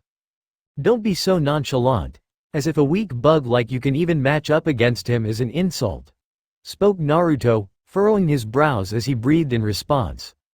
The Zetsu weren't insulted by this remark in the slightest, having already been insulted countless times by Madara already. Oh, by the way, do you like flowers? In your sleep you keep mentioning a Sakura and how you will like to show her a good night, questioned Zetsu as he scratched his chin in curiosity. Fuck off, Zetsu, and stop listening to me sleep talk, warned Naruto as he turned on his side. Said artificial human could only grin to himself as he knew he had struck a nerve within the blonde. Besides, you can't help yourself when you can't let someone go, no matter what. You like her. Wow, hard to believe there's not someone who you don't overly hate or acknowledge as a legitimate human being. That's amazing. Zetsu, how do you imagine your death? Queried Naruto as he glared at the white man as he cowered beneath those intense eyes. Do you wish for me to grant you death? That can be arranged. Before anything could be done, another Zetsu came bursting from within a rock, frantic as he had learned terrible news. Hey Naruto. That girl you always talk about in your sleep is in trouble. She and Konoha Anbu are currently battling it out outside. These words seemed to spur something from within Naruto, an uncontrollable dictating his every action as he wasted no time leaping out of his bed with such speed that it even surprised the Zetsu, gritting his teeth as he stood before the giant boulder that blocked him. This was the only door in or out of the hovel. He didn't dare waste time punching the stone. Instead he activated his Mangekyo Sharingan and summoned his Susanoo, the burning white flames illuminating the dark as the skeletal warrior raised its arm and smashed it against the rock, utterly obliterating it as the stone was crushed into small pieces. This action stirred Madara from his rest as he stared through the locks of his eyes, curious at what his apprentice was doing. You are going to risk your life by saving some pathetic girl who has done nothing for you? Why? Questioned Madara bitterly, not understanding the reasoning behind it all. The Susanoo dissipated and Naruto turned on his heel to face him, his own Sharingan blazing like torches. I'm sorry, old goat, but there are some things I can't let go of, even Sakura. Insolent boy, you dare defy your master, because of what? That girl? Spoke Madara in a rare moment of anger that was hardly ever seen. That girl is your chain. Going to her will only end with something you cannot fathom, and when you return, you will fall to your knees and beg for my forgiveness, spat the old man, narrowing his eyes at the defiant boy who was unfazed by the glare. I'm sorry, father, but I will return and apologize, I promise, but I have to save her, continued Naruto as he jumped over the boulders and pierced the surface of the hovel, leaving Madara alone in the dark while he was jumping over bones and trees, to which he soon landed on a branch. I can sense her from here. She's not alone. A group of Anbu are with her. She's at Akiha Pass. Naruto then raced through the trees, dodging branches and stray leaves as he approached a nearby crack in the earth, so large that one would think it was carved out by a god. Naruto landed in the pass, noting the small stains of blood that lined the ground, but not enough to bleed out from. His ears perked up at the sound of clanking metal and screams, and he turned his head to the side to see flames rising from a nearby town on the other end of the pass. Without warning he chased after the embers, hoping to reach the town before they moved on to their next target. When he finally arrived, he found the village burned to the ground, nothing in his sight but burnt black and bright red. What he saw made his heart sink, corpses, scattered about the place, not even given the decency of a proper burial. He had to turn away as not even the children had survived, their throats slit and with holes in the bellies. From the corner of his vision he saw a trail of footprints in varying sizes. He inspected them and found that at least some of the villagers had survived this onslaught, fleeing from their small town in order to escape their pursuers. He was going to follow, if the moaning cry of agony hadn't stopped him. He turned on his heel and found a man, nursing a wound in his stomach, leaning back against a burnt wagon, blood leaking through his lips. Naruto did nothing else but approach, cradling the man in his arms as he slowly died, and even Naruto knew that no amount of healing was going to save his life. "What happened here? Who did this to you?" he questioned while the man coughed and choked. "The demons, they came from the ground, the sky and within our homes. They killed everyone, my girl, they butchered her," cried the man as Naruto raised his eyebrows. "Where did they go?" queried Naruto as the man with great effort raised his arm from his wound, his red hand pointing towards the direction of the footprints. "After them," were his final words as his hand slumped to the ground and he died within the blonde's arms. Naruto, shown respect when the one who did this did not, closed the villager's eyes and gently laid him upon the ground. He surmised that a group of shinobi had attacked their village and Sakura and the Anbu had come to intercept them, with little success. Now all the groups were descending further into the pass and all the Sharingan user had to do was follow the tracks. He chased after them of course, with each step he hastened his trek. The moon was soon becoming shrouded by the blanket of black clouds but it wasn't too dark. He widened his eyes in horror as he passed by bodies of men, women and children, all in a similar state to the ones back in the burned village. He soon felt the familiar flicker of chakra signatures up ahead and to his shock he could feel several of these signatures being snuffed out like flames. Gritting his teeth he ran as fast as the wind could carry him until he saw a basin just up ahead. He gradually came to a slow stop as he digested the image before his eyes. He couldn't fathom it, he just couldn't, no reason was necessary, no motive was pure enough. He stared in utter horror as he watched none other than Sakura Haruno as well as a team of Anbu slaughter the villagers, one after the other. He watched as throats were slit, babies were pulled from their mother's arms only to find knives in their bellies, skulls were crushed beneath Sakura's feet, all the while blood pooled across the hard stone. He didn't want to believe it, he probably couldn't. Despite his hatred for Konoha, despite how they saw him as a demon, some small flicker inside of him, yelling at him, that they could never perform sins like this, not lyle this. But as he watched Sakura slit a girl's throat, no older than she was, did something snap within him. He just couldn't believe that Sakura could bring herself to do this. After everything they have suffered through, she would kill innocent people without a second thought. No words could describe the shock and betrayal he was feeling. The only sound he could even muster was an ear-piercing scream that resonated through the basin.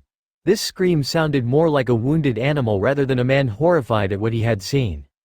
He soon grabbed the attention of the Anbu while Sakura looked on confused. Through a sheer stroke of luck, blood had seeped into her eye, clouding her vision as all she was seeing was a black blur screaming to himself.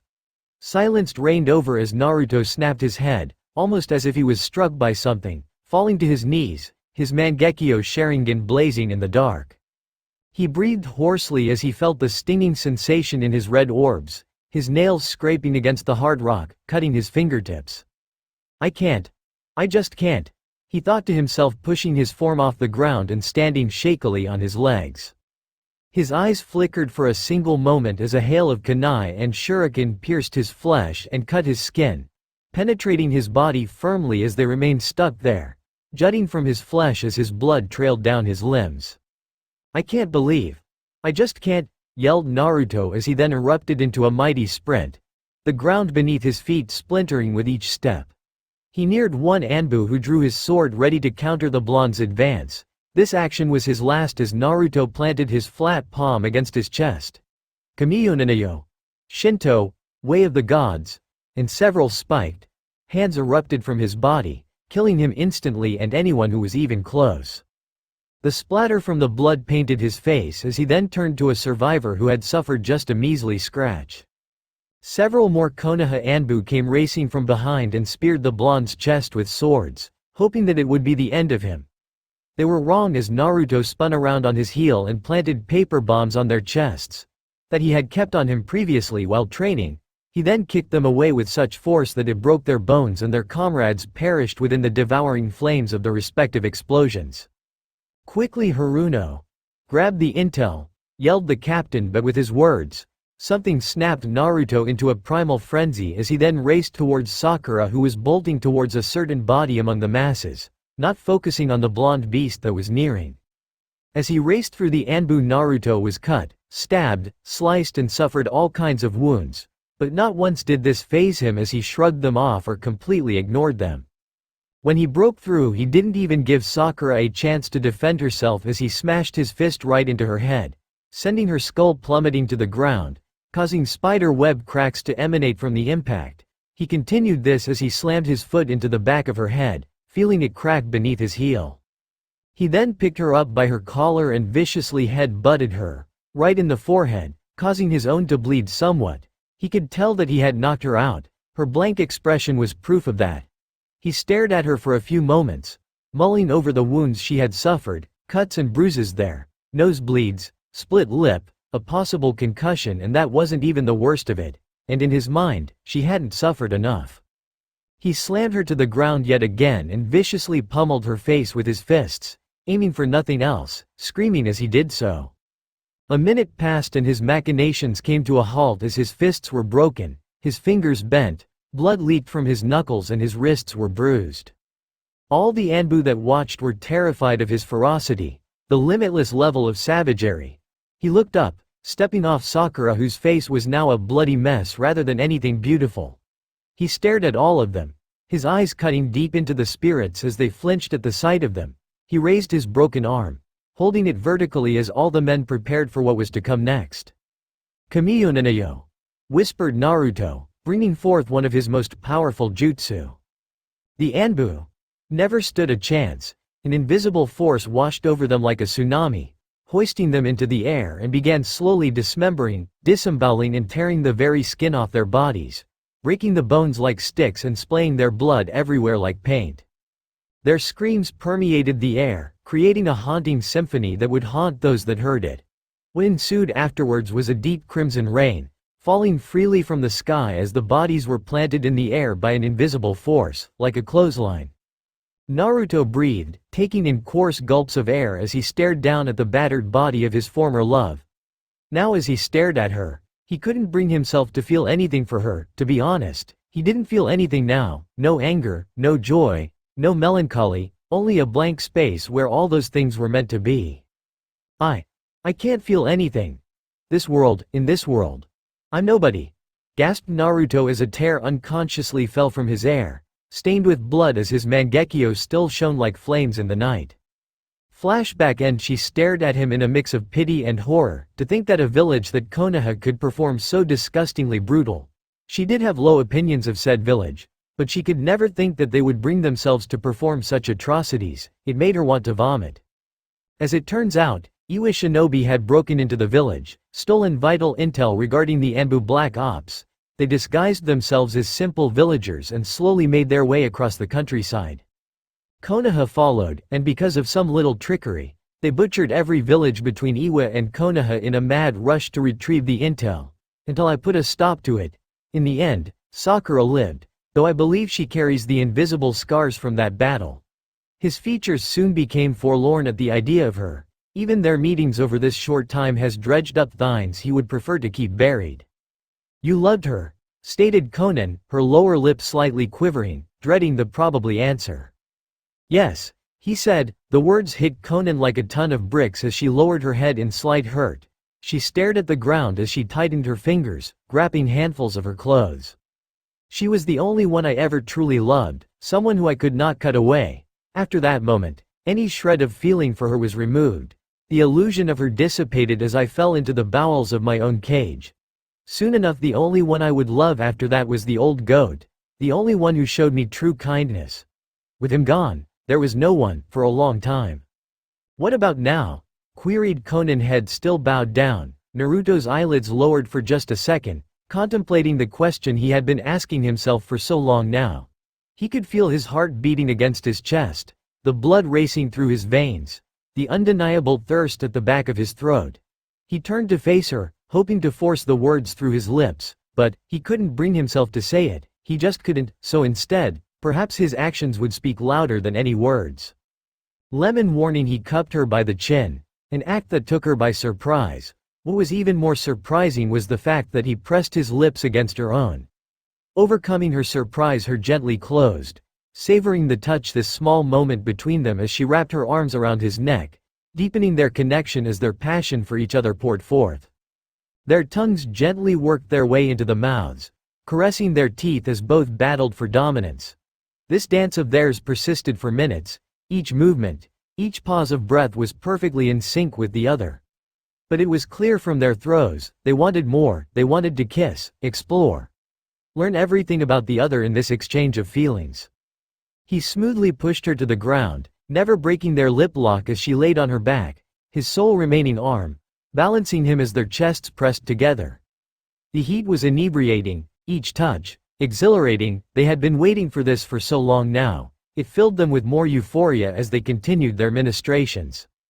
Her hands explored his muscular, toned chest, massaging every ripple, every contour. To her disappointment he pulled away, kneeling as her legs began to circle his waist, sweat dripping down his neck while beads poured down her forehead. With his left arm he removed the shirt around his chest, showcasing his peak condition, just for her eyes only. He lowered himself again, nipping at her neck, kissing her cheeks and ear. Her breath came heavier as she released a single pleasured mule in response, gripping his hair tightly, squirming under his kisses. It wasn't enough, she wanted more, she yearned for it, but she knew she had to earn the next step.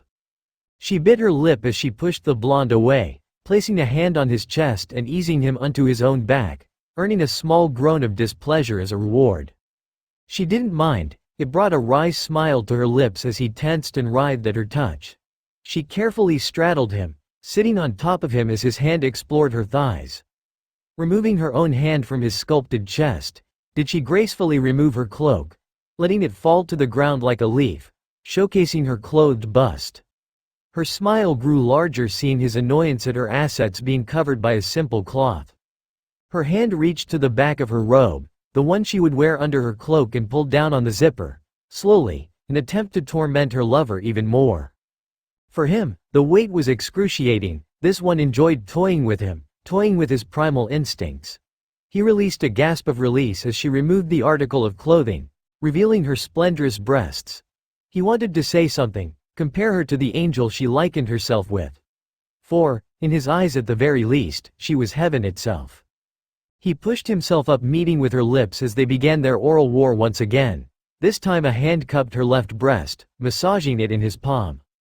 She moaned into his mouth, his touch was like ecstasy, his finger made her spine curl. It got to the point she broke their lip lock in favor of catching her breath as he continued his machinations.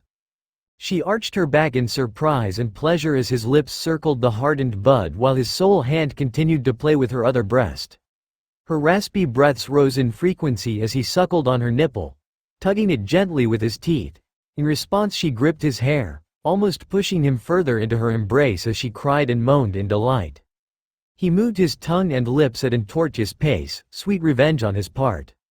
His free hand removed itself from her breast and trailed down along her spine, the sensation sending chills that ran up and down her back. He then gripped the flesh on her posterior, an act that made her gasp in response at the touch.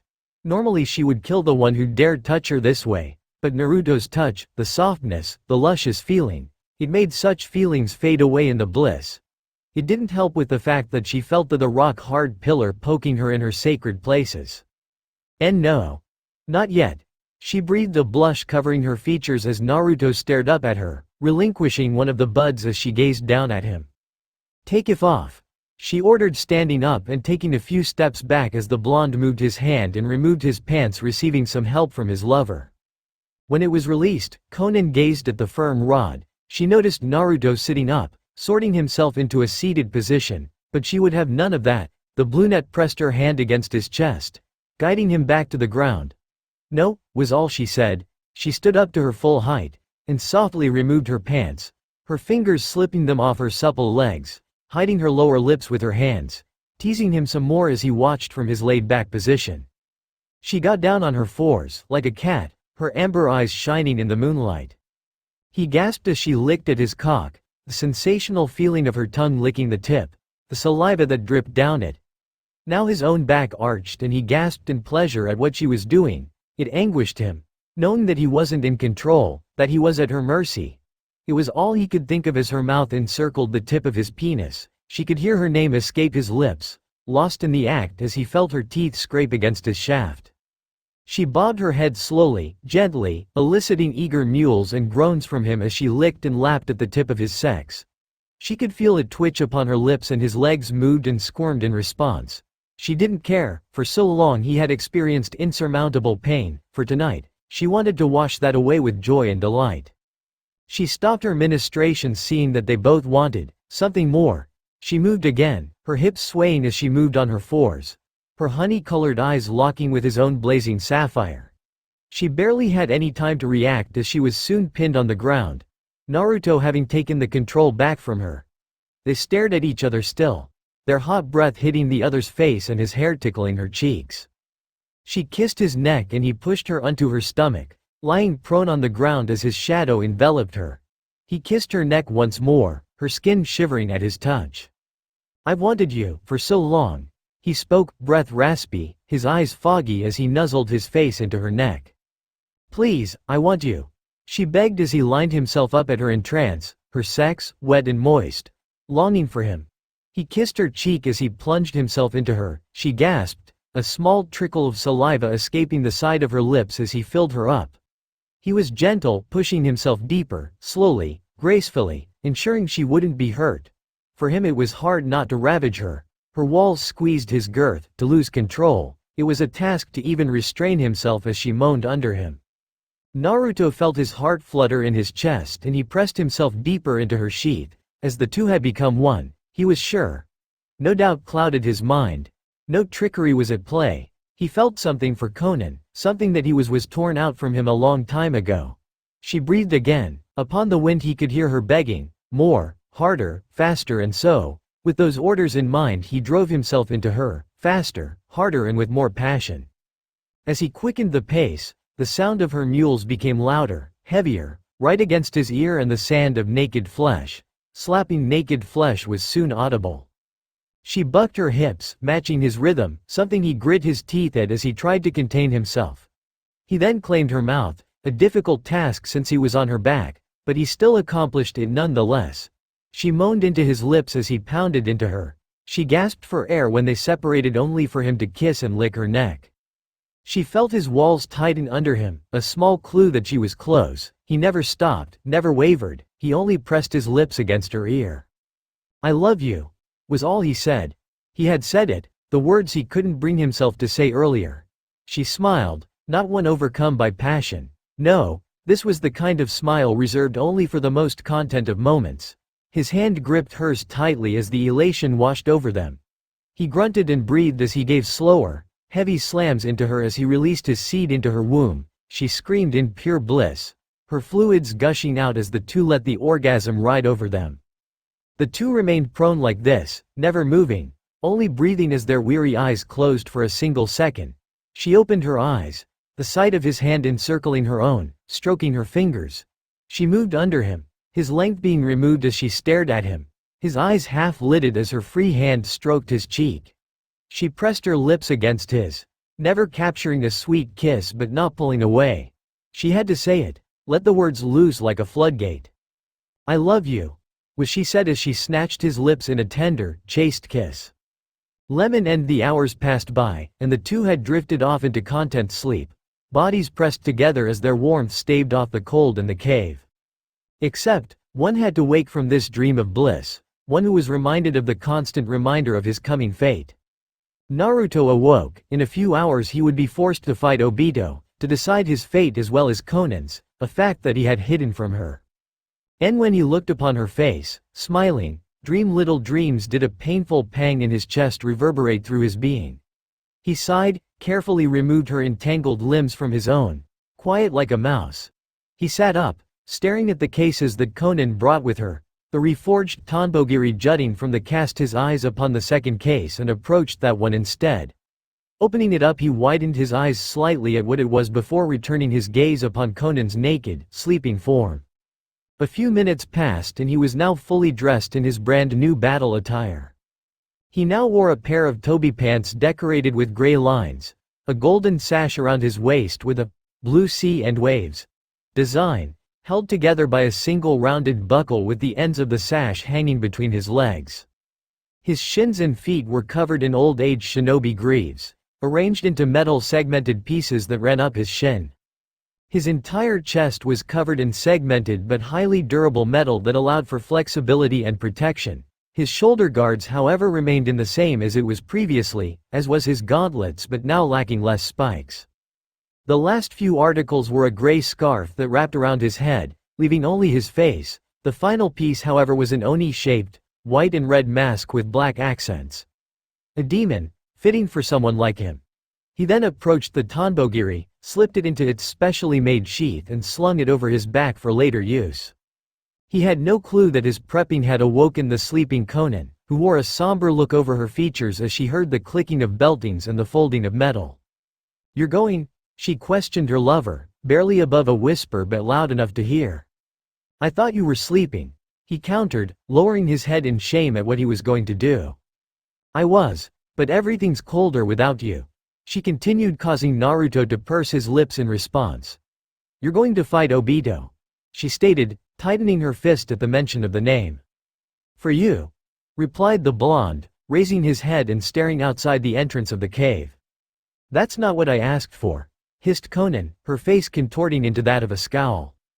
"You never had a say in the matter," he countered. "So I don't matter?" Still wearing that scowl, her words were like knives, piercing Naruto with every syllable. "I never said that.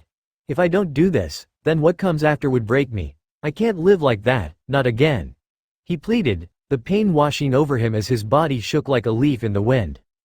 "Will you come back?" was her final question, her scowl fading, her breath bated as she waited for his answer. Instead, he turned around and drew himself closer to her, getting down on his knees, pushing a few strands of blue hair out of her ear, his whispers as loud as a church bell. "If I die, don't look for me." Those were his last words as he disappeared in a gust of wind, tears cascading down Konan's face as she poured her heart out on this night, only to learn it would be ripped from her chest. Love hurts. But that's how you know it's real. 287 Chapter 24. The Cries of Heaven. Madara's student. Disclaimer. Naruto and its characters are owned by Masashi Kishimoto, nor do I own any other materials in this story aside from my own.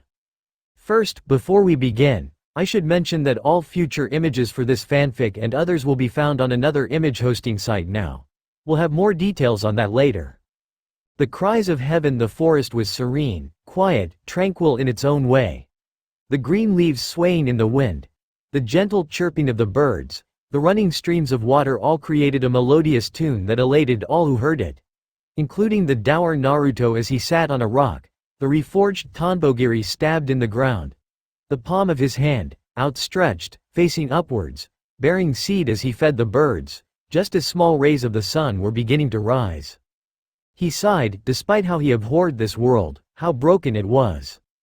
He had to admit that there was some beauty in it, when it wasn't destroyed by humans and their ilk, their greed ravaging the land. He flicked his hand, sending the seed across the ground, the birds eagerly following as they pecked at the morsels. As he watched his feathered friends gorge themselves on the meal, his mind wandered back to Konan, how he left her there in that cave, after pouring out their feelings for the other. Even the thought of her racked his heart with guilt and pain as he clutched it with his sole hand. He didn't know what was going to happen in the next hour. Would he die?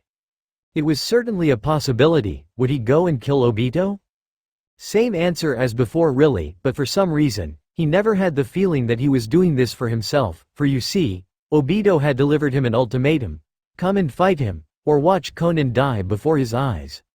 The question was clear, the answer was certain. He would rather be cut by 8,000 blades than let even one of them touch her. These new feelings were of course strange, but slowly he had accepted them, filling his being with warmth once again. He loved her. He laughed at the thought. He never believed that in all his years that he would find someone worthy of his heart.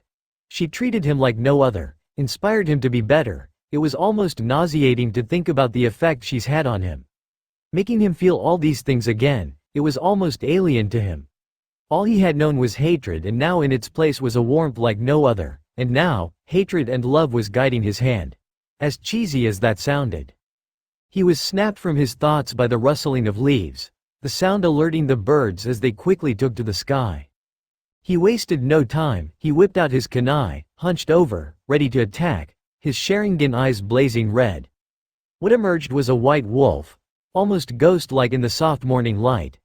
He blinked and slowly sheathed the kunai back in its rightful place, the wolf never growling or baring its fangs. It only approached the lone shinobi, staring him in the eye and nipping at his remaining fingers. Lone wolf, I can relate, we are both warriors, shunned and exiled from our worlds. But through this we become strong, and soon enough we grow to care less about what others think of us. Spoke Naruto as he stood up, sheathing his black blade, the wolf whining at him, pleading for him not to go. Goodbye, he said, the great dog, lowering its head as the blonde walked away, slipping his Oni mask over his face, preparing for the final battle ahead. He burst through the tree line, softly, carefully, his every step feeling like it could set off earthquakes. It was a field of tall grass, reaching up to his waist, each blade tall and sharp. Nothing else within except for the mountains to the north, and the tree line at every other point. He could feel it, the echoes, the cries. This was an old battlefield during the time of the clan wars. The blood had coated the land, causing the grass to grow tall and proud. Whatever bones and armor remained had been swallowed up by time or scavenged by the survivors. He could feel the sun's light and warmth on his back, the soft rays banishing the cold from his bones. He breathed, waiting with bated breath for his rival, his enemy, the one that had truly set him on this path, the one that had taken everything from him since the beginning of his life. And now here, if he was going to die, it would be the last thing that Obito would take from him. Lo and behold, he was here, emerging from within a distorting circle. The first thing seen was his iconic white mask, a gunbai on his back and his purple robes flowing gently in the breeze. The younger shinobi said, nothing, did nothing, only watching from this position as the two stared at each other. Well, I'm glad you could make, it would have been lonely here otherwise, just me and the birds. After all that we have done to each other, we are here now at this convergence of fate. And of course, being a man of my word, Konan will be unharmed, she will have no trouble from me. Spoke Obito as he gazed up at the sky. Naruto released a slight sigh of relief at this, but never allowed his guard to fall. This man was dangerous, no doubt. He was required to be more than just cautious to fight this being. Beautiful, isn't it? In the morning or the dusk. There are so many colors, it's a shame that it's not worth saving. Yeah, I'm sure it would be even prettier with it bathed in your blood. Snarled Naruto, his red eyes narrowing as Obito shrugged it off. Not intimidated in the slightest. Oh, so violent Naruto, there's no need for such things, can we just be civil, talk this over like men. Everything involving you has been a mistake, a terrible mistake. Danzo has gone too far, distancing you, hurting you. He's rather short-sighted, a fault that I too shared at some point. Conveyed Obito, trying to reason with the younger man. I find your words to be unconvincing in the slightest, why should I trust anything you say? He hissed, seeing through this facade of the Uchihas. Oh, this has nothing to do with me or my words, and whether you trust them or not is besides the point. But what are you trying to accomplish? I asked this question so very long ago, but you never gave me a straight answer. Spoke Obito, taking cautious steps around his fellow Sharingan wielder. And I'm sure I would tell you, when you lay broken at my feet. Ah, pity, if only our paths could have crossed as friends, mentors, brothers. I'm sure things would have been better, more cordial at the very least. You know I was once a student to your father. Minato Namikaze, the Yondaime Hokage. He's not my father. Your feelings for him don't matter.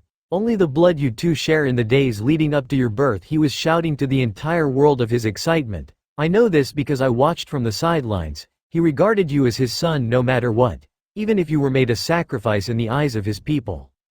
He knew that the people would hate you, scorn you, for something out of your control. But you were valuable to many, even me, then your life would be spared. I even staved off every assassination attempt on your life before you could wipe the spit from your lip. Of course he wouldn't have done it if he had known the truth of the attack. What magical truth could this be? Spat Naruto, not showing any small gratitude for the Uchiha's past actions, his current ones painting a rather nice picture. Would you believe me if I told you that Danzo was planning a coup d'état against Konoha? To usurp your father's position and install himself as Hokage, bring the village under his shinobi way. Danzo came to me for help, told me everything of his plan, to make the Nine Tails look like a random disaster. Let the Yondaime and Sandaime die protecting it and he would be the only one left to take the position. Orochimaru was too caustic, too untamed. Tsunade at that point was a wandering drunk and Jiraiya was nowhere to be seen. You really think those three could actually be a strong Hokage? Ironic now that one of them is Hokage. Join me Naruto, and together we can cast down Danzo. Even with your words like honey and your tongue like silver, I would never join you, for like you, I'm a man of my word," said Naruto, falling into an offensive taijutsu stance. Obito sighed at this, disheartened that he couldn't sway the blonde to his side like so many before him. "Shame, but if this is what you want," said Obito sullenly as he removed his gunbai from his back, swinging it around, the force of said swings creating powerful gusts of wind that shook the blades of grass.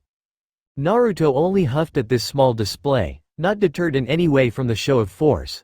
His hand didn't reach for his blade, but the tickle, the feeling of the metal in his hand was undeniable. It was more like an urge. Instead he fell into a battle-ready stance, his feet shuffling into the dirt.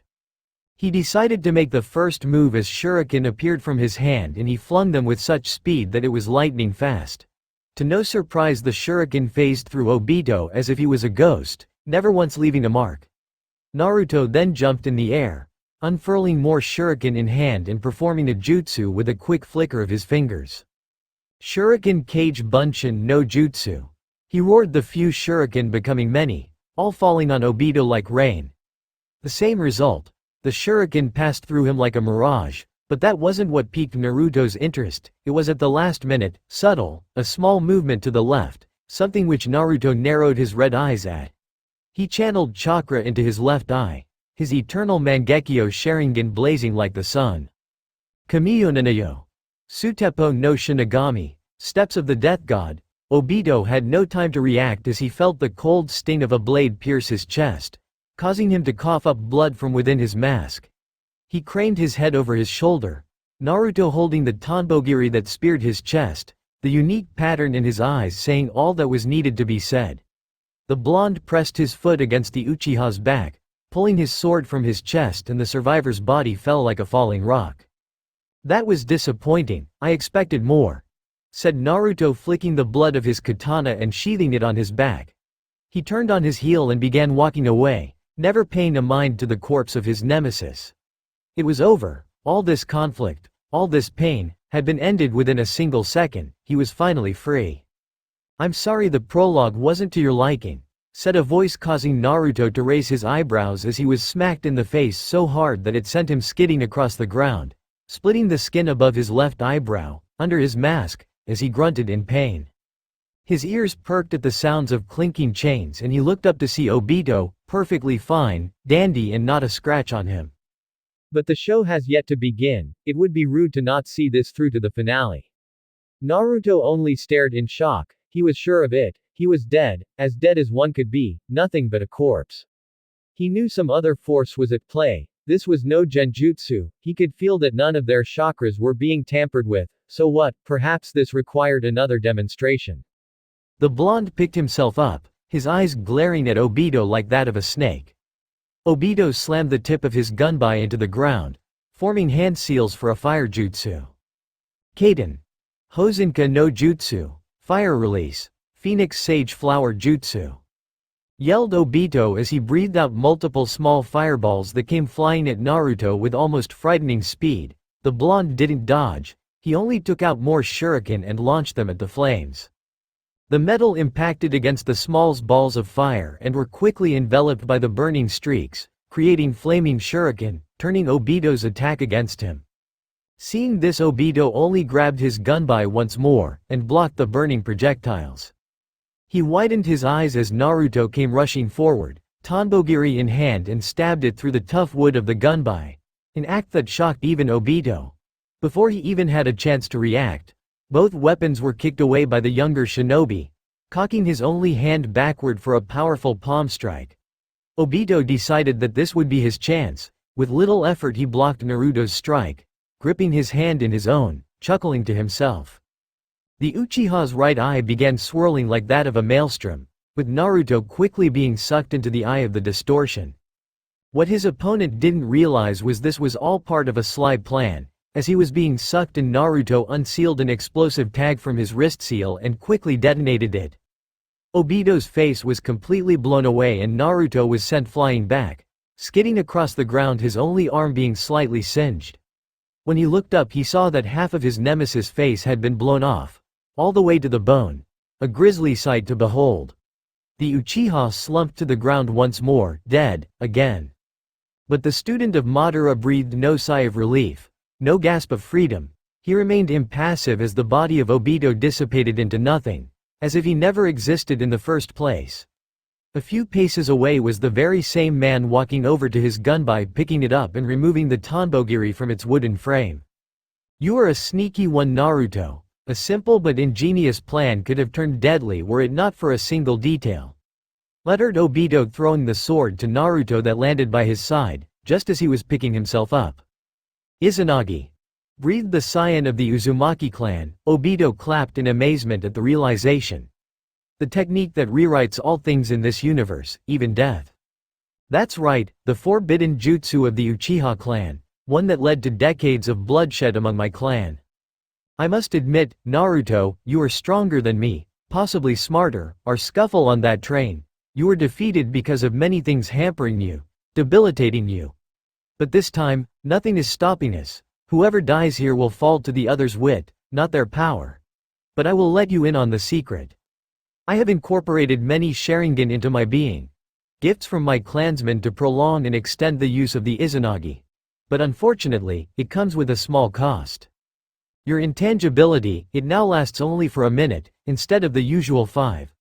Managing all those Sharingan is taking a toll on your body, and I will only be able to truly kill you when all those eyes have lost their light," surmised Naruto, sheathing his black and red blade once more, his own orbs never wavering as he watched his enemy. "But you don't know how many there are, that's the tricky part," said Obito, gripping his gunbai, smirking under his mask. The Uchiha said nothing else other than bringing his hands together to form the snake seal before slamming them down into the very earth beneath his feet. Mokuton. Jukai Koden, wood release. Nativity of a world of trees. Naruto widened his eyes in horror at what was transpiring. The very ground beneath his feet was beginning to quake as a sea of trees rose from the depths, sprouting like flowers. He gasped as he saw the roots barreling towards him, forcing him to jump into the air to avoid them. This little action didn't deter the plants as they continued to chase after him. In response, he gripped the handle of the Tanbogiri, unsheathing the blade and spinning rapidly like a spinning top, slicing through the wood as if it was butter. Not allowing Obito to press his attack, Naruto raced forward with such startling speed that he was akin to a blur. Even Obito struggled to track him as the blonde circled around him, the trees following his every move. Said nemesis barely had enough time to react as the blonde attempted to cut him with his katana, the length of the blade cutting through nothing as the Uchiha used his intangibility. He saw an opening and took his chance as he slammed his gunbai into the blonde's gut with such strength that Naruto coughed up spit. When he regained footing, Naruto sheathed his blade in a whirl and cycled through hand seals for a jutsu. Garasutan. Banshee Heian, glass release, certain death shards. Spoke Naruto, gliding his hand across empty space, creating spikes of dagger-like glass that tore through the wood and surged towards Obito, who readied his gunbai and blocked the glass with ease, shattering them in a single swing. Garasutan. Kakureru Shiryoku no Jutsu, glass release. Hiding in sight technique. Naruto performed another jutsu and using the splintered pieces of glass created mirror images of himself that quickly surrounded Obito. The Uchiha was one guard and when he swung his gunbai, smashing into the Narutos they quickly devolved into glass only for more to be created from the fine splinters. They piled around him, their fists and kicks passing through him with ease and soon the Uchiha's own sight was fading as he saw only his reflection in the clear slivers. He knew he was being pushed to his limit when one of the clones with a kunai in hand was able to slash his robe. He didn't even have time to comprehend this as the real Naruto came bursting from the glass, giving him a harsh uppercut followed with a brutal axe kick that broke apart Obito's mask. The older shinobi quickly rolled away, free from another attack and the two traded blows between their respective weapons. When it seemed that neither of them would gain the upper hand they vaulted away from the other. Obito's mask half broken from Naruto's vicious assault. The survivor of the fallen clan had to give respect where respect was due. Naruto was truly formidable, each attack, each move, even his breathing were all perfectly calculated and anticipated. Not a single thing was wasted. But this wasn't the time for admiration. Obito pressed his attack as he had his many trees and roots attack Naruto, with one lucky hit whipping him away and sent crashing into the wood. The blonde was able to recover and he swiftly traversed the trunks and branches of the trees, cutting apart the pursuing roots with the Tanbogiri. For Naruto he couldn't believe that Obito had mastered this particular Kekkei Genkai to such a level. He even rivaled the Shoden Hokage in some aspects. He knew to be on guard around this series of jutsu. To say it was incredibly versatile would be an understatement. He knew firsthand the dangers of these trees and flowers, having learned from them from the many recounts of Madara. He tried to escape, jumping higher, climber the branches but there was little use as the plants encircled their vice-like grip around his ankle and slammed him to the ground and quickly pinned him to the soft dirt, almost forcing him to his knees, but like always he had a way out. Garasutan. Kowarida Hakucho Tsubasa, glass release. Broken Swanswain. Yelled Naruto as multiple glass spikes emerged from the ground, tearing through the bark and the trunks of the trees with ease, completely severing them into sliced and diced logs. Naruto then launched himself into the air, performing his signature jutsu. Kage Bunshin no Jutsu, yelled Naruto as multiple versions of himself appeared from all around. Obito gritted his teeth at this, severely underestimating the young man's own artificial Kekkei Genkai. Garasutan. Banshee Heian, glass release. Certain death shards. Screamed the real Naruto holding his hand out in the air creating a single shard of glass as long and sharp as a spear. Obito could practically see that avoiding that thing would probably be impossible so he readied his own jutsu to counter it. Mokuton. Sashiki no Jutsu, wood release, cutting technique. Roared Obito sending forth a large sprig of wood that rocketed forth, sending similar spikes of wood hurtling into the clones of the Uzumaki. But the real Naruto threw the giant shard with such speed, that if you blinked you would miss it. It completely tore through the branch of hardened wood, small splinters flying from the impact and impaled itself into Obito before he even had time to defend himself. The impact caused a giant dust cloud to appear and the branches of the many trees surrounding them stopped, unmoving and still.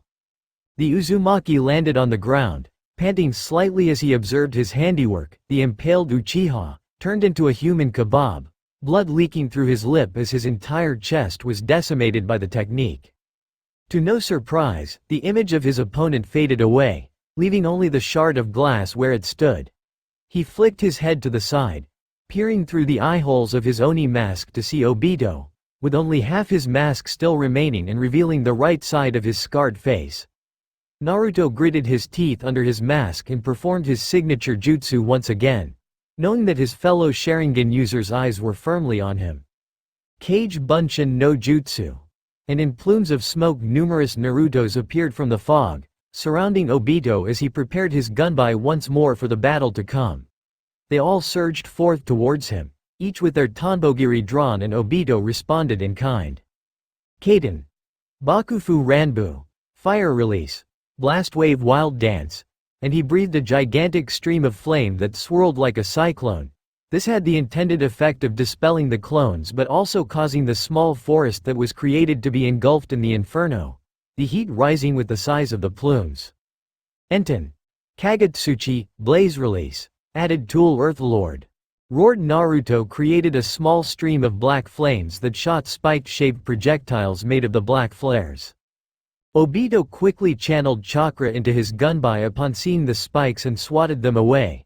Knowing that chakra was an essentially difficult subject to burn, this caused the Amaterasu to spread to the trees, burning the wood and even consuming the fires that Obito had summoned. The two found themselves locking their weapons together as the forest was now beginning to be devoured under the Amaterasu's might. The entire forest was quickly being burned to the ground from the heat, but the two didn't notice as Obito smashed his gunbai into Naruto's gut once more, sending the young man skidding across the ground once more. Kaden. Gokyaku no Jutsu, Fire Release, Great Fireball Technique. Roared Obito as he sent forth a giant ball of fire that would have incinerated the blonde had he not cut it apart with the Tanbogiri. Obito kept up his assault as he slammed his hand against the ground, using another fire jutsu at his disposal. Kaden. Sugoi Kan Kaisei, Fire Release, Great Flame Formation.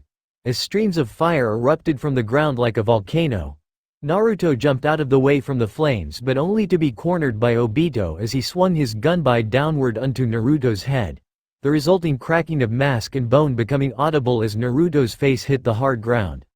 The right portion of his mask over his eye breaking away but still retaining most of the design. Naruto carefully picked himself up, his body shaking and his head ringing from that previous attack. He couldn't defend himself from the next strike from the gunbai that impacted against his chin and sent him crashing through the bark of the burning trees. He tumbled into a heap, still trying to regain some semblance of his surroundings, but it seemed that Obito had gained the upper hand in this small bout of theirs. He barely brought up his blade in time to block the next onslaught of attacks. He narrowed his eyes at the hole he made in the gunbai, focusing on the next stream of attacks. He was caught off guard by the next smack in the chest from the steel like wood and sent crashing into the ground once more, barely able to pick himself up, feeling as if 1,000 fists had pummeled him into submission. He dropped the Tanbogiri in hand, preferring to steady himself on his remaining arm, coughing up blood that splayed across the ground. He gasped as the sight of Obito inching closer almost causing his heart stop. Now's not the time, Naruto, to daze off into your thoughts. You've only used one of your Kaminanayo, the 7 abilities that defy nature. It's really disappointing not to see the rest. Sutepo no Shinigami, the ability to alter time around you so to give yourself better advantage, a superbly powerful ability, except it comes with a drawback: you will remain like that, forever, never aging, and time never flowing, unless you intend to inflict pain or death on another. Then the spell breaks, a unique little trick. You must continuously control your own emotions so to perfectly master the technique. No doubt your time en route helped you benefit from this experience. Spoke Obito as Naruto narrowed his eyes, knowing that such logic was spot on. Shinto, Way of the Gods, allows you to create portals around your limbs, enhancing the blows of your taijutsu.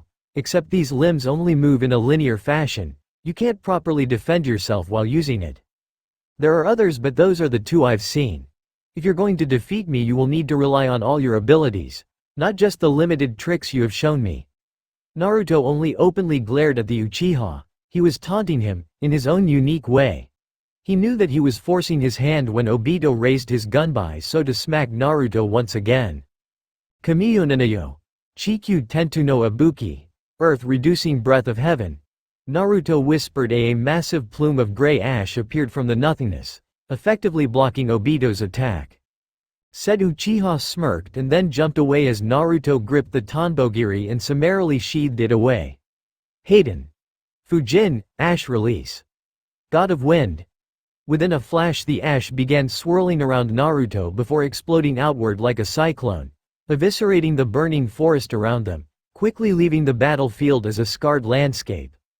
Obito only smirked at this as the ash did little to harm him, only passing through him like all the other instances. Very dangerous and clever, and I do think it's time for a change of scenery. Continued Obito as he surged through hand seals while the wounded Naruto watched. Doden. No Haku Dai Kyojin, Earth Release. Grasp of the Earth Giant.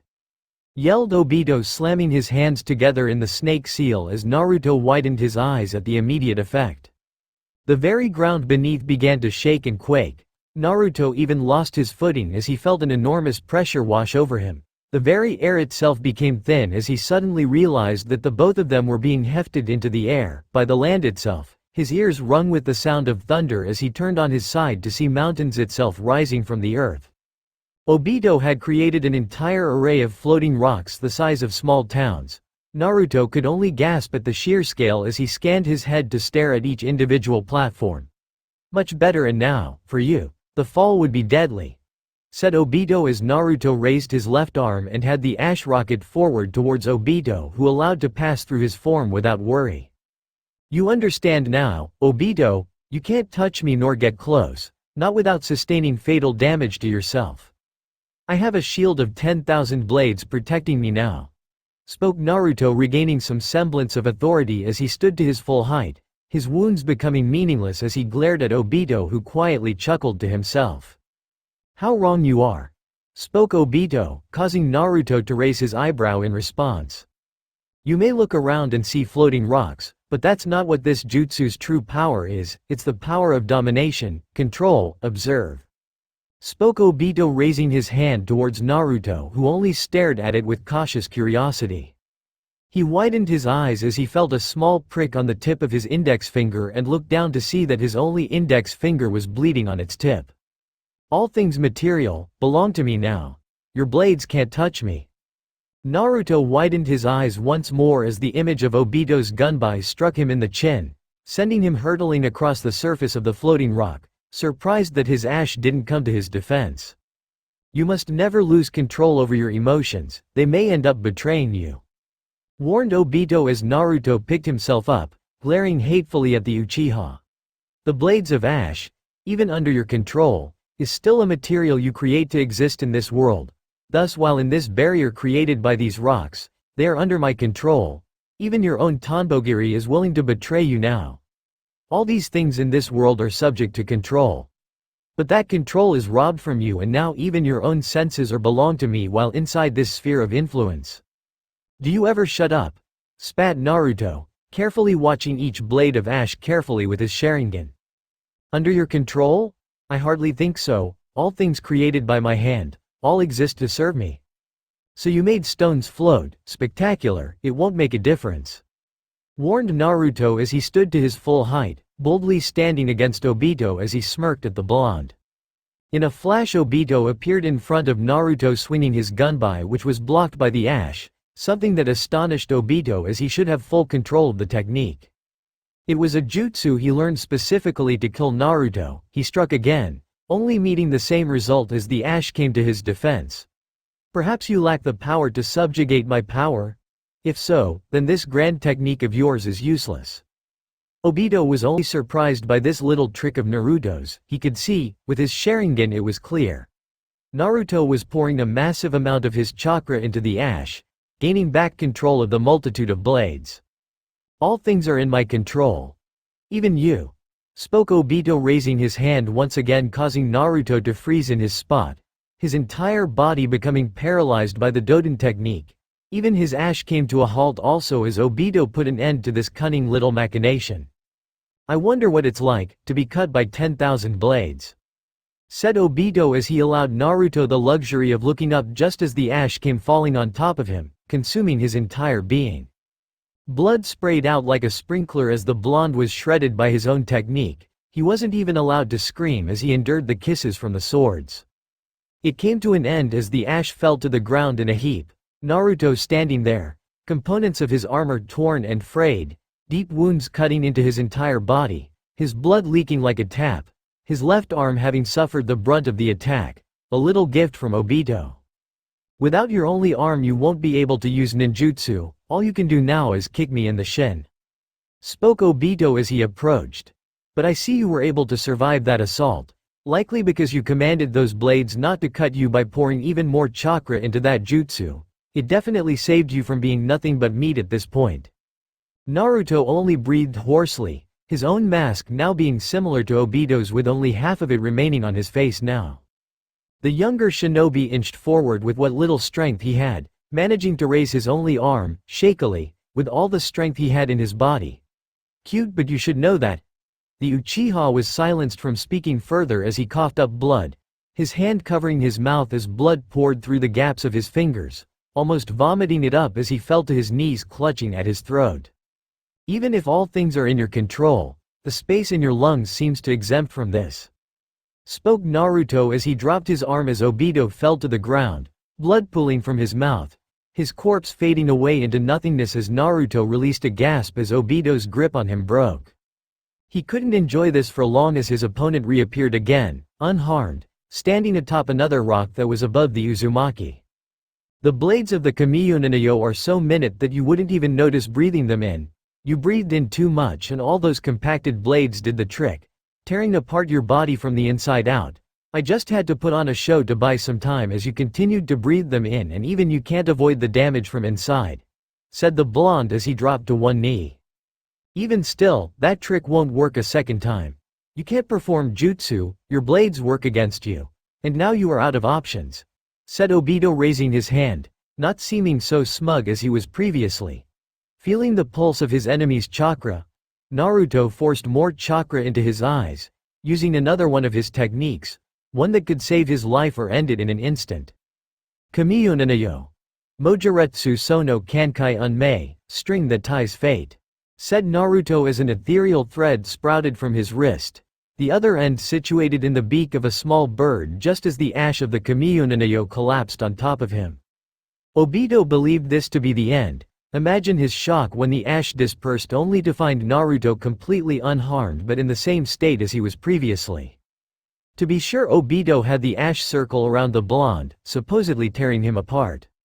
He grew even more frustrated for he received the same result. He then launched one of the massive rocks at him, crushing his opponent under the weight of the stone. Again, nothing happened, only that bird with the string continued to flutter about the man without a care in the world.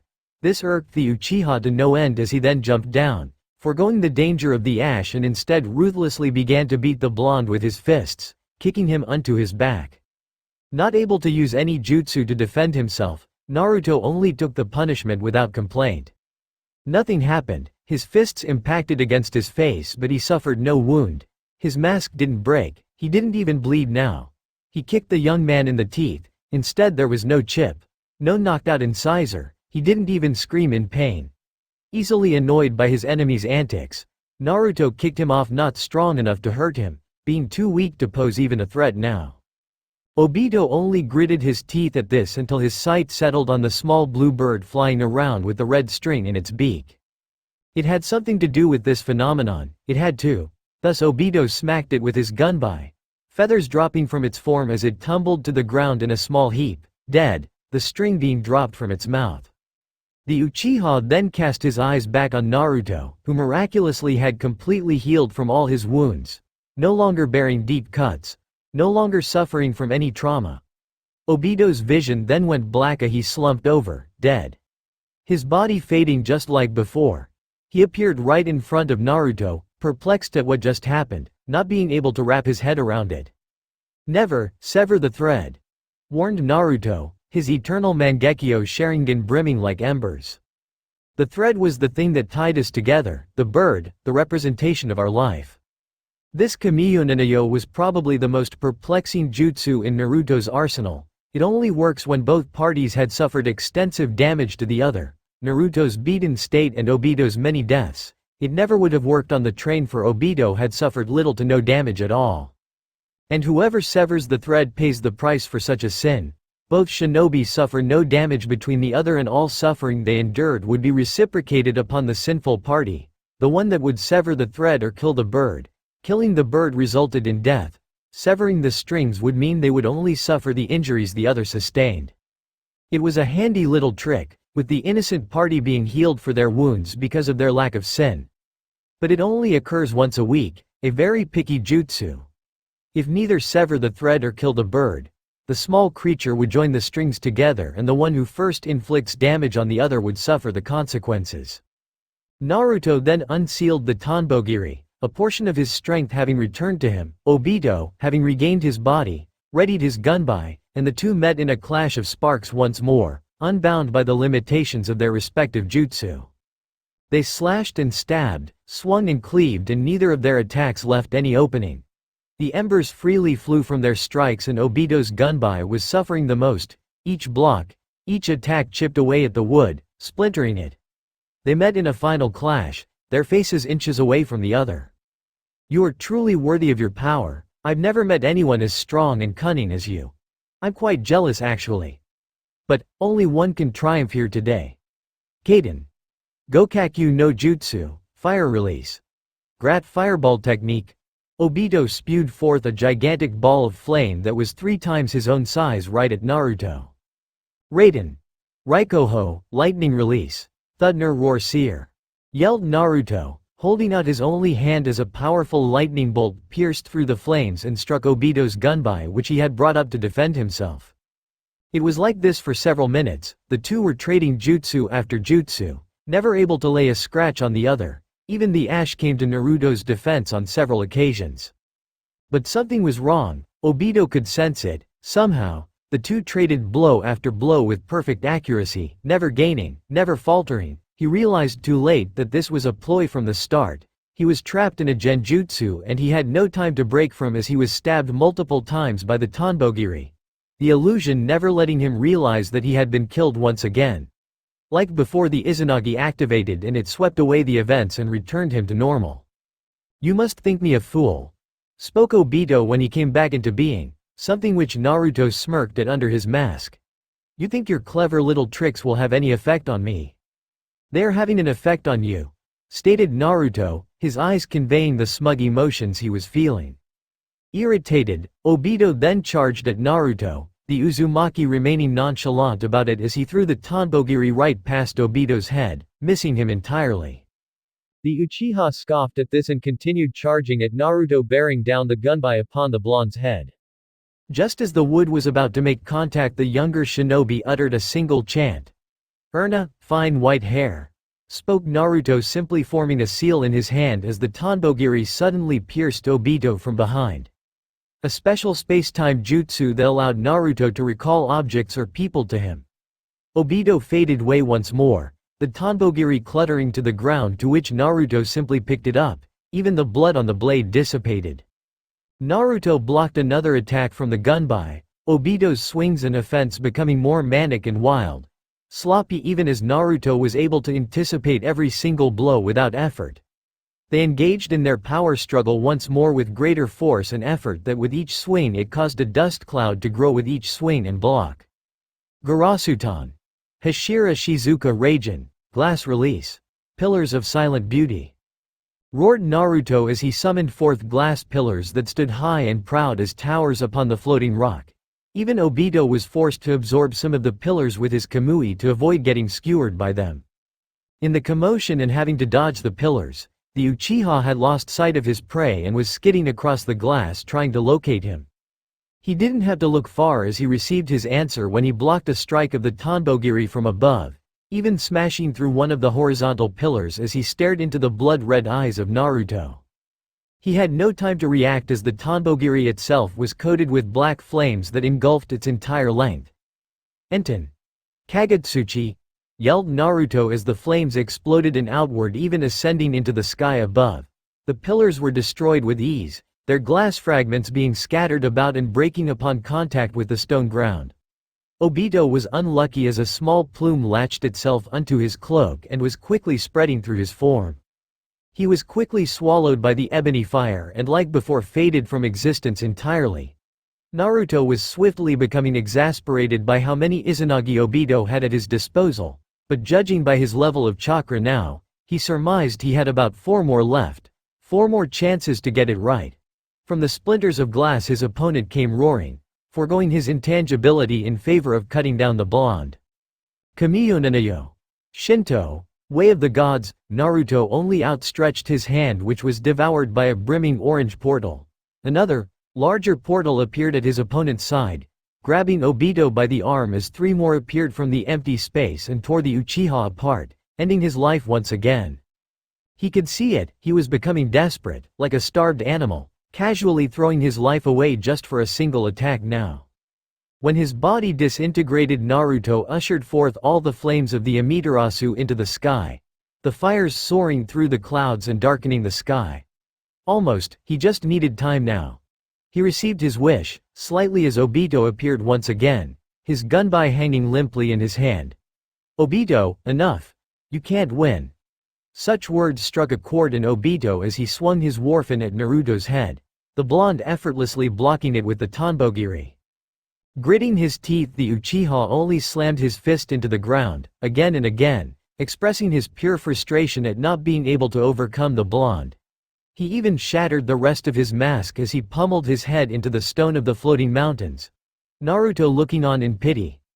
Naruto then casually threw the rest of the black flames upwards into the sky, something quickly forming overhead. "No, I won't lose," screamed Obito as he slammed the tip of his war fan into the hard stone, fires spewing forth from the point of impact. "Uchiha Kenjin!"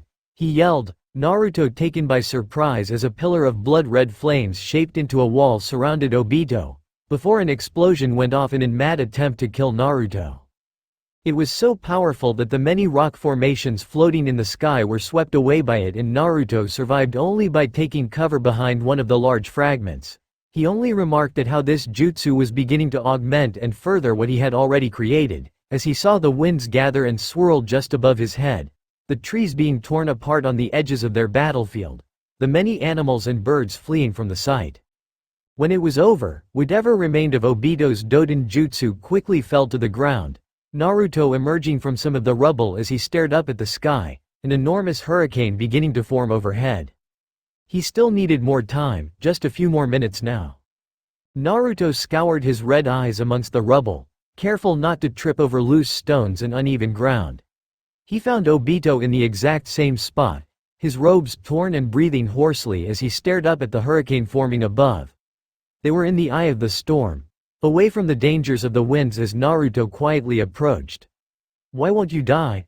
Why can't you just roll over and accept your fate?" screamed Obito as Naruto stared in sympathy.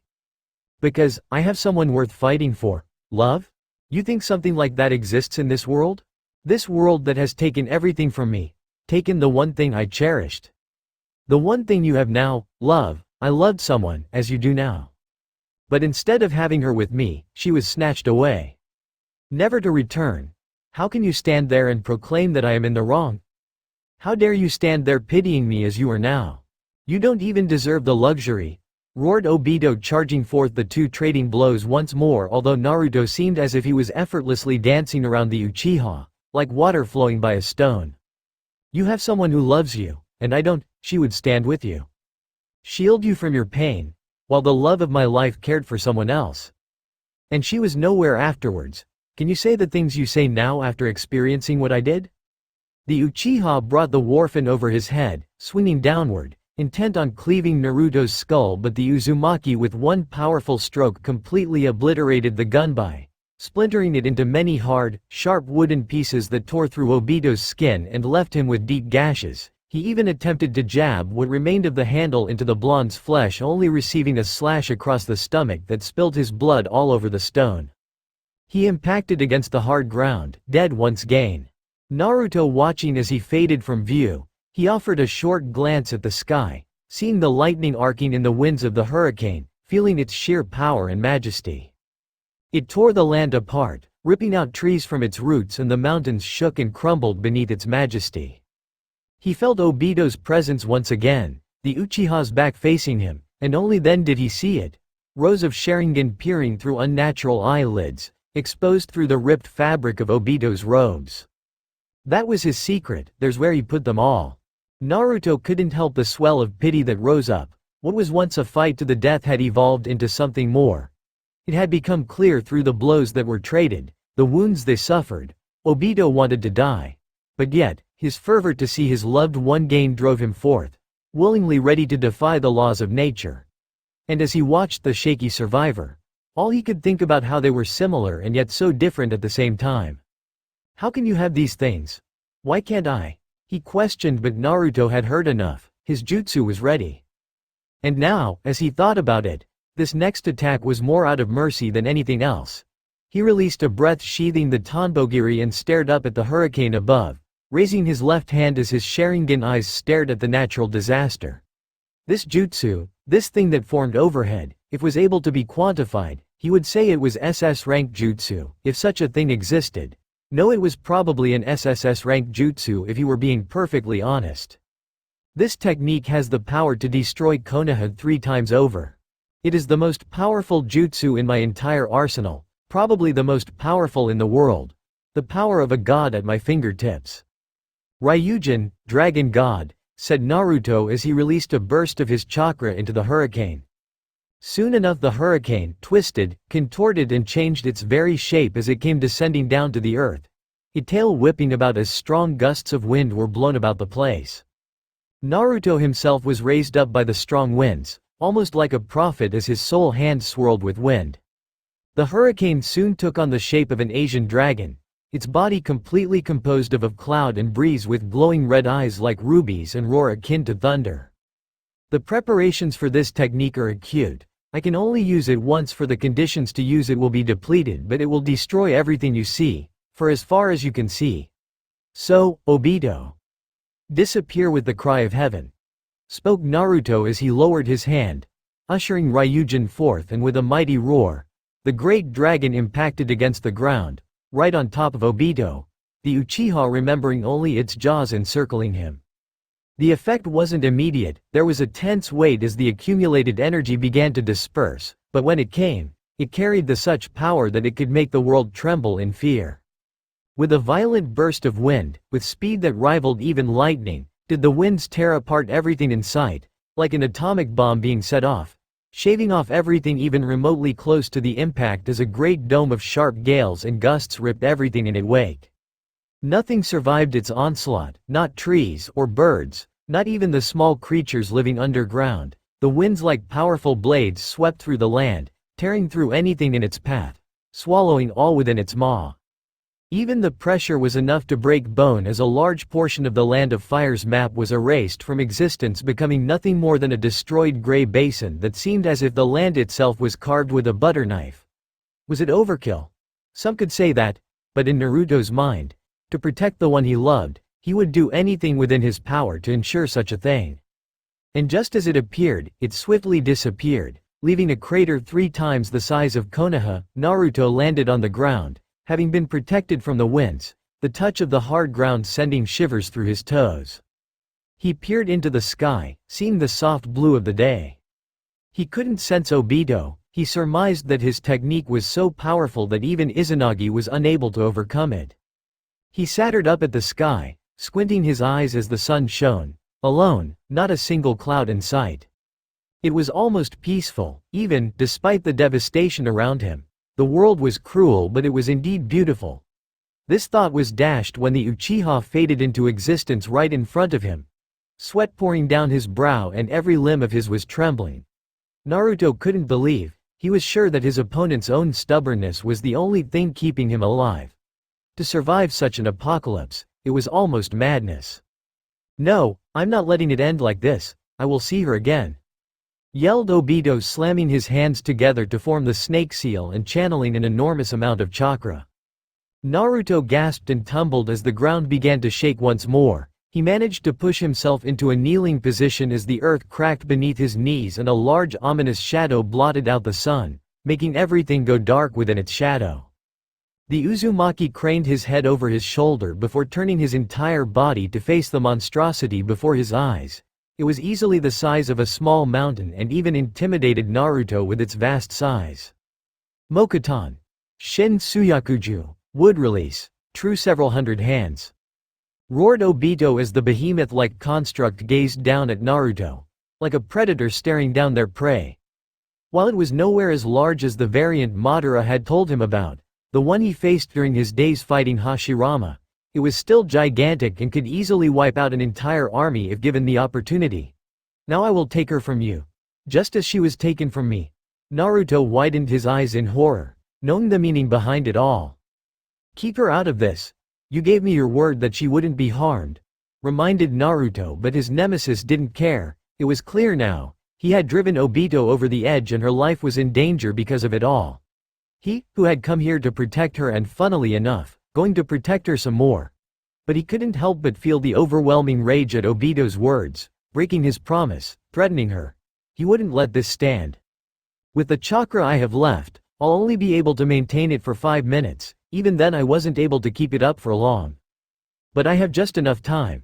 He thought to himself, and he channeled as much chakra as he could into his eternal Mangekyo Sharingan, activating his own personal guardian, his soldier, the perfect extension of his being. Susanoo! He yelled, screaming as white flames overcame him, creating a gigantic pillar of pale light that blinded Obito, causing him to shield his eyes at this new development. What stood in its place was a titanic construct of similar size to the wooden deity. It wore samurai armor over a robe. Its helmet had a long, straight, pointed nose, holes on the sides of its cheeks, sharp teeth and a spiked chin. In the center of its forehead was a pentagon with Naruto situated in the middle. Right below said pentagon was 4 curved spikes, like a crown, jutting upward with 2 locks of long, flaming hair falling on each side of its face with a high ponytail. On its back were 2 gigantic arms holding a pair of Nodashi swords in their hands. Overall, it had a distinctly demonic appearance that even inspired fear in Obito just from looking at it. The massive Susanoo brought up one of its extra arms, taking a blade within its regular hand and unsheathing it with such force that it could cut down a mountain. Obito sent the arms of his own guardian surging forward, locking the colossal warrior in place as it groaned in defiance. With its free hand it tore apart the wooden arms with ease and sliced through the rest with its Nodashi, only to find even larger hands sprouting forth from the ground. It swung its sword around in an arc, bisecting all the hands with ease and creating a strong gust that would have swept lesser men off their feet.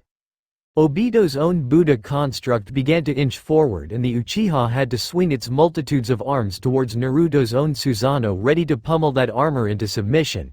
Instead it ducked under the swing and cut off a large portion of the wooden figure, its wooden arms falling to the ground with a quake causing large dust clouds to rise from the impacts. The warrior was then swatted away, forcing it to its knees as it held its massive sword in both its hands. I have to end this, quickly. Naruto thought to himself. He couldn't keep up the Susanoo for long. Even 5 minutes was his maximum time even with all his chakra. He had no jutsu that could bring down that monstrosity aside from the Susanoo and that jutsu. And he couldn't believe it for a second. He would use this jutsu, for the first time, in many long years, easily one of the strongest in history.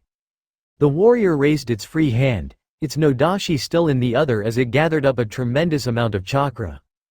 Obito only observed intrigued at what Naruto was going to do, but somehow this feeling seemed familiar as he saw the chakra becoming visible before his very own eyes. In its hand, about a third of its size was a monumental Rasengan, the jutsu of Naruto's father, Minato. The Uchiha knew that if that certain jutsu made contact, even his greatest weapon would befall it. He couldn't let that happen. If he did, he would be giving up at this very moment. The Buddha raised one of its hands and sent forth a barrage of sharp wooden springs that the Susanoo sliced through with ease.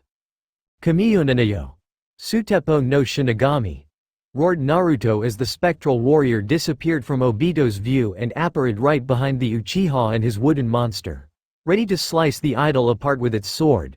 Only it never got the chance as the figure bashed the Susanoo away with a mighty swing, sending it skidding across the ground, quickly reverting back to its skeletal phase before disappearing entirely. Obito thought he had won, but he failed to notice that the Mega Rasengan was nowhere in sight.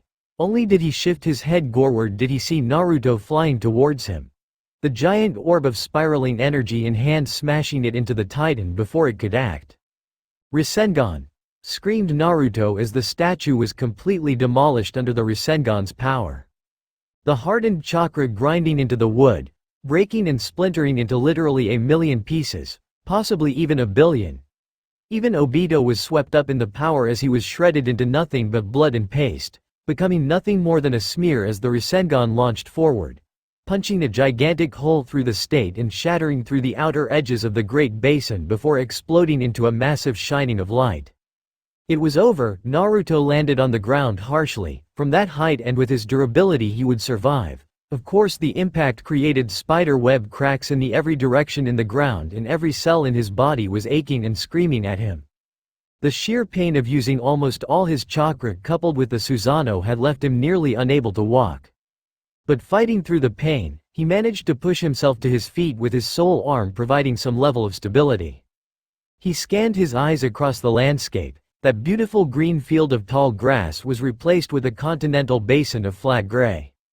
Nothing remained of its original beauty. He had even devastated the surroundings, forests and mountains. But he breathed a sigh of relief as he stared up, allowing the sun's light to kiss his face. He had won, it was over. As he turned on his heel to leave, his ears perked up at the shuffling of dirt and he sharply turned around, only for a kunai to bury itself deep into his right eye, blood exploding from the wound. It took a few moments for the pain to register, but nonetheless it was excruciating as he screamed out in agony, clutching at his profusely bleeding socket. Through his remaining left eye, he saw Obito holding the bloody kunai, sweat all but cascading down his form and his legs were trembling, breathing heavily as the Uchiha stared down his opponent with half-lidded eyes. The Uzumaki quickly surmised it must have been an incredibly difficult task to even stand, let alone walk. The Uchiha moved forward, with all the speed he could muster, and Naruto kicked him away with what strength he had left. This sent Obito tumbling to the ground, coughing from the attack. Naruto breathed, pursing his lips together, steeling himself as he plunged his fingers into the remains of his right eye, discarding the bits and other flesh from its socket, pulling the flesh from its strings as hints of black and red leaked out through the remains of the orb. "It seems I am in need of a right eye, Obito," uttered Naruto, opening his right eyelid, revealing the black and red space within and speaking as if he was a ghost. Obito gritted his teeth and shook like a leaf as white flames blazed to life around Naruto himself, his Susanoo coming to life once more. But this wasn't the complete warrior we had seen before. This was only the skeletal version made of bones and nothing else. The master and his guardian took tentative steps forth, the pain-racking Naruto as he reached forward with his remaining arm, each step bringing him closer to his nemesis. Seeing this, Obito took out a string of explosive tags and threw it at the warrior, which had little to no effect as it comfortably protected Naruto within the safety of its ribs. The older shinobi then jumped into the air and jammed the kunai into the ghostly apparition, only for it to break upon contact, and he was swatted away with back of the skeleton's hand as punishment. "No, no, stay back!" screamed Obito in dread as Naruto inched closer with every step, blood leaking through his socket and staining the ground beneath his feet. For Obito, he didn't just see a man or a boy anymore. He was staring at the shell of a beast, hell-bent on taking what was his. His breath hitched as he felt the tips of Naruto's fingers around his socket. He fell to his knees, unable to breathe as he stared into the face of hatred itself. Naruto didn't smirk, didn't chuckle or sneer. He said nothing as he listened to Obito's screams of agony as he felt his very eye being ripped from its sockets, the blood spilling like paint being flicked about. He clutched at his empty socket as Naruto plunged the orb into his own socket, the sensation like acid being burned in his socket. The eye quickly turned blue, then the characteristic red of the standard copywheel eye, before shifting to three stretched triangles evenly spaced around the pupil that curved at the top to form a pinwheel, Obito's pattern. Except something else occurred. The Sharingan was taking on an entirely new pattern. Three circles spiraled around the pupil, each with two spikes jutting from the sides slightly, forming a three-pointed shuriken that surrounded the pupil. The combination of Naruto's Mangekyo with Obito's. "Thank you, and your reward, a reunion with your loved one," said Naruto as he unsheathed the Tonbogiri, while Obito stared at him with his left eye, his breath hitching as he slumped to the ground. In a final act of desperation, Obito latched onto Naruto's leg, something that surprised the blonde, but otherwise he was not fazed by this new development. "I will see you burn, before I die," was all he said as his left arm began to crack and split like molten armor. Red veins lined his arms as Obito channeled an insurmountable amount of chakra into it. If he couldn't kill Naruto, then he was happy with taking him to the same place he was going. "Kaden. Ito Kaso, fire release, single blade cremation," uttered Obito with Naruto screaming in denial as a surge of blood-red fire reached for the sky, forming the shape of a katana.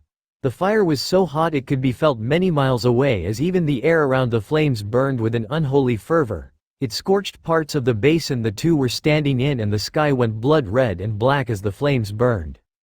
It lasted for a few minutes, and the body Obito was nowhere to be seen, only ash and dust where he remained. But Naruto was also out of sight.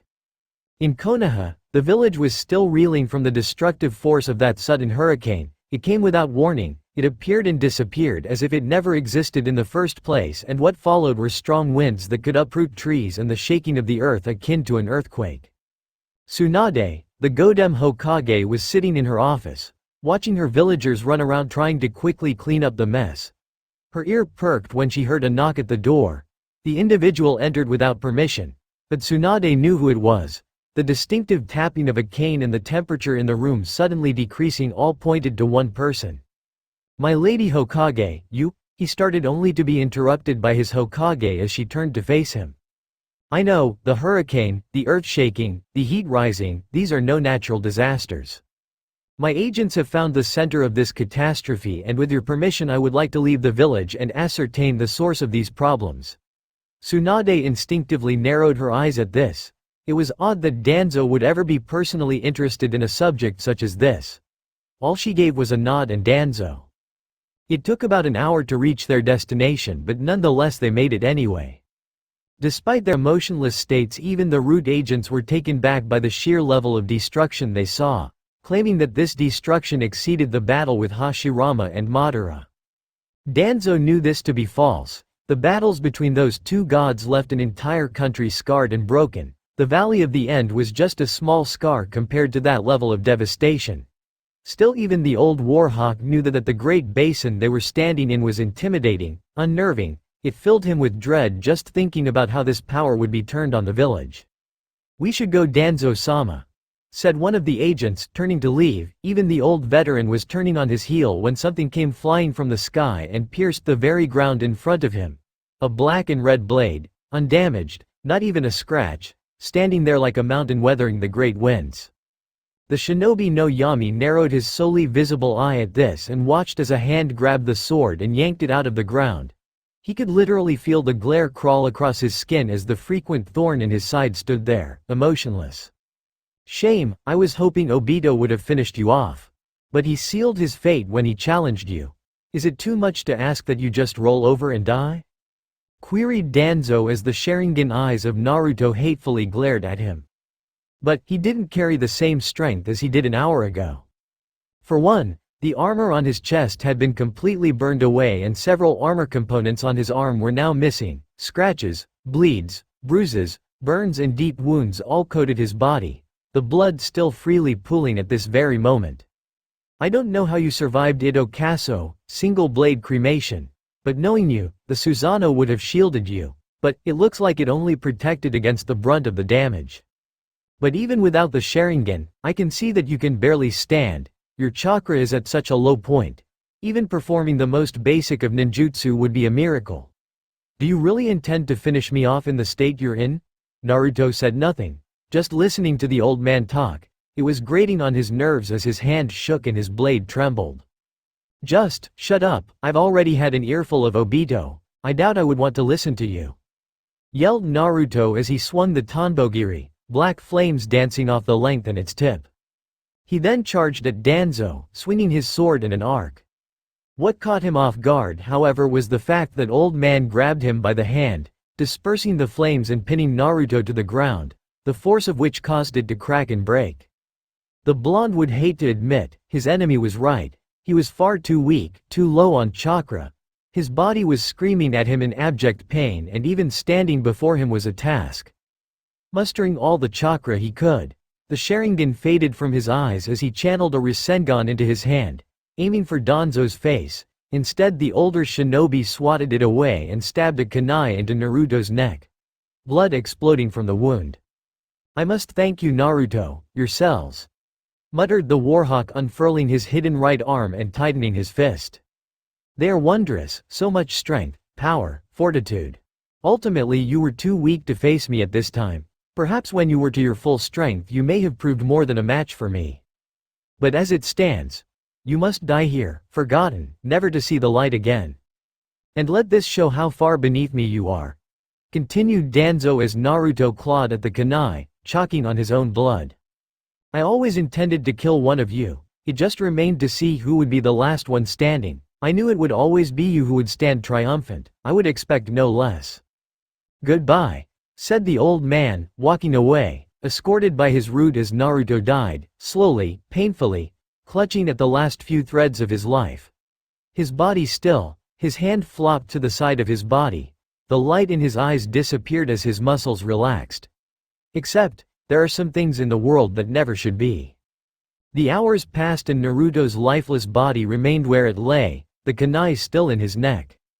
Except, his body like Obito's before, faded away into nothingness. There wasn't any inkling that he was ever there now, the kunai in his neck falling to the ground, not even a speck of blood on it. A pair of legs stood over the kunai, their shadow enveloping it. A pair of blue eyes staring at it before tentatively leaving this scarred battlefield. The basin, his grave, that kunai his gravestone. He picked up the Tanbogiri, holding it in his hand as he departed for parts unknown, now with a singular goal in mind.